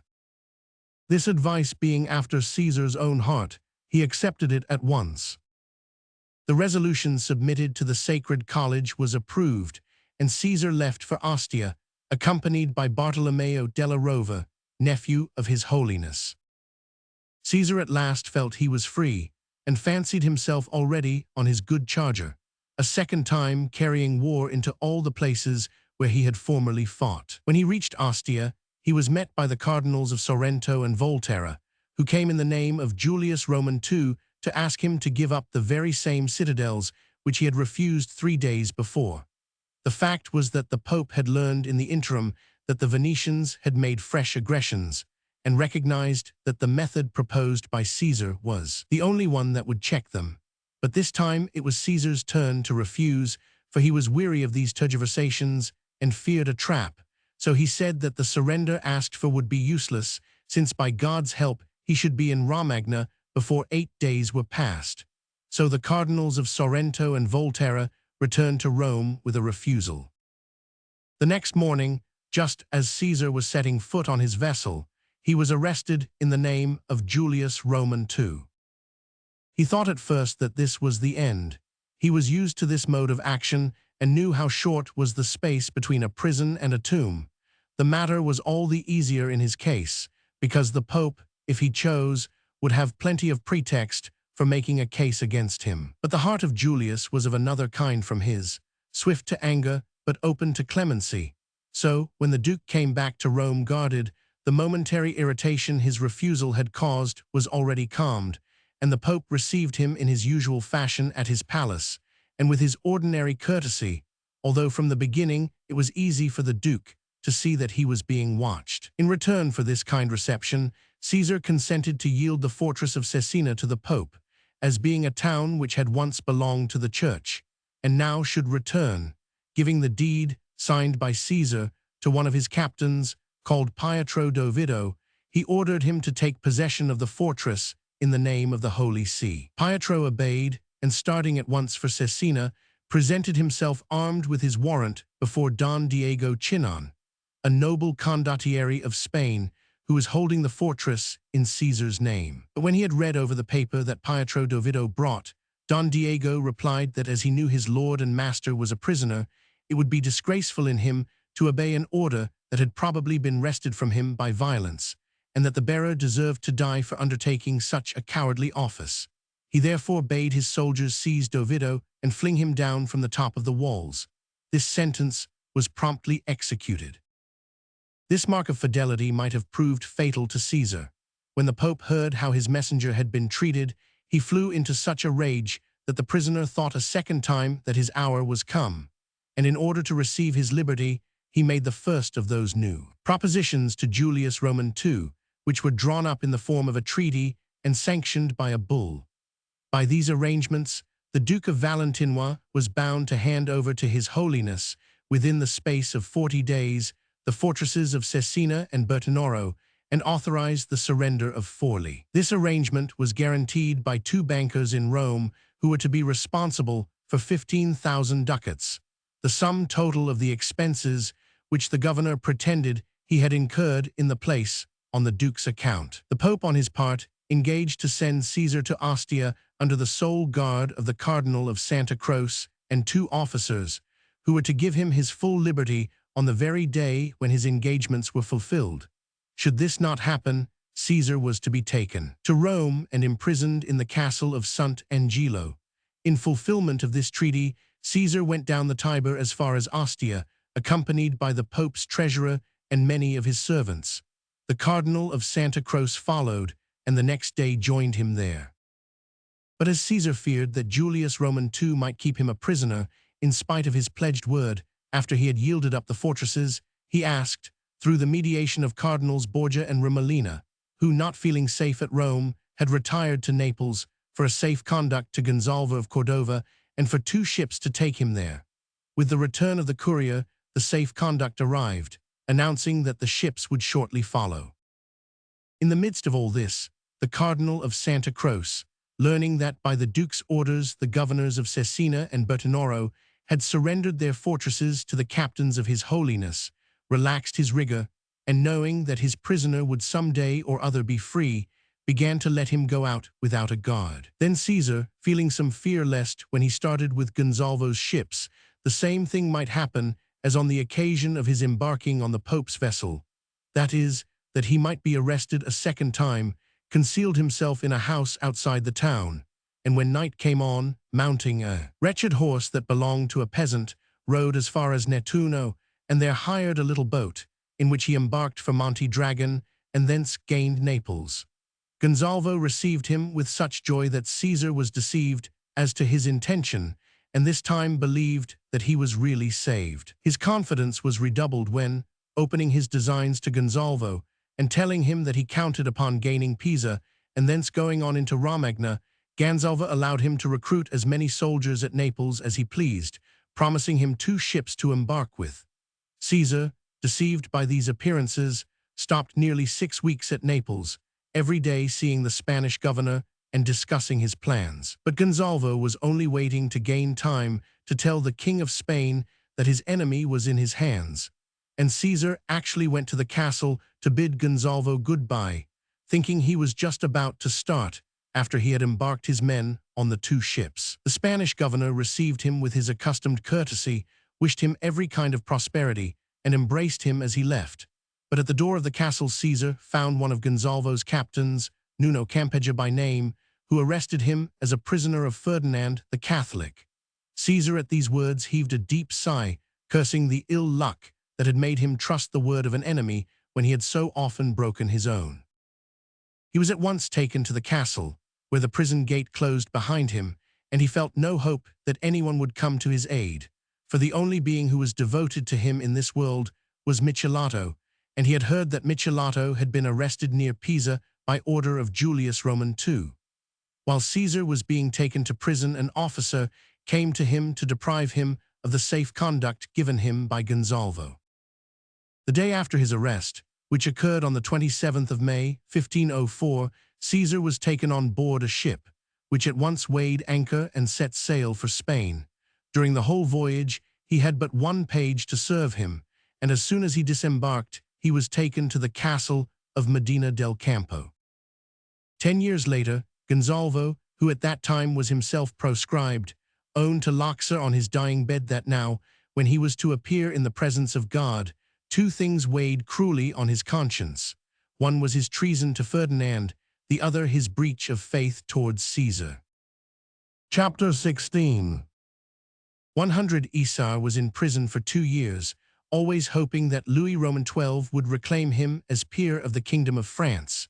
But Louis, much disturbed by the loss of the Battle of Garigliano, which robbed him of the Kingdom of Naples, had enough to do with his own affairs without busying himself with his cousins. So the prisoner was beginning to despair, when one day as he broke his bread at breakfast, he found a phial and a little bottle containing a narcotic, with a letter from Michelato, saying that he was out of prison and had left Italy for Spain, and now lay in hiding with the Count of Benevento in the neighboring village. He added that from the next day forward, he and the Count would wait every night on the road between the fortress and the village with 3 excellent horses. It was now Caesar's part to do the best he could with his bottle and phial. When the whole world had abandoned the Duke of Romagna, he had been remembered by a Espero. The prison where he had been shut up for 2 years was so hateful to Caesar that he lost not a single moment. The same day, he attacked one of the bars of a window that looked out upon an inner court, and soon contrived so to manipulate it that it would need only a final push to come out. But not only was the window nearly 70 feet from the ground, but one could only get out of the court by using an exit reserved for the governor, of which he alone had the key. Also, this key never left him. By day it hung at his waist, by night it was under his pillow. This, then, was the chief difficulty. But prisoner though he was, Caesar had always been treated with the respect due to his name and rank. Every day at the dinner hour, he was conducted from the room that served as his prison to the governor, who did the honors of the table in a grand and courteous fashion. The fact was that Du Bien Manuel had served with honor under King Ferdinand, and therefore, while he guarded Caesar rigorously, according to orders, he had a great respect for so brave a general, and took pleasure in listening to the accounts of his battles. So he had often insisted that Caesar should not only dine, but also breakfast with him. Happily, the prisoner, yielding perhaps to some presentiment, had till now refused this favor. This was of great advantage to him, since, thanks to his solitude, he had been able to receive the instruments of escape sent by Michelato. The same day he received them, Caesar, on going back to his room, made a false step and sprained his foot.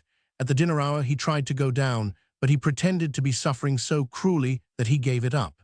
The governor came to see him in his room and found him stretched upon the bed. The day after he was no better. The governor had his dinner sent in and came to see him as on the night before.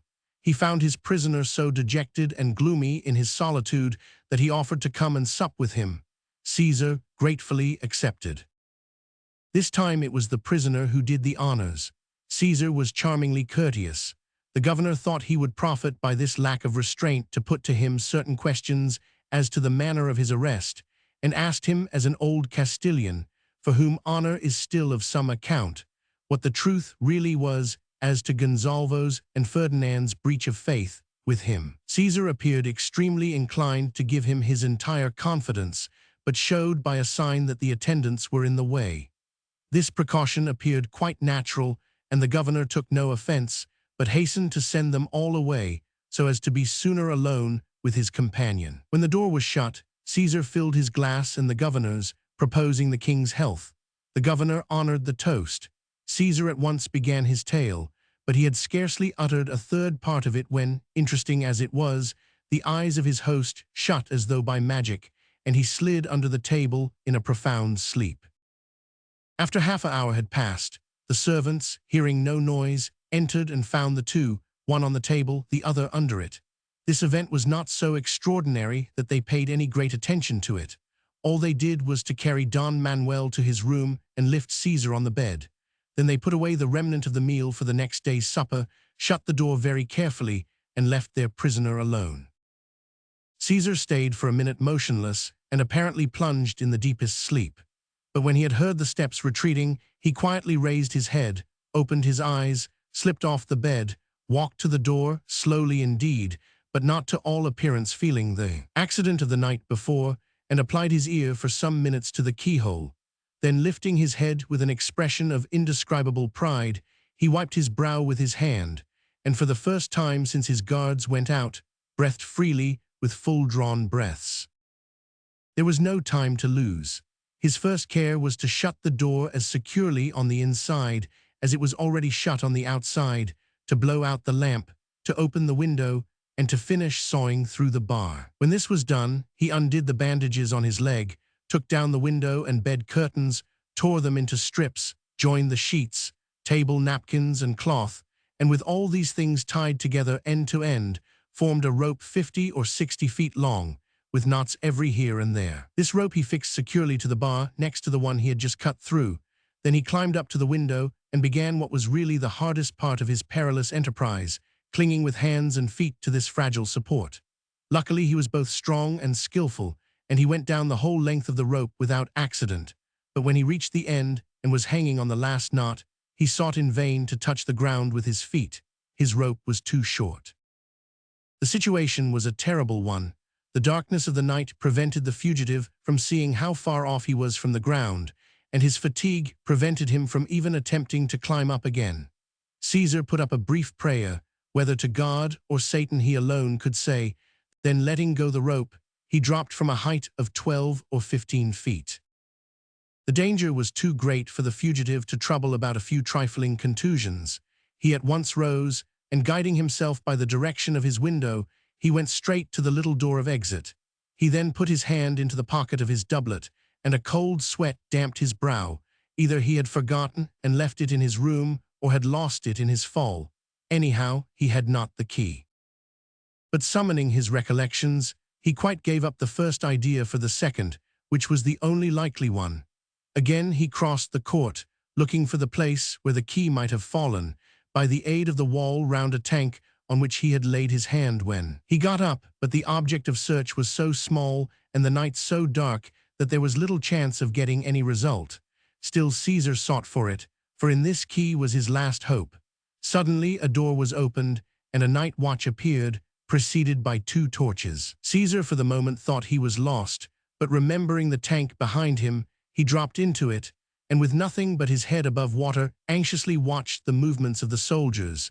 As they advanced beside him, passed only a few feet away, crossed the court, and then disappeared by an opposite door. But short as their luminous apparition had been, it had lighted up the ground, and Caesar, by the glare of the torches, had caught the glitter of the long-sought key, and as soon as the door was shut behind the men, was again master of his liberty. Halfway between the castle and the village, 2 cavaliers and a led horse were waiting for him. The 2 men were Michelato and the Count of Benevento. Caesar sprang upon the riderless horse, pressed with fervor the hand of the Count and the esbirro. Then all 3 galloped to the frontier of Navarre, where they arrived 3 days later, and were honorably received by the king, Jean d'Albret, the brother of Caesar's wife. From Navarre he thought to pass into France, and from France to make an attempt upon Italy with the aid of Louis Roman XII. But during Caesar's detention in the castle of Medina del Campo, Louis had made peace with the King of Spain, and when he heard of Caesar's flight, instead of helping him, as there was some reason to expect he would, since he was a relative, by marriage he took away the Duchy of Valentinois and also his pension. Still, Caesar had nearly 200,000 ducats in the charge of bankers at Genoa. He wrote asking for this sum, with which he hoped to levy troops in Spain and in Navarre and make an attempt upon Pisa. 500 men, 200,000 ducats. His name and his word were more than enough to save him from despair. The bankers denied the deposit.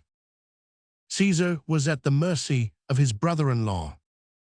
One of the vassals of the King of Navarre, named Prince Alarino, had just then revolted. Caesar then took command of the army which Jean d'Albret was sending out against him, followed by Michelato, who was as faithful in adversity as ever before. Thanks to Caesar's courage and skillful tactics, Prince Alarino was beaten in a first encounter, but the day after his defeat, he rallied his army and offered battle about 3 o'clock in the afternoon. Caesar accepted it. For nearly 4 hours they fought obstinately on both sides, but at length, as the day was going down, Caesar proposed to decide the issue by making a charge himself, at the head of 100 men-at-arms, upon a body of cavalry which made his adversary's chief force. To his great astonishment, this cavalry at the first shock gave way and took flight in the direction of a little wood, where they seemed to be seeking refuge. Caesar followed close on their heels up to the edge of the forest. Then suddenly the pursued turned right about face, 300 or 400 archers came out of the wood to help them, and Caesar's men, seeing that they had fallen into an ambush, took to their heels like cowards and abandoned their leader. Left alone, Caesar would not budge one step. Possibly he had had enough of life, and his heroism was rather the result of satiety than courage. However that may be, he defended himself like a lion, but riddled with arrows and bolts, his horse at last fell, with Caesar's leg under him. His adversaries rushed upon him, and one of them, thrusting a sharp and slender iron pike through a weak place in his armor, pierced his breast. Caesar cursed God and died. But the rest of the enemy's army was defeated, thanks to the courage of Michelotto, who fought like a valiant condottiere, but learned, on returning to the camp in the evening, from those who had fled, that they had abandoned Caesar and that he had never reappeared. Then only too certain, from his master's well-known courage, that disaster had occurred, he desired to give one last proof of his devotion by not leaving his body to the wolves and birds of prey. Torches were lighted, for it was dark, and with 10 or 12 of those who had gone with Caesar as far as the little wood, he went to seek his master. On reaching the spot they pointed out, he beheld 5 men stretched side by side. 4 of them were dressed, but the 5th had been stripped of his clothing and lay completely naked. Michelotto dismounted, lifted the head upon his knees, and by the light of the torches recognized Caesar. Thus fell, on the 10th of March, 1507, on an unknown field, near an obscure village called Vian, in a wretched skirmish with the vassal of a petty king, the man whom Machiavelli presents to all princes as the model of ability, diplomacy, and courage. As to Lucrezia, the fair Duchess of Ferrara, she died full of years and honors, adored as a queen by her subjects, and sung as a goddess by Ariosto and by Bembo.